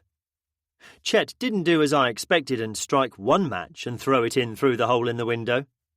My mind had already registered that the match would most likely go out before it hit the floor to ignite the petrol spilling out of the cans. Instead, he lit one match, and doing something I hadn't done since I was a child, used it to light the rest of the matches still in the box. The box flared and hissed noisily as all the match heads burst into fire in a rapid chain reaction. The box, now emitting a flame over a foot long, was thrown through the hole in the glass by a smiling Chet. We both stepped back and waited. Nothing happened for a few seconds. The bodies inside began pressing against the new hole we'd created, arms once more reaching out, hands opening and closing like claws. Had one of them stepped on the burning matches, putting them out? When the petrol caught, it did not blow the building up as would happen in Hollywood movies. There was a low whooshing sound, and flames appeared throughout the building, following the spreading petrol. Air rushed in through the holes we'd made in the windows, as more oxygen was pulled in to feed the flames. The former villagers had no comprehension of the dangers the flames held, and made no move to get out of the way, and either stayed where they were, and the flames caught them up, or they walked towards the new and interesting noise and lights that were spreading across the floor in a blue and yellow flame. As the first few pensioners caught fire, possibly because the nylon and polyester clothes they were wearing was more inflammable than the natural cotton or wool the others were dressed in, the fire really began to take hold. These human fireballs still walked, not feeling any pain as they bumped into others, setting them alight too. When the curtains caught fire, it was clear the fire was out of control and wouldn't stop until there was nothing left to burn. The whole process had taken no longer than a minute. Chet and I checked our weapons and ran over to where Dave and Simon were leading the fight against the approaching swarm. Dave looked at our handiwork. The fire was growing rapidly, and black smoke was pouring from the roof. "Enjoyed yourselves?" he asked with a grin, before turning back to face the direction the zombies were coming from. The knights had been working hard, and the field in front of them was littered with hundreds of corpses. Facing the massed zombies, shields raised, they screamed their battle cries as they hacked, slashed and thrust at ones, trying to climb over a wall of already unmoving corpses. Looking back across the field, I could see other similarly arranged rows, and wondered what tactics they were using. It wasn't worth asking just then, and I would obviously find out soon enough. One of them issued a command, and they all disengaged immediately and took 10 paces backwards. Dropping their shields, they either sheathed or slung their weapons over their backs, and reached back to grab a pike from someone who had peeled off from the flanks, picked it up from the ground, and held it ready for them, Another command was issued, and the pikes were lowered, and the knights stepped a few paces forward and formed a line in front of the wall of death they had just created. Breathing heavily, they waited. The ones who had handed them the pikes went back to the flanks and continued to take shots at any that was spilling from the pack, threatening to outflank them. "Great work, lads," Dave shouted out to them. "One more time, lads, and we'll pull back to the vehicles. Knights, when I order it, you peel away and get on board." "What can we do?" I asked when he'd finished. He looked around the field. We were about 50 metres away from the vehicles. The village hall was burning fiercely, and only a few zombies were approaching from other directions. A shot sounded from the trailer, and I watched as another one fell. They were too few to worry about, and the others were proving capable of dealing with them. "We have it sorted here if you and Chet could take up position halfway between us and the vehicles and keep watch for anything we might miss." With a nod, Chet and I jogged away to where he indicated and raised our weapons, ready for anything. I couldn't help myself, though, and kept looking towards where the action was taking place. It was fascinating to watch. As soon as the zombies came within range, the knights began killing them with their pikes, every thrust destroying another brain with the sharp spike. The ones killed fell to join the others, creating a growing wall of bodies, which, when it was high enough, created enough of an obstruction to hold them back. Horace ran up and down in front of them, knocking over any they missed. At a shouted command, issued from within the solid line of knights, they dropped their pikes behind them and bent down to pick up their shields and reach for their hand weapons. Still, all screaming their battle cries, they formed a shield wall and stepped towards the mound of their recent victims and began thrusting, stabbing and hacking again at the ones trying to climb over the obstacle, creating an even higher pile of bodies. Horace then began patrolling up and down their line just behind them, ready to jump in and help if required. While the knights were busy fighting, Dave got 3 people to gather up the pikes and take them back to the trailer. Once they passed them up, they returned to cover their retreat. A breathless shout from within the line of knights. "Whenever you're ready, Dave, we're all just about knackered here." This prompted the next move, and Dave shouted the order. "Do that pushback drill and disengage. Make best speed back to the vehicles while we cover you." A few more hacks and thrusts later, a shout came from one of them, and they linked their shields, and on another shouted countdown from one of them, gave a hard shove against the zombies, still trying to climb over the wall of corpses. As they tumbled back down the gory slope of death, they knocked more over, creating a gap, and giving them the time to turn around and run back to the vehicles. The timing and execution of the drill was so efficient that there was no need for any of us tracking backwards, protecting the running knights to fire our weapons. Within a few minutes, ramps were raised, doors were closed, and the convoy of 42 people and 1 dog slowly moved off the cricket pitch and continued the journey. Chapter 18. Retracing our route out of the village, I was puzzled when, passing the end of Louise's parents' road, she told us that Sean was stopping. As soon as he had, Sean leapt from the cab and, carrying his weapon, ran up the road towards their house. "Louise, what's he up to?" I asked. "Tom, I don't know. He just told me to tell you we were stopping and then he ran off." We could do nothing but wait, our eyes scanning everywhere for approaching zombies. It seemed longer, but it was only a few minutes before he returned, running at full speed, his weapon in one hand, and objects held in his other. When he was closer, I could see what they were.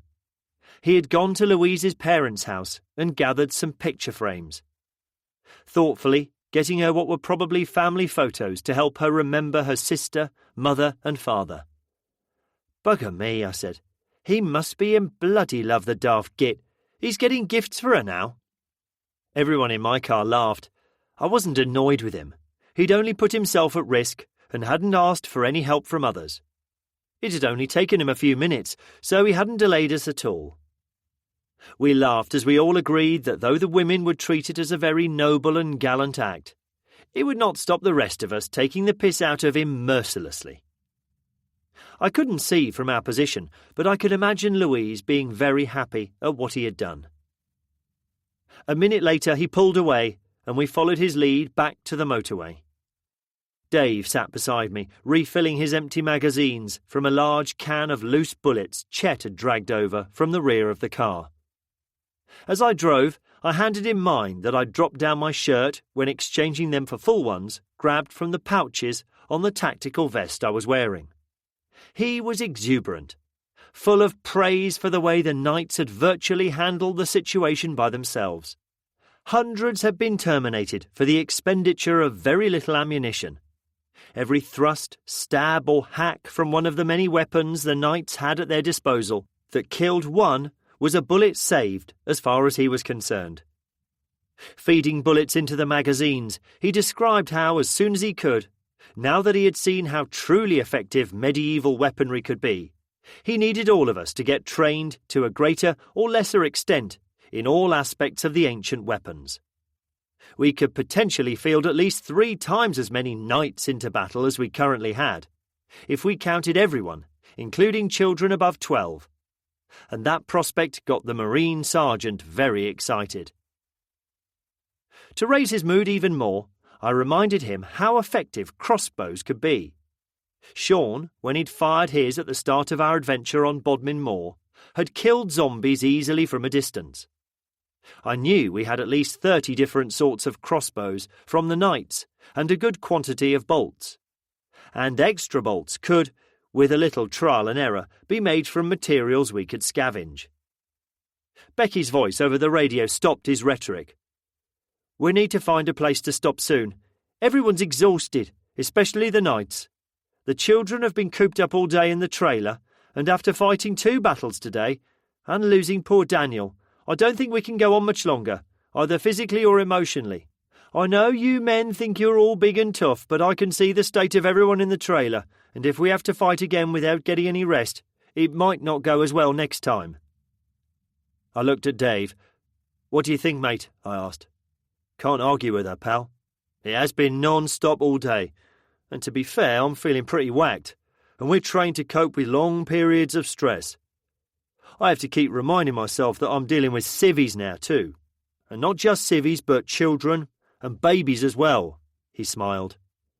"I'll pull her up on the sexism though.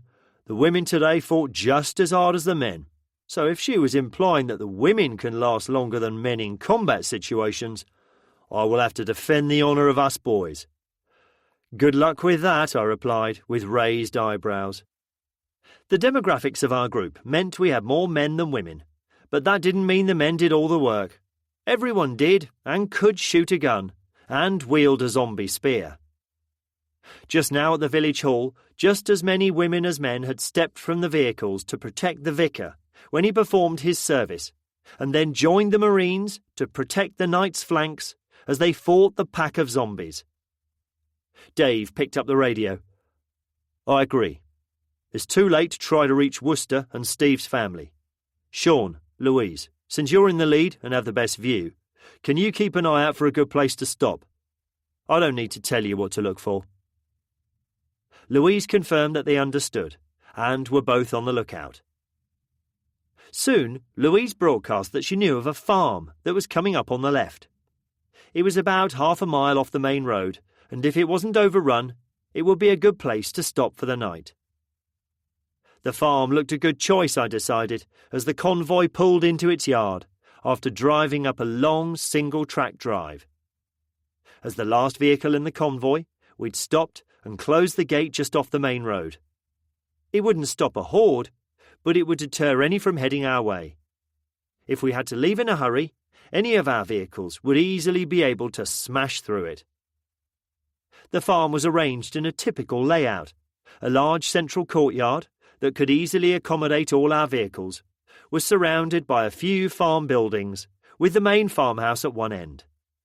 Walls and gates filled in the gaps between these buildings. The walls weren't high enough and the gates not strong enough to offer complete security, but they were better than nothing, and would offer us a certain amount of protection, and they would delay any approaching zombies. From much practice, we formed the square of vehicles quickly, and one by one the engines were turned off. I could see 2 cars parked neatly in the yard, in front of the building I assumed was the farm shop. I'd seen signs advertising on the main road. One was a small 2-door compact, and one was a larger estate car. Dave called out to everyone, reminding them to stay put until he'd done the usual security sweep. Grabbing our weapons, Chet and I joined him as we climbed down the ladder from the Volvo's roof. The outbuildings had open fronts, so we checked those first, and finding them empty, we moved on to the side of the yard that contained the farm shop. Passing the cars, I took a quick look inside them. Tapping Dave on the shoulder, I pointed at one of them. A dog, that looked to be dead, lay in the luggage area of the estate car. A few of the windows on the car were opened for ventilation. All they did now, though, was let out the strong smell of feces and decay. Poor mutt, I thought. Everyone knew the danger and stupidity of leaving dogs in cars in hot weather.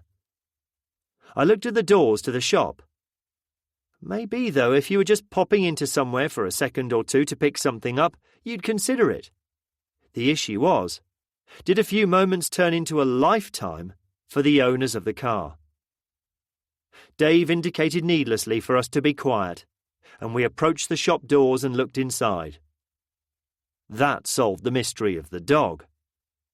Inside looked chaotic. Shelves were knocked over and their contents scattered across the floor. In the middle of the shop floor, 3 people were crouching over something on the floor. I could make out that 2 looked older and one was a young girl. I could not see what they were leaning over, but I could imagine. I looked at Dave and Chet, who nodded they were ready. I pushed the door open slowly, and the 3 of us stepped in quietly. Chet's foot accidentally kicked against a can, which then rolled across the floor and clattered against some metal shelving. 3 heads lifted and began looking around for what had disturbed them. One of them, a lady who must have been in her 70s, locked her eyes on us. She was holding a bone in her hands, and her face and clothing were entirely covered with dried blood. Staring at us silently, she raised the bone to her mouth and continued gnawing upon it as she stood up. When they'd all raised themselves up, we could see what they were feeding on. A shoe, a few scraps of clothing, and a pile of picked clean bones was all that was left of their victim. A lone white plastic clog, the only indication it might have been someone who'd worked in the kitchen at the farm shop. They must have been feeding on their one victim for days, picking the corpse clean until there was nothing left. "Clumsy bastard," chuckled Dave. "Oh well, they know we're here now. Let's get on with it." He pulled a hand axe from the holder on his belt and stepped forward. We did the same. The axe had been one of the many items we had got from the farm supplies warehouse earlier. They all came with a holder that clipped to the belt, and so made an ideal weapon for us to carry. Most of us had adopted them as our preferred primary close-quarter weapon. The axes easily smashed through skulls, their brains spilling across the floor as we withdrew them, adding another layer to the crusted and dried stains already covering it. Our work was not yet done. We still had the main house to check.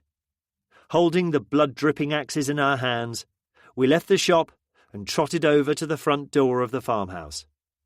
The door was locked, but easily gave way to a well-aimed kick from Dave. The house was a mess.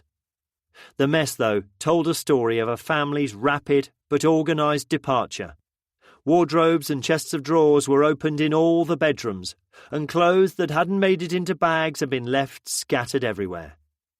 Food that hadn't been taken was still piled on the kitchen worktops. The large pantry next to the kitchen was empty. Most of the food left behind was perishable, showing that they'd had time to make choices about what to take. In the utility room, a gun safe was open, with the keys left in the lock. A lone gun was still in it, and a few dropped cartridges littered the floor. We would never know what happened to them. All I cared about was that the house they had left in such a hurry would provide us with an ideal shelter for the night. 30 minutes later, the smell of cooking from the kitchen grabbed our interest. Jim had gone to the farm shop and, ignoring the carnage on the floor, had collected a lot of almost fresh vegetables and dried meat from the deli counter. And after telling Maud to stop interfering with his creative genius, was making a huge pot of delicious-smelling, what he called in his own words, mush. While he was cooking, we had closed and reinforced the gates to the courtyard and arranged the vehicles to form a barrier around the front door, and a few of us spent some time securing the house. Scavenging some materials from the sheds on the property, we boarded up every ground floor window and door, except for the front door. Some good news was that the dog in the car wasn't dead, as I'd first thought. Daisy, after hearing about it, had insisted on going to check on it, and lucky she did. As soon as she peered through the window of the car, she'd seen its chest barely rising and falling. Her scream for help caused many of us to run over, weapons at the ready. The dog, a German shepherd who was probably less than a year old, was just hanging on to its last threads of life. Daisy had opened the back door of the car and had climbed in by the time I got there, and was cradling the dog's head in her lap. The car stank of dog feces and urine and was scattered with ripped open food packages and remnants of plastic bags. The dog most likely belonged to the old couple, or to the young girl who I imagined was their granddaughter, who had been feeding on the unfortunate shop worker until we intervened. They probably left the dog in the car with the rest of their shopping while they popped into the farm shop for something, and one, or all of them, had succumbed to the virus and turned while they were in there. All speculation, but that was all there was to go on. What had saved the dog was the shady spot where they parked the car, and the fact that the car contained what probably had been their weekly shopping. It had kept it going until it had eaten the lot. Even though the car was in the shade for most of the day, the hot weather would still have made its interior incredibly hot. The heat and the lack of water had slowly been killing the dog until we arrived. I carefully picked the dog up, and with Daisy stroking its head, carried it into the house. Laying it on the floor in the lounge, I handed it over to the care of Daisy and, under the guidance of some grown-ups, a whole troop of young nursing staff. With the place secure, and with only a small perimeter to watch and many hands to do it, everyone found themselves with some time on their hands and took the opportunity to relax and sit down. With so many of us, it was lucky that the house was large. Space was at a premium, but there was enough of it for everyone to sit down, either around the large kitchen table or in one of the downstairs rooms on a chair, table or sofa, or on the carpet, leaning against a wall. Most of us kept checking in on the progress of the dog. It was a she, and Daisy had named her Princess. She was improving, and after having water initially spooned into her mouth, was recovering well. She had not yet regained the strength to stand, but was now able to drink from a bowl placed beside her. The children were taking the warning seriously about not overcrowding her, and respecting the fact that she had been through a traumatic period, and therefore her behaviour might be unpredictable. Princess lay there, though, looking at everyone around her, wagging her tail, proving she was on the mend, and probably had a nice temperament. Horace had been to see her, and seemed very happy about the addition of what he probably considered to be a young and very attractive lady to the group. We joked that he was now spending an equal amount of time begging for food from the kitchen and visiting his new love interest, no doubt telling her what a brave and heroic zombie fighter he was, and for her own safety she needed to stick as close to him as possible.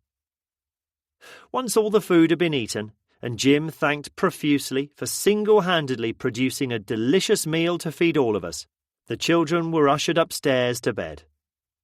They were delighted that Princess found the strength to follow them upstairs, where, once she was lifted onto the bed Daisy was sharing top to toe with the other children, she fell immediately asleep.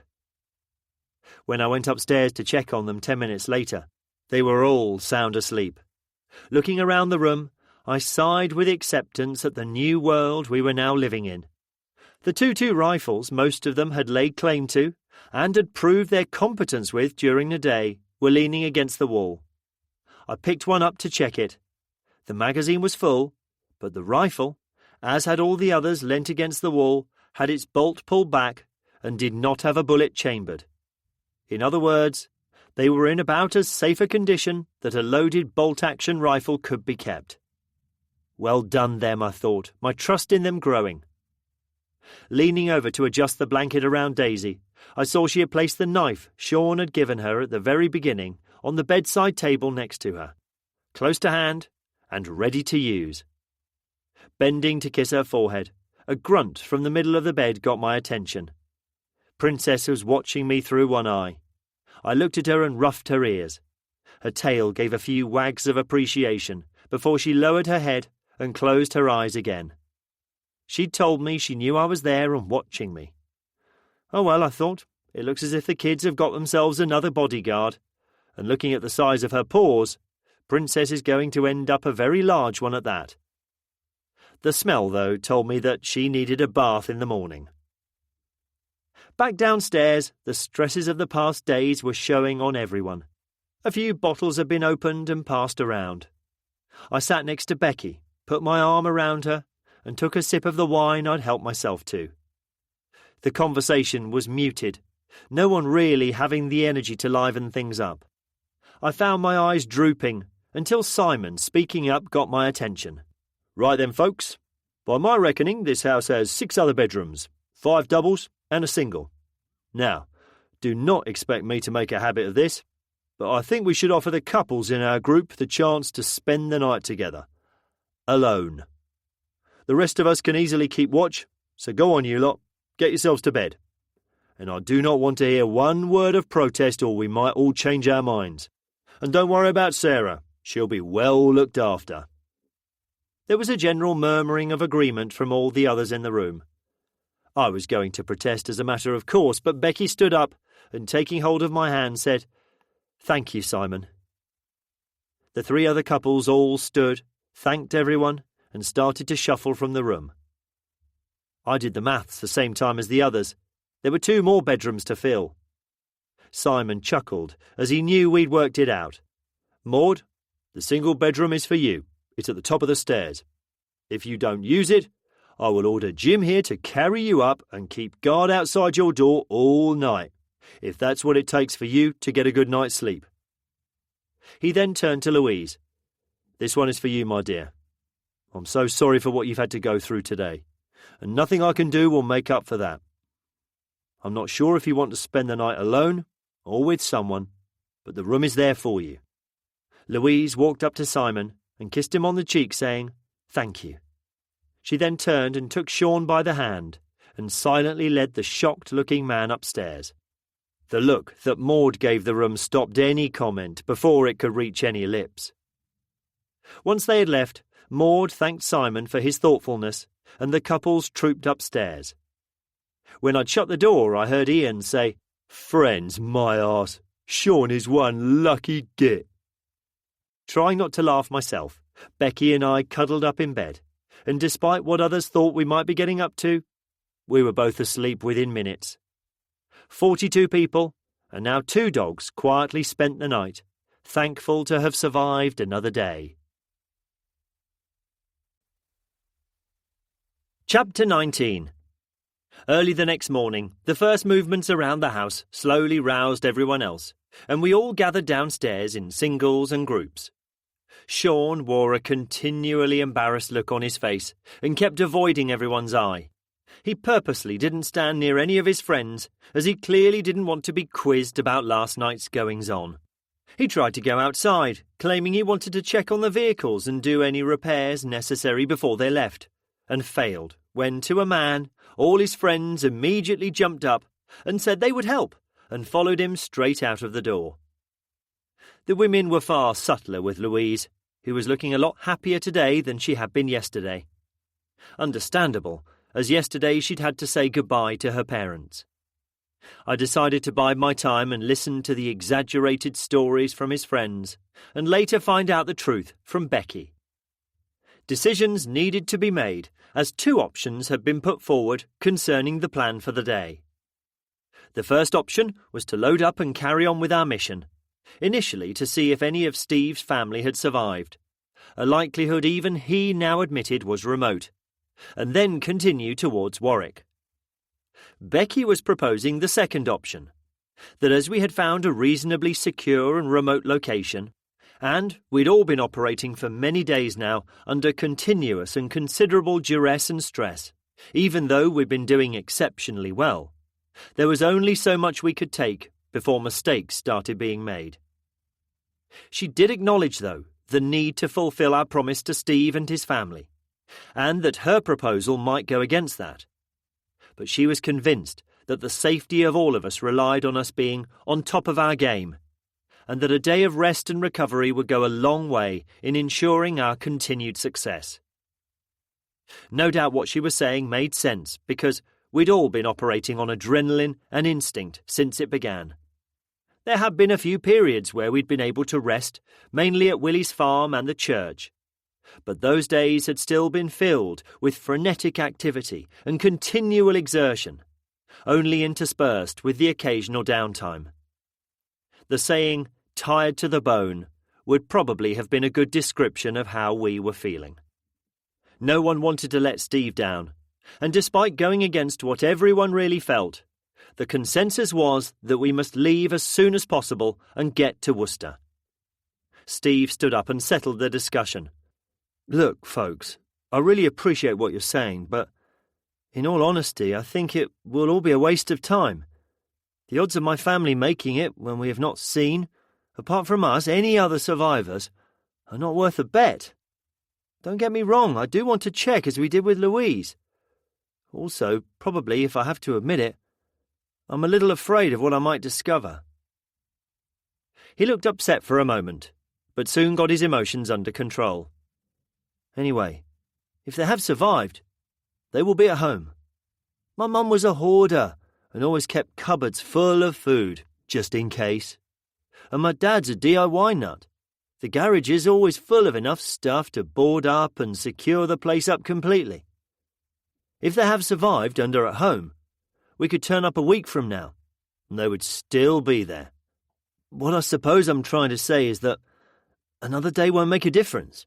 If they are at home and hunkered down, they will still be there tomorrow, so if everyone feels as knackered as I do, a make and mend day will do us the world of good." No one was going to disagree with him, so the rest day option was gratefully accepted by us all. When we weren't on lookout duty, which involved sitting in a chair at an upstairs window, we passed the day either doing light chores, resting, chatting, or just dozing quietly on a bed or a spare bit of floor space. The house still had water coming from the taps, maybe because it was supplied from its own source, or the local main system was gravity-fed and still operated. Princess smelt no better, and the children were tasked with giving her a bath. Princess's recovery was remarkable. She was still a little unsteady on her feet and chose to lie down more than she stood, but she was a far cry from the starved, dehydrated, close-to-death dog we'd found yesterday. She even seemed to enjoy the bath that the children gave her. The adults not so much, as she predictably escaped before being dried properly and chose the spot in the middle of the lounge that would hit the most of us when she shook herself thoroughly. Of course, we all dived everywhere, laughing and shouting in annoyance, at the same time as trying to escape from what seemed like gallons of unwanted water spraying from her fur. The children then decided to give Horace a bath. Strangely, though, as soon as he saw what was happening to Princess, he disappeared. Only after a thorough hunt was he found hiding under a bed, where even the temptation of food would not make him budge to endure what he obviously considered the torture and humiliation of getting washed. He emerged only when he heard the water draining from the bath. He then cautiously stood next to Princess and kept one eye on her, as if concerned she might go into sudden and terminal shock from the obviously unhealthy bath she just had to endure, and one even more careful eye on anyone who approached him, just in case emptying the bath had been a cunning ruse and he was next. Meanwhile, a few useful tasks, using many willing hands, were completed easily throughout the day. Using hoses and brushes, the vehicles were cleaned of the worst of the blood that covered them, and body parts that still clung to various places. No one knew how the zombie virus really spread apart from bites, and so we could only guess that it most probably lived in the blood and tissues of the turned. Was it still active, even when not attached to the host? Cleaning the vehicles of the worst made sense. A few of us then spent some time checking over the adaptations we'd made. Dents were banged out, and a few improvements made to keep strengthening them. Every fuel tank on the vehicles and empty jerry can was filled from the red diesel tank in the yard. The farmhouse was searched for anything useful. A lot had already been taken by the owners when they packed up and fled, but some things remained, hidden in the back of drawers and cupboards. Batteries, candles, matches and lighters, along with some carefully chosen kitchen utensils, were added to a pile we were creating to be loaded. With so many of us now, it had become apparent that we could do with more camping items to make us more comfortable. Most of the ones not in a comfy bed or on a sofa had spent the night sleeping on the floor, lying under the blankets or duvets we had brought with us. Bedrolls and sleeping bags would have made it a more comfortable experience. They would also be a good idea to have going forwards. It was universally agreed that we needed to find a camping shop. If we found the right one, it would also have many more useful items for us to take. The contents of the farm shop that were not perishable were retrieved and added to the pile, as well as some tools we found in some of the sheds. Any remaining clothing, footwear and bedding left in the house was sorted through, and anything claimed or deemed usable by any of us was added to the pile too. Dave and I inspected the shotgun that had been left in the gun safe. It was an old one, so I could see why he might have left it behind if the farmer had had choices to make. But it looked to be in serviceable condition, and we added it to our impressive arsenal, along with the cartridges we scrabbled around the floor to pick up. Shane chose to spend the day cleaning and servicing as many guns as he could. He was told not to, but he said it was how he used to relax before. He claimed a corner of the dining room floor and used his gunsmithing tools and a cleaning kit, whistling to himself happily as he disassembled, inspected, serviced and cleaned all our personal weapons, and the others we'd stored in the vehicles. Dave, even though we already had many thousands of shotgun cartridges, was grateful for every additional one we could find. He had one he'd picked up from the floor in the farmhouse in his hand, and held it up to us. One day, this one cartridge might be all I have left between me and certain death by being eaten by one of those unholy bastards out there. We have the knights, and we're all going to learn to fight like them, but until the ammunition runs out, which I think it will before we've got rid of every one of them out there, guns are going to be imperative to our survival too. When we get to Warwick Castle, I don't care if we have rooms full of ammunition and guns. In my opinion, we're never going to have enough. Once it's secure, we know that food should be easy to find. A couple of supermarket raids should give us enough to keep us going for a long time. Or we could even find a few of the abandoned food lorries we know are littering the roads everywhere and drive them back to the castle. It's guns and ammunition that are going to be harder to find. I know we can raid the local gun shops and keep widening the search, but the weapons I really want won't be available from them. I keep having weird thoughts about this castle. When everyone else thinks of a castle, I imagine they picture one with cannons and guards with bows and arrows, throwing rocks and boiling tar down upon the besieging forces.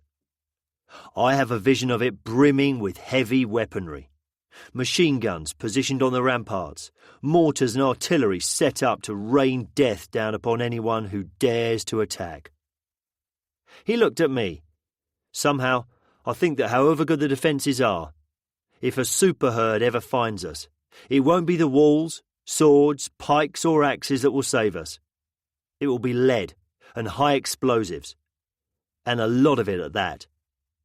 It's how we get hold of it that's the problem. We're going to have to go on some serious scavenging missions to make me happy." He slipped the cartridge he was carrying into his top pocket and smiled at me. "Tom, I'll keep that cartridge there, I think, because if I find myself reaching for it, you can pretty much guarantee we're fucked." I clapped him on the back. "As long as you don't say 'I told you so' when you do, Dave. I agree with you. As soon as we're secure at Warwick Castle, and I hope it will be soon, then its defence is going to be top of my agenda. If you can get hold of some heavy stuff, you won't be getting any complaints from me, or anyone else for that matter." Becky was right. A day away from the continuous travelling and fighting to survive was what we needed. It was a luxury, but a luxury we were lucky enough to be able to take. Not that any of us could truly relax. After all, a swarm of undead zombies could appear at the walls of our temporary sanctuary at any moment. The opportunity, though, to sit and have nothing to do but drink a cup of tea and chat with others in the group was a tonic we all appreciated. I could feel my batteries slowly recharging as the day wore on, between occasional guard duty, completing a few lightweight tasks, and resting. The children were allowed, under strict instructions about not making too much noise, to play in the yard. Princess, getting stronger by the hour, enjoyed retrieving the ball they kept throwing for her. Weapons over our shoulders, most of us drifted outside to watch over the children. Sarah was laid on a rug outside, and she enjoyed kicking her legs and playing with some toys in the late afternoon sun. We all smiled at her attempts to start crawling, that continually ended in her flopping back down on her belly, her arms and legs moving uncoordinatedly, when for a split second it looked as if she was going to manage it, the wise sages amongst us predicting it would not be long. I just hoped it happened when we were safe and secure at our destination. We laughed at Horace. He kept trying to chase the ball, but the young legs of Princess were just too fast for him. Eventually, to save his embarrassment, he gave up and went to lie down next to Sarah, who squealed with delight at the big, furry, moving teddy bear with a wet tongue that tickled. Horace let her use him for a climbing frame, lying there, tail wagging, ignoring her poking fingers as they explored his nose and ears and eyes.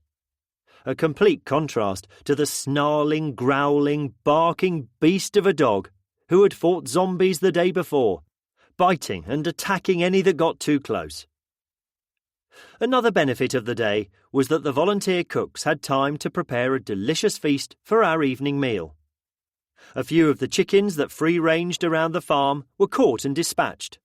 Then, using the commercial-size ovens in the farm shop, which still worked thanks to the farm's own gas supply, they cooked a fantastic roast chicken dinner. As they finished preparing it, a team of us carried out some tables and chairs from the restaurant section of the farm shop and set them up in the courtyard. The restaurant was unfortunately open plan and connected to the shop, leaving on display the carnage that was too big to cover up. Therefore, if we wanted to eat together, al fresco was the only option. At the end of a delicious meal, and before 42 people and 2 dogs headed off for an early night, the group graciously allowed the ones who had used the bedrooms the previous night the same privilege, so we could use every hour of daylight the following day. The happy realization was also reached that no one needed to do the washing up. Chapter 20. Up and alert before daybreak, hushed groups, trying to let the sleeping children have as long as possible in bed before waking them, finished the final loading of the vehicles. The sun was just lightening the eastern sky as we started the engines and followed Sean in convoy down the drive. I stopped for a minute when we reached the main road to allow Dave to climb down from the car and close the gate before turning left and heading back to the motorway and Worcester. We'd chosen to go to another junction further up the motorway. The road from Louise's parents' village went past both junctions, and as we'd seen smoke ahead on the carriageway when we'd left the motorway a few days before, we thought it might circumvent whatever problem may or may not lie ahead. Bringing up the rear, I was drinking from a travel cup filled with coffee Becky handed me after I carried the sleepy children downstairs and into the trailer. Jamie had taken the fourth space in my car after volunteering the day before. After he'd practiced getting in and out a few times, using the ladder while wearing his armour, we agreed to him joining us.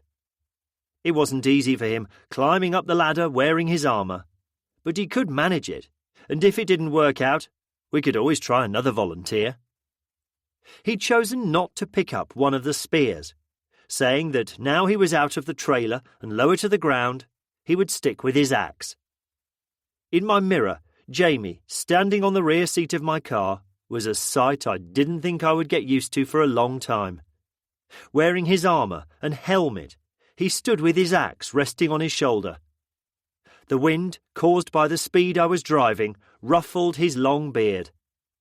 In another age, and if the car was substituted by a Viking longboat, he would have made the perfect image of a Viking, ready for battle, standing in the prow of his boat, preparing to leap ashore to keep up the Viking tradition of rape and pillage. It was a beautiful morning as the slowly rising sun lit up more of the countryside we were driving through. All my passengers were standing up on the seats, not for any reason apart from to enjoy the view. Soon, though, we would be heading into what we considered more unknown territory. The information we'd received from the soldiers only covered the motorway as far as Cheltenham. It could be clear or blocked, and there might even be another roadblock put in place by some local hooligans. We just didn't know what to expect. Nothing we hadn't handled before, so the level of concern amongst the group wasn't really any higher than it had been previously. But there was no such thing as relaxing when travelling through a countryside where the entire population was flesh-eating zombies, whose only goal was to eat you. I also felt more comfortable as the further north we went, the closer we got to areas I knew better. If diversions needed to be made, I would be more familiar with the roads, and possibly more familiar too with the best way to navigate around them. Maps did not show everything, and nothing could ever beat local knowledge. Sean slowed down as we approached the motorway slip road, and instead of driving down it, he continued straight and chose to drive onto the raised bridge that overlooked it. And there he stopped. Halting in a line behind him, we all had a good view of the road we'd planned to take. As far as I could see, both carriageways were a scrap heap of unrecognisable, twisted, burnt and still smoking metal. Whatever had happened had been catastrophic and massive, and it answered the question that had arisen when we'd seen the smoke rising ahead when leaving the motorway at the junction before this to reach Louise's parents' village. The soldiers would have joined the motorway at the same junction we left it at, so they probably wouldn't have noticed it. There was no point dwelling on it, though. The way we intended to go was impassable, and there was nothing we could do to change that. Louise's voice came over the radio. Alternative Route B. The A38 is straight ahead. Sean's just checking his map. I smiled to myself. Anyone who lived in Birmingham was familiar with the A38. It was one of the main arterial roads that led out of the south and the north of the city. Heading south, it was called the Bristol Road, quite simply because it went to Bristol, the city we'd found Sean's friends alive and well in. Until the M5 motorway was built, it was the main route for anyone from Birmingham to take to head to the southwest of the country. My granddad, who died many years ago, never took the M5 when he went on his annual holiday to Weston-super-Mare. He never quite trusted the motorway that had replaced it, and always refused to use it. Well, maybe he was right, I thought, thinking fondly of the old man I hadn't thought about for years. The A38 mainly ran parallel to the M5, but it did pass through a lot of towns and villages, making the route potentially more hazardous. But then again, what other choice did we have? Sean would know this too and would divert back to the motorway as soon as possible. Sean revved his engine and the convoy headed off again. Dave sat down and studied the map. "Nothing we haven't done before, mate. Just stick close to the one in front and let us do the rest. Piece of cake, matey." Louise's warning of "zombies ahead" made Dave put the map down and pick up a spear. I listened carefully to Louise's instructions as she called out course changes for the rest of us to follow. Bringing up the rear, there wasn't much left for us by the time the other vehicles had speared, smashed, or driven over anything that was ahead. If one was left standing, the passengers in my car did their best to add it to the tally for the day. Dave had to tell Jamie to calm it down a bit when he, in excitement at how successful his axe proved, lifted himself out of the car and was sitting astride the roof with one leg in the car and one leg out, swinging his axe like a polo player at any zombie within reach. Dave's point was proved when Chet had to grab onto his belt when an over-enthusiastic swing that took the head clean off a passing one caused him to overbalance and almost fall out. Chet yanked him back in the car, where he ended up upside down on the seat with his feet sticking through the roof. He and Chet became helpless with laughter as he tried to right himself. His chainmail had ridden up around his waist and arms, rendering him completely immobile. It took 10 minutes for both Dave, who was trying not to see the funny side, and Chet, pushing and pulling him to get him the right way round and back on his feet. Jamie took the bollocking Dave dished out to him, knowing he'd put himself and others at risk by his actions. Miles slipped away, as any blockage we found was easily dealt with by Sean, and, although we encountered a few concentrations of zombies, mainly in the towns and villages we passed, we didn't have to slow our pace as we sliced through them. Sean led us back to the motorway 2 junctions further up, and we continued north. Approaching the next junction, I saw a sign advertising a retail estate that was located near the junction. A well-known sports shop that sold everything from tents to ski gear and canoes to bikes was advertising its presence on the sign, listing all the businesses located there. I picked up the radio. "Hey guys," I broadcast. "Shall we try and get the camping gear we're after? We can see the buildings from here, and it looks to be one of those large out-of-town sites. If it's too dangerous, there should be plenty of room to just turn around and continue back up the motorway." All calls came back, agreeing it was at least worth a look, and we followed Sean as he drove up the slipway and entered the retail park, the entrance of which was right off the motorway island itself. I breathed a sigh of relief as we entered the vast parking area. Again, the apocalypse had hit before trading had begun.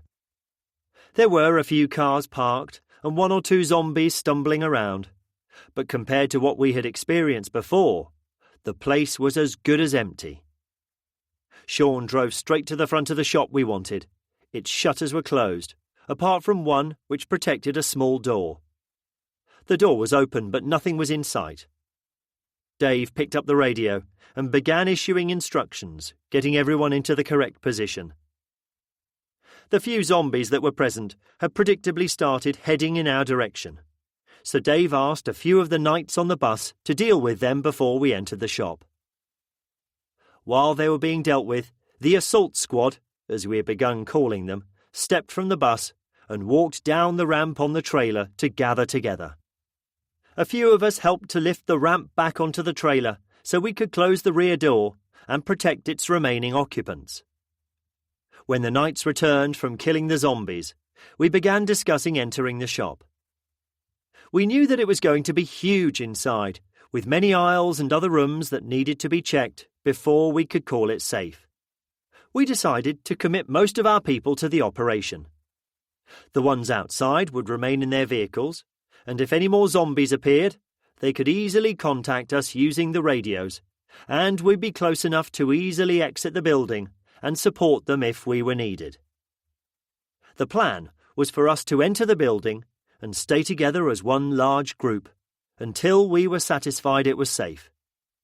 Then we would split into smaller groups, each tasked with gathering items from a list we were hastily drawing up. "OK, everyone," Dave called to us all. "My boys will lead the way, with half the knights backing them up. If the rest of the knights can bring up the rear, watching our backs, that would be great. Remember, if it goes to shit in there, stay together, and we will exit as one unit. If this place is like others I've been to, it will be a maze of aisles, so don't panic. It will be nothing we haven't done before, just in a tighter space, that's all. I want everyone to stay sharp. If we get attacked, only the ones facing them directly will be able to fight, limiting how many we can kill. Do not separate yourselves from the group, thinking you can help by getting around their back. It will divide our forces and could get us in more shit." I knew what he was doing. We had had such success with the tactics we had created that overconfidence and complacency could creep into our thinking. He was trying to stop that before it got one or more of us killed. With faces looking a bit more serious, we checked our own and each other's gear, made sure our weapons were loaded and easily to hand, and we prepared to enter the building. The light coming through the clear panels in the roof provided enough to see by as we walked through the door and gathered inside. Some displays were knocked over and bloodstains marked the floor, indicating that something had gone on. Tension built as, gripping our weapons tighter, we worked our way further into the building, our ears straining to try and catch the slightest sound. Dave, who was in the lead group, raised his fist in the air as he approached the end of the aisle we were cautiously walking down, and we all stopped. Quickly peering around the corner ahead, he held his fist high in the air and pointed with a finger to the left. He was clearly indicating something was ahead. He gave the universal forward sign, and we all followed him around the corner. The end of the aisle opened into a larger area that used to display tents. Most of these were knocked flat by the throng of zombies that were all standing with their backs to us, crowding around some high racking. 3 people, wearing the uniform of the shop, were lying sprawled on the top shelves of the racks. Quietly, Dave indicated for some of us to spread out to form a line, and, using hand signals, he pointed at others to keep watching our backs. Standing in the line, I counted 20 zombies. My trepidation dropped. We had handled this many before, just not in such an enclosed environment. The ones on the rack had not noticed us. They hadn't even moved. It was hard to tell if they were dead or alive. If they had been up there since the start, then the chances were they would have died from dehydration or starvation. But if they were dead, wouldn't the zombies have lost interest in them? Dave called out softly, "Ready, everyone?" and kicked the rack next to him. A dull sound reverberated around the deathly quiet shop. As one, the zombies slowly turned and faced us. They too, apart from a few in normal clothes, were dressed in the shop's uniform. Movement on the rack caught my attention as 2 of the people on the top rack weakly raised their heads. One slowly raised his arm and held it up. He opened his mouth, but no words came out. He looked to be in a very poor state. The need for quiet was now over. We had the attention of the undead, and they were slowly staggering towards us. Dave shouted, "Knights, form a line and deal with them. We'll watch your backs." Jamie spoke first. From what they had told me, that meant he was now in command. "Shields and hand weapons, lads." It took a few moments for them to form up and link their shields into a solid barrier before stepping forward to attack. Their skill, technique and discipline were such that even before they swung their first blow, I knew it was over.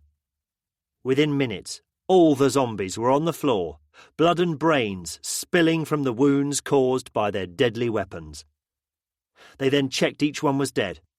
The ones with swords thrust them through eye sockets or mouths if they were in any doubt. "Great work once again, lads," said Dave. We all looked up at the racking. 2 of the 3 were trying to raise themselves up. You didn't need to be an expert to see they were in a terrible state. Their filthy, emaciated faces made them look more dead than alive. The third lay ominously still and unmoving.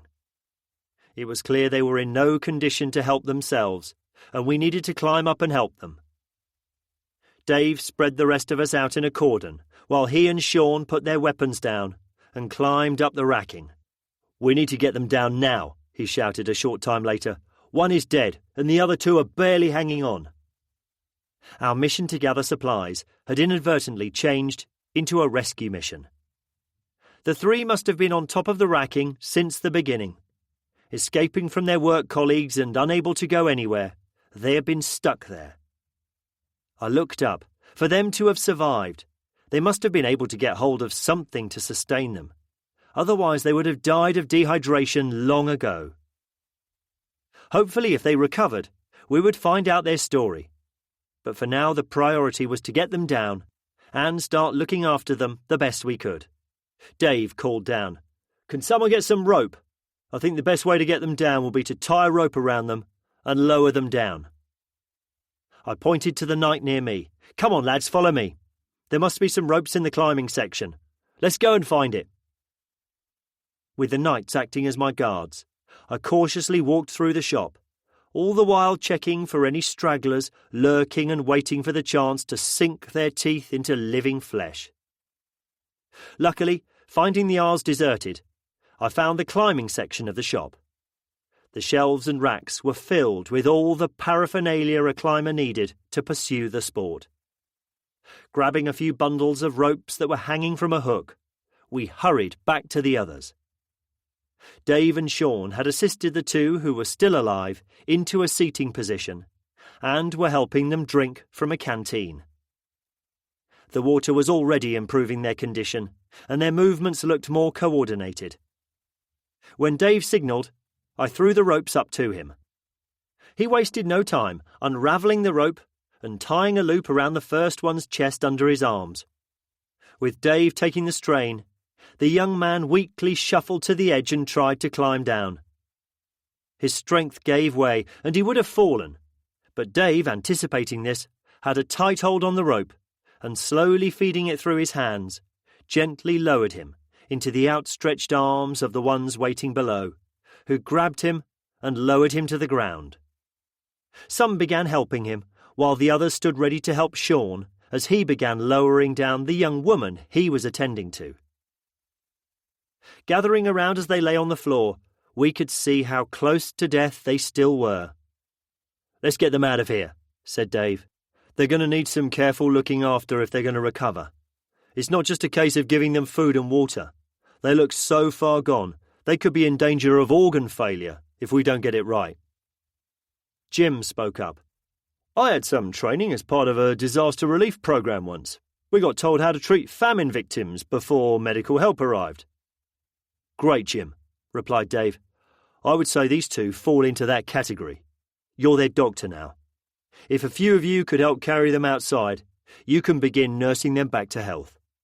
The rest of us need to check this whole place is clear. And then we need to start shopping."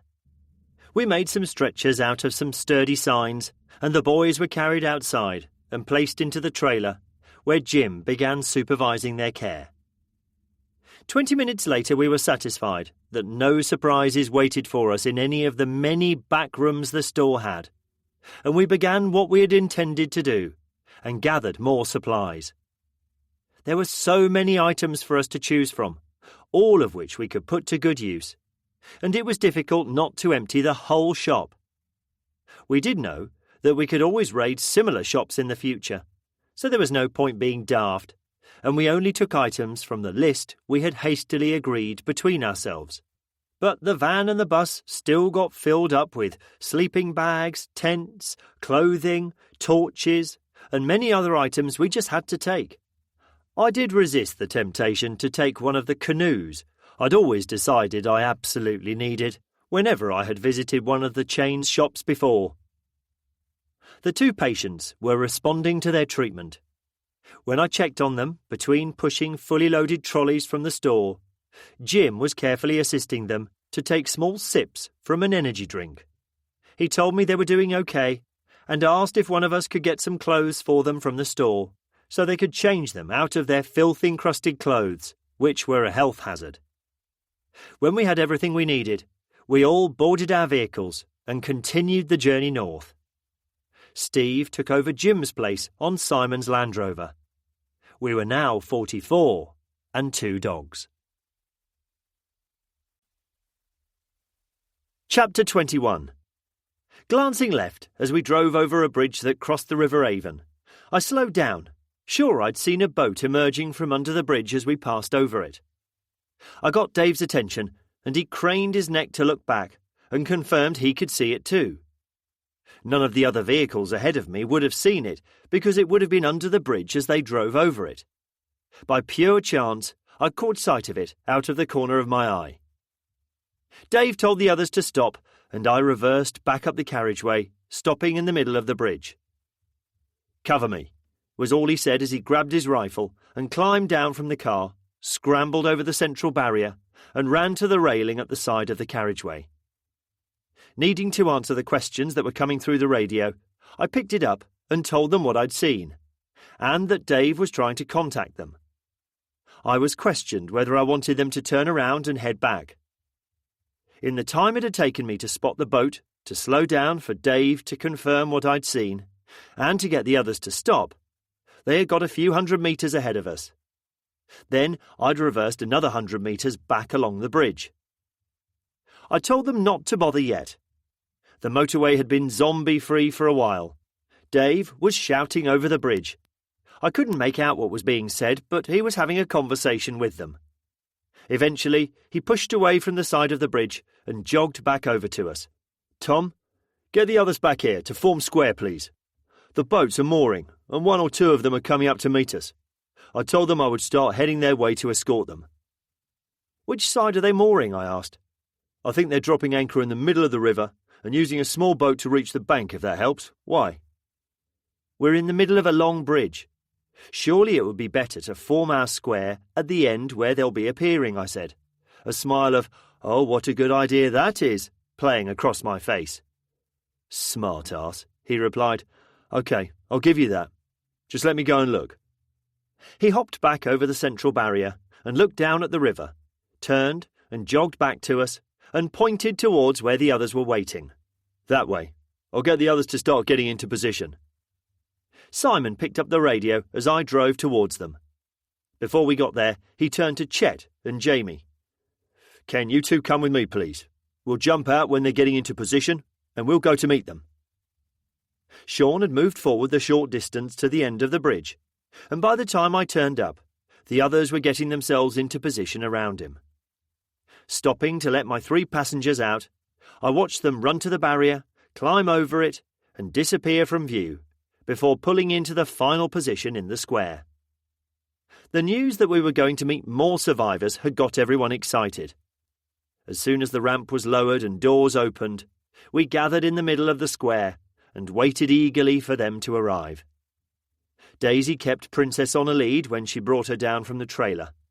The last thing any of us wanted was for her to run off, requiring us to chase her. Horace could be trusted and was never far from Ian, anyone with food, or the children. She was well behaved, though, and didn't pull on the lead and was happy to follow Daisy. An indication her previous owners had trained her well. Jim stayed in the trailer to continue caring for our 2 new arrivals. Today had gone well so far, apart from the diversion, which hadn't slowed us down much, and the visit to the retail park. We were about halfway to Worcester by my estimate. It had only taken us about 3 hours so far, and it wasn't 10 o'clock in the morning yet. I didn't know how long we were going to spend with these people we were just about to meet, but when we continued, and if we encountered no more problems, we should be ready to try to enter Worcester an hour after we started moving again. All heads turned to watch Dave and the others climb over the barrier and walk towards us. The 2 strangers stopped briefly and stared with obvious amazement at our eclectic mix of vehicles, before following them and squeezing through the gap we left in our wall of vehicles. I welcomed them and introduced myself before asking them what we all wanted to know: their story. Their names were Graham and Arthur. After gratefully accepting some tea we poured from a thermos flask, they began. Not knowing each other before the virus hit, they were both holidaying on the River Severn with their families, when they woke up one morning at neighbouring moorings at an isolated spot on the River Severn near Shrewsbury to hear the news that was broadcasting over the radio and television. Confident it was an elaborate practical joke, and being the social bunch that the boating community was, and neither party being in a rush to get to any destination, they were enjoying a coffee on Graham's boat while their children played on the riverbank with newfound friends. That was when the reality of the situation came crashing home after they spotted a body floating towards them, slowly being led to them on the lazy current. Bursting into action, the two men hurriedly jumped into Graham's tender he towed behind his boat to retrieve the body, while their wives tried to call the emergency services. To their horror, the body, that of a young man, was dead and appeared to have terrible bite marks over his face and neck.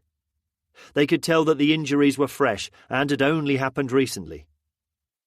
Dragging the body onto the bank, they could do no more than to cover it with a blanket and wait for the emergency services to arrive. The problem was they couldn't contact anybody, and they knew enough that they shouldn't disturb a potential crime scene. But they were at a loss to know what to do next. Then more bodies began to appear from upstream, all showing wounds of some description. Terrified of what they might find, but also knowing that they needed to know, they decided to leave the body where it was and investigate what was going on further up the river. Cautiously making their way towards Shrewsbury, they turned around before they got there. The normally calm and beautiful river had turned into a carnal house of terror. More and more bodies filled the river, and even from a distance, Shrewsbury looked to be completely ablaze. Both men were forced to take up positions in the bows of their boats and use boat hooks to push more and more bodies out of the way, out of respect for them, and also because they were fearful of fouling their propellers. At a few points, roads ran next to the river, and there it was confirmed to them that the unbelievable news must have been telling the truth. Watching in disbelief, they saw cars tearing down the roads, the faster drivers completely disregarding their own safety, as well as that of anyone else, as they forced others off the road in their desperation to escape. Crashed cars that still contained living people were ignored. Normal human nature was to help these poor people, but it was clear that normal was not the rule of the day. Unwilling to moor the boats on the banks of the river, they found a small island in the middle of the flow and tied up, spending the next hours watching the news reports in disbelief, until, one by one, they went off the air to be replaced by the looping message from the government.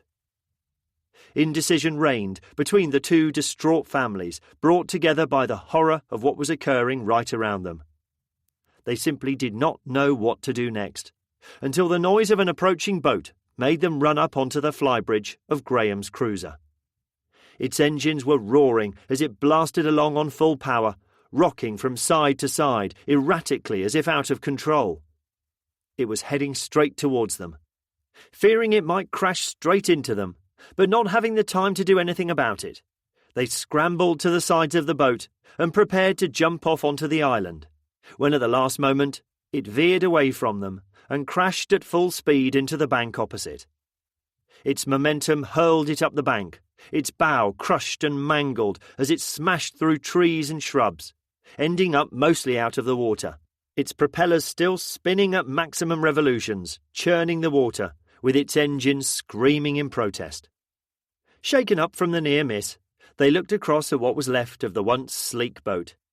Its driver lay crumpled and unmoving on the bridge, either dead or severely injured, they couldn't tell which. The news reports and radio broadcasts had shown and described the terrible happenings around the country. But that was in the third person, still not quite believable or real. Graham was looking at the boat through his binoculars, looking for any movement from the driver, when more movement from the boat caught their attention. A passenger emerged from the cabin of the boat. Binoculars were not needed to see the person was a woman, and she was alive, but seriously injured.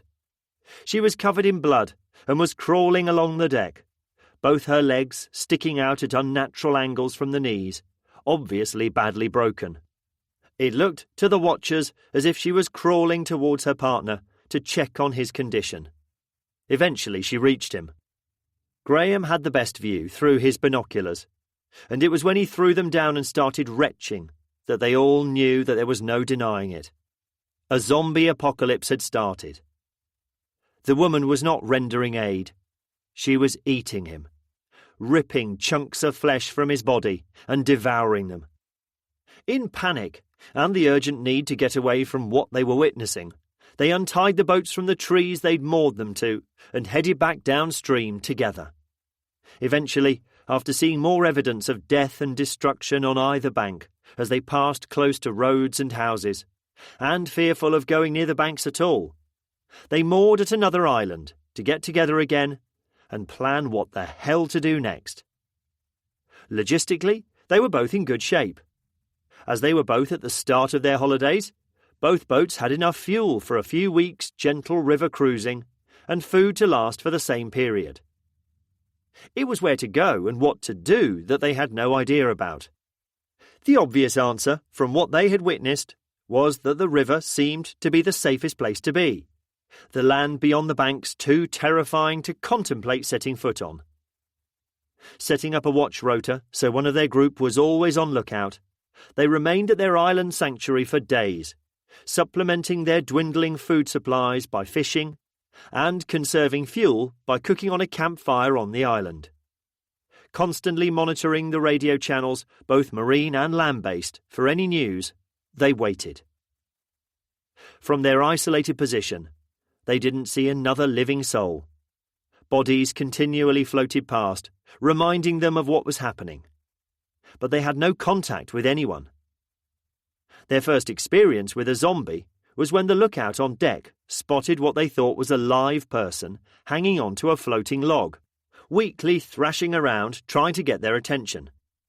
Graham and Arthur immediately untied the tender and, starting the small outboard motor, went to help. What they found was a zombie who had somehow impaled itself on a large tree branch that was now floating downstream. Its eyes locked on them as they approached. It reached its arms out towards them, growling and snapping its teeth. Recoiling in horror, Graham just managed to engage reverse and avoid coming into contact with it.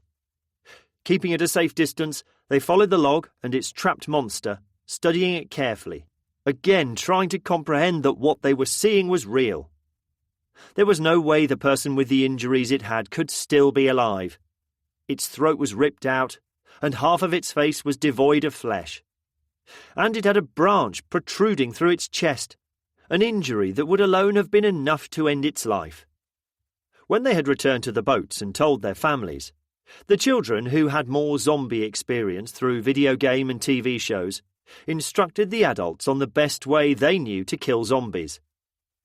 Anything that could be used as a head-smashing, brain-destroying weapon was found and placed ready to use. One morning a few days ago, they picked up a faint and barely audible broadcast on the Marine Emergency Channel. Using their scant knowledge, they jury-rigged an extension to the antenna to see if they could pick up the faint and intermittent signal better. It worked. The message was being relayed from another private craft further down the River Severn. Their equipment did not have the range to reply, but they listened avidly to the message. The Royal Navy was sheltering in the Solent, and all remaining Royal Navy ships worldwide were making best speed to their location. The message informed anyone listening to make their way to their location if at all possible. That galvanized them into action. Now they had a goal, something to stop them just sitting there waiting for something to happen. Both experienced boaters, they pulled out maps and charts and began plotting the course.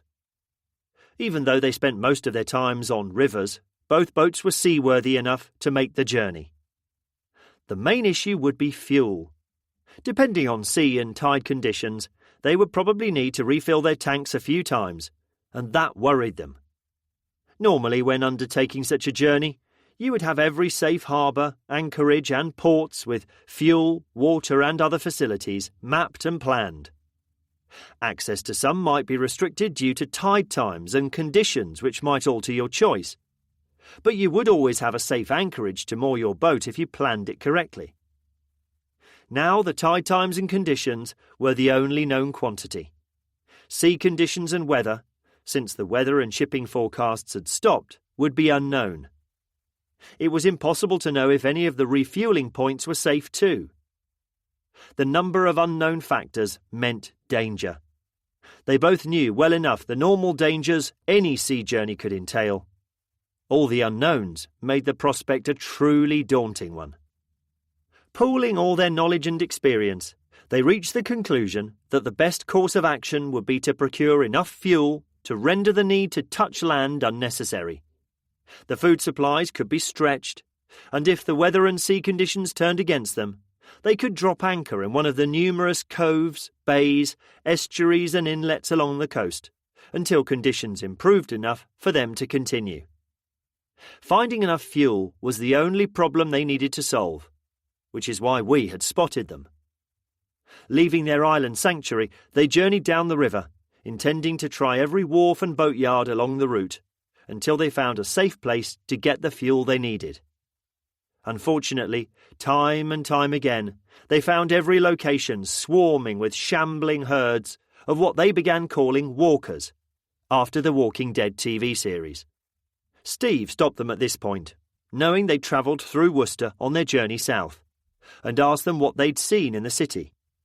He explained that his family lived there, and that we were going there to see if they were somehow miraculously still alive. The news wasn't good. They hadn't even stopped to check the numerous boatyards and refuelling points they knew were there, because the whole river frontage was swarming with walkers, who, as soon as they noticed them, headed towards them and blindly walked or fell off the raised embankments straight into the river in their hundreds. Most sank immediately, but some, buoyed up by air trapped in their clothes, thrashed their way towards them.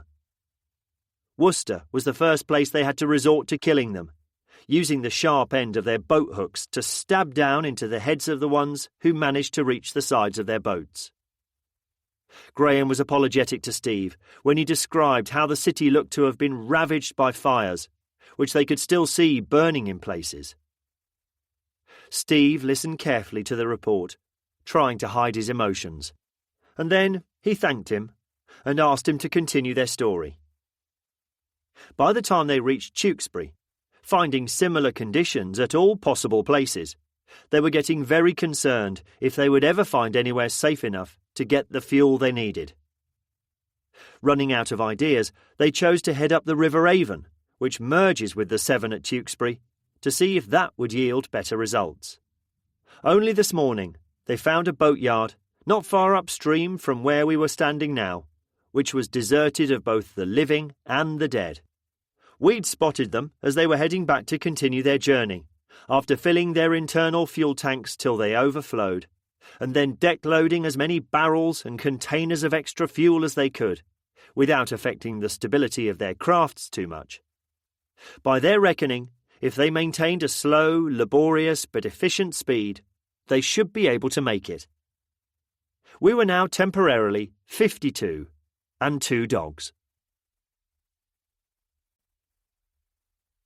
Chapter 22. Graham and Arthur were both eager to hear our stories, but the news that the Royal Navy was still operational was greeted with both joy and pride by the Marines present, who insisted on asking questions that neither man could answer. Once they calmed down, we gave them the short story of who we were, how we had met, and where we were going and why. Short story it may have been, but so much had happened to us in that time that it still took a while to tell it. They were naturally enough full of questions about what we'd witnessed, and they were eager to learn anything they could about the zombies, and our theories about how it spread. We answered their questions to the best of our ability, telling them what was guesswork and speculation, and the facts we actually knew.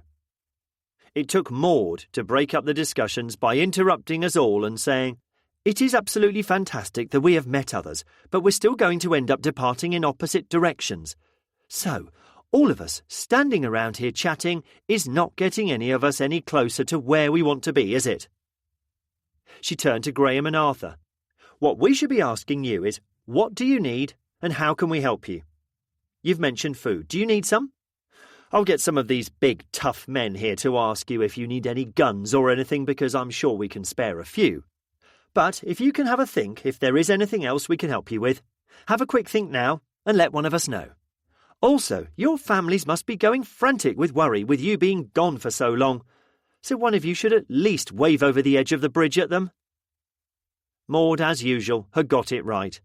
It was great to meet up with fellow survivors, especially as these were the first ones we had met who were not in a desperate situation and needing our help. I placed my hand on her shoulder. And this is Maud, the true leader of our little group. As none of us is brave enough to go against her wishes, I think we should do as she suggests. I held my arms open in an expansive gesture.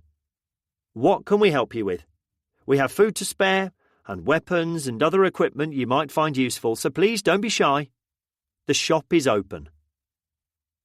Thanking us profusely for our kindness, Arthur walked up to the middle of the bridge, accompanied by Jim just in case, and went to shout down to their waiting families that all was okay. Meanwhile, Graham started discussing with us what supplies they could do with to make the journey easier. Food was a priority. We began offloading enough of a variety of both packet and tinned foods to feed the 8 of them for an extended period. When asked about weapons, Graham was unsure because neither he nor Arthur had any knowledge of firearms at all. They talked this over and admitted as much to each other. I insisted, though, that they should take some and selected 2 12-gauge shotguns. When Arthur returned, I spent a short time showing them both how to handle them safely and how easy they were to use. I didn't allow them to practice firing them because the noise might attract some unwelcome guests. But I told them that as soon as they were on the river and moving along, they should have a practice and familiarise themselves with them. Chris, one of the later additions to the group, came up with the solution of how to get the growing pile of goods we were creating to the boats easily. To lower it down from the bridge in bags straight onto the decks of the boats. Maud had already pointed out that there was no point stretching out the chance meeting, as delays wouldn't help either group. So we worked industriously to complete the task of resupplying our newfound friends. In no time, we'd loaded the goods onto the trailer Simon was towing, which he drove to the centre of the bridge, while we bade farewell to Graham and Arthur, who left, accompanied by Dave, Chet and Jamie, to escort them back to the riverbank. Dave handed a hastily written note to Graham, telling them to, at the first opportunity, pass the message on to whoever they found in command. He explained that it contained information about our group, what we'd discovered on our journey, our capabilities, and what we hoped to achieve if we found Warwick Castle a suitable long-term shelter. Half an hour later, and sweating from the exertion of lowering bags of goods onto the boats, we waved our final goodbyes over the side of the bridge and continued our journey. Dave was still ecstatic at the news that some remnants of the British Armed Forces were still operating, especially his beloved Royal Navy.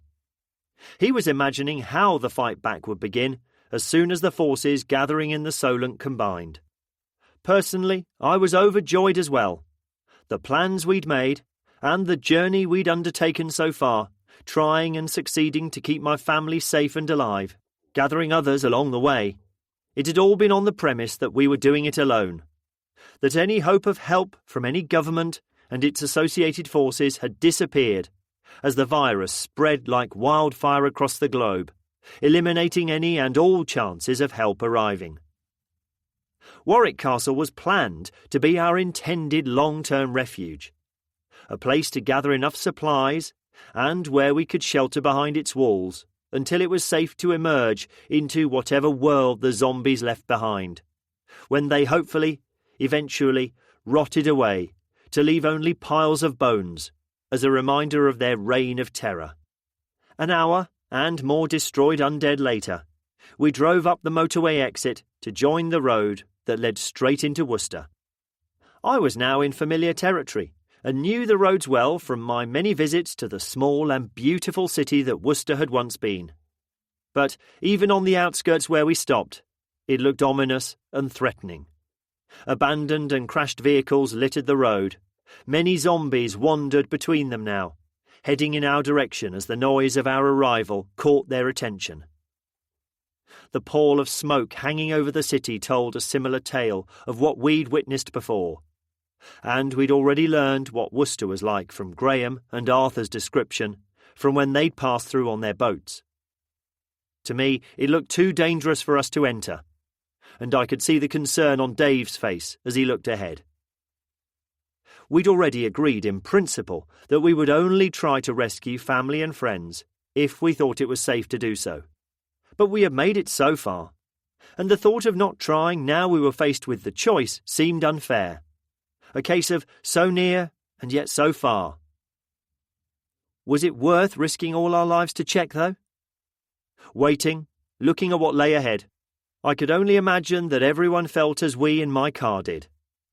Simon was the first to pick up the radio and speak. "Sorry to say it, guys, but it looks bloody awful in there. I'm not sure how everyone else feels, but I think it's too risky for us all to try." He paused. "How about I try? Steve's one of my boys, and therefore I'm responsible for him. We promised him we would do this, but it's not worth risking us all. If I unhook my trailer, Steve's already with me to show me the way. The two of us will make the attempt alone. We should be in and out in no time. Everyone else can stay here, and if the zombies get too many, you can all just drive in circles around the motorway island until we return. The radio should stay within range, so we will be in contact." He chuckled wryly. "What's the worst that could happen?" I could have said, "Nothing apart from you becoming zombie food." What he was saying made sense. The plans we'd made altered as new situations arose. Initially, we'd chosen to stay together and not weaken the whole by splitting up. That changed when a few of us had gone on the mission from Willie's farm to raid the local gun shop, and when we had divided our forces to attack the ones who'd blocked the motorway and killed Daniel. Both successfully. Simon was making sense. We owed it to Steve to try, but we also owed it to ourselves not to risk all of us in the process. A one-vehicle, two-man mission would accomplish both of these aims. He was also not waiting for approval, as he probably knew some of us might try to dissuade him. His mind was made up and he was going, whether we liked it or not. Steve had also made his decision, and was already out of the vehicle and unhooking the trailer. As soon as Steve climbed back into the Land Rover, he took up position on the mounted machine gun, and they set off. Dave chuckled as I sat back down. Well, he wasn't leaving that up for debate, was he? Typical Simon. As far as he's concerned, it's his responsibility, and he won't put any others in the line of fire, so to speak. He shrugged, looking out of the window at the approaching zombies. Oh well, let's wait for him to come back. In the meantime, I think we should do as he suggests and keep moving, so that little odd approaching won't give us any problems. Agreeing, I radioed Sean to get moving, and we all formed up behind him and started to drive slowly around the large island that straddled the motorway, adding more to the former zombie count with every revolution. We could hear the occasional distant chattering of the machine gun, tracking Simon and Steve's progress as they drove deeper into the dead city of Worcester. 15 minutes later, I was beginning to get concerned, because the machine gun hadn't been heard for a while, and no updates had come over the radio. And then we received a message from Simon. They were returning empty-handed, and asked us to clear any zombies from around the trailer to enable them to hook it back up and get moving without delay. The message left a lot unsaid, but it didn't really need to say more. Steve's family hadn't made it. Despite our best efforts, we were still 42 and 2 dogs. Chapter 23. Once the trailer was hitched, we set off again. We weren't rejoining the motorway, as the route we'd planned followed the A road from the junction we were at, eventually ending up in Warwick. From Worcester, it was the most direct route and the obvious one to pick, with an added advantage that it didn't pass directly through any large towns or villages. I was back on, if not familiar territory, at least roads I'd driven along before, albeit under less dangerous conditions, and in a normal car instead of in a bastardised armoured version, such as I was currently driving. I tried not to get my hopes up too much. The journey we'd started out on what seemed like a lifetime of experiences and weeks ago was drawing to its end. I had, on the very first day the apocalypse started, sat on Bodmin Moor and said that we needed to get to a castle, as it would be the best place to ensure our survival. Not once, despite meeting more people both accidentally and by design, had we wavered from that goal. Everyone we met agreed with us that it was the best plan. Now we were nearing that goal. Would it be all we hoped it would and could be? How much of a fool would I feel after encouraging everyone that it was the best place to try to reach, only to find it unsuitable when we got there? I kept my thoughts to myself, but doubt filled me up to bursting point. Had I led everyone to their deaths when we could have found a safe place without having to endure the hundreds of miles we travelled? Becky had always said I was easy to read, unable to hide my emotions. I always denied it, but knowing there was a reason I was not very good at poker, I took her gentle mocking and poking fun at me when she always saw straight through whatever emotional mask I was trying to put on. Dave proved this when we were sitting down on a quiet section of the road as he said, "Tom, don't worry, mate. I have a feeling that this castle we're heading to is going to work out." I replied wearily, "I don't know. What if I've led us on a wild goose chase and all we find is a fucking nightmare?" "I hope so too, but the closer we get, the more nervous I am. You've all trusted some stupid idea I had on the first day this began. What if I'm wrong?" "Nah, mate, you're right. My old bones are telling me so. And sometimes you have to trust your gut. It felt right to you when you first thought of it, and it's felt right every time you've mentioned it again." He laughed. "And anyway, it's a bit fucking late now to change your mind." He pointed to a road sign informing us we were 10 miles away from Warwick. His words helped, but didn't lessen how nervous I was feeling. The roads provided no obstructions Sean couldn't deal with using his plough, and we only encountered significant numbers of zombies as we skirted around the famous town of Stratford-upon-Avon. Not reducing speed, we cleaved through the masses, shambling along aimlessly until attracted by our approaching engine noise. Their futile efforts to stop our passage ending the moment they met tons of moving metal. The only reminder of their existence showed in maybe another dent, or at the very least, a streak of red gore to add to the others that were building up in layers all over our vehicles. Passing over the M40 motorway, I knew we were only minutes away from our destination. I picked up the radio. "Sean, we're very close now. I've been here loads of times and always use the main car park. We need to find the service vehicle entrance they use to allow their own vehicles to enter the grounds after hours. It might be a good idea if we do some reconnaissance first to save us driving around until we find it. If you could form a square, I recommend that Simon and I scoot ahead and see what we can find." After acknowledging and confirming it was a good idea, Simon and I hung back and waited until they had formed an impenetrable mini-fortress with the remaining vehicles. Simon unhitched his trailer once more, and we were ready. With everyone standing on the seats, holding weapons ready, we set off. Ending more zombie lives with quiet thrusts of spears or a swing of Jamie's axe, I slowly drove onwards. Not sure of where to try first, I turned off the road, following signs to the main car park, and stopped at the still-closed main gates. A padlock held the locking bar closed. "That's a good sign, I think," Dave muttered quietly. "If it's locked, then there shouldn't be any visitors inside. They didn't have time to open the gates before it hit. Let me see if I can open it. Chet, find the bolt croppers, please. It's time for a bit of breaking and entering. Taking the bolt croppers, he walked to the gate, quickly inspected the padlock, before raising the heavy-duty tool and easily cutting the shackle on the lock. Sliding the locking bar open, he swung one leaf of the gate open, performed a theatrical bow, and indicated for us to drive through. Once through, he closed the gate behind us, ran to the car, and quickly scrambled in. Further up the familiar drive, I noticed a gate in the perimeter fence I hadn't noticed on my visits before. Looking through it, I could see a roadway that led through the grounds. Bingo! It had to be the one we wanted. That looks like a good option, Dave. Same again, mate, if you please. With another flourish, he opened the gate and waved us through. Slowly driving through the grounds, I tried hard to contain my excitement. The place looked deserted.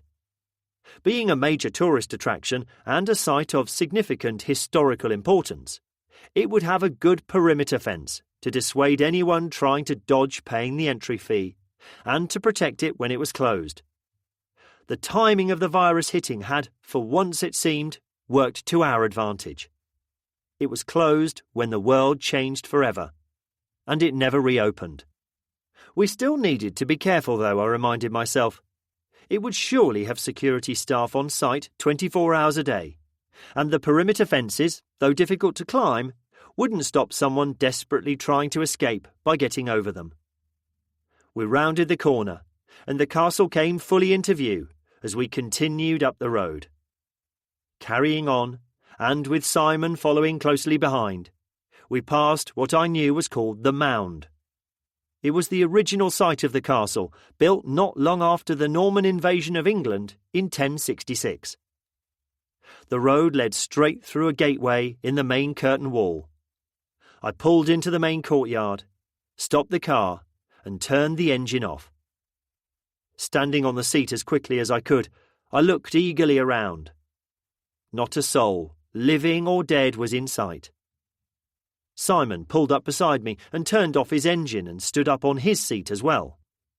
All of us stared in awed silence at what we had discovered. Simon broke the long silence by turning to me with a huge smile on his face. "You, sir, are a fucking genius. Look at this place, it's incredible."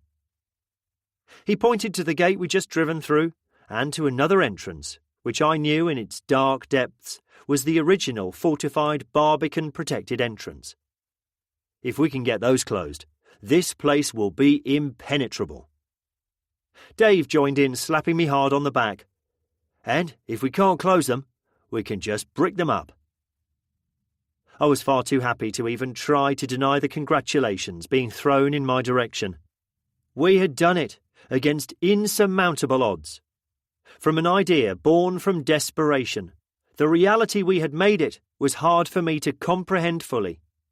Tears ran down my face as my emotions boiled over, and I unashamedly shed tears of joy and happiness, until eventually pulling myself together. "Let's go and get the others," I said. 15 minutes later, 42 people and 2 dogs hugged, kissed, cried, laughed and barked in celebration. Number 43 and 44 of our group were still too weak to celebrate and lay asleep in the trailer. We had arrived at our zombie castle. You've been listening to ZC3 by Chris Harris, narrated by Rory Barnett. Published by Whole Story Quest Audiobooks, an imprint of W.F. Howes Limited. This work is copyrighted 2018 DHP Publishing. This recording is copyrighted 2019 W.F. Howes Limited.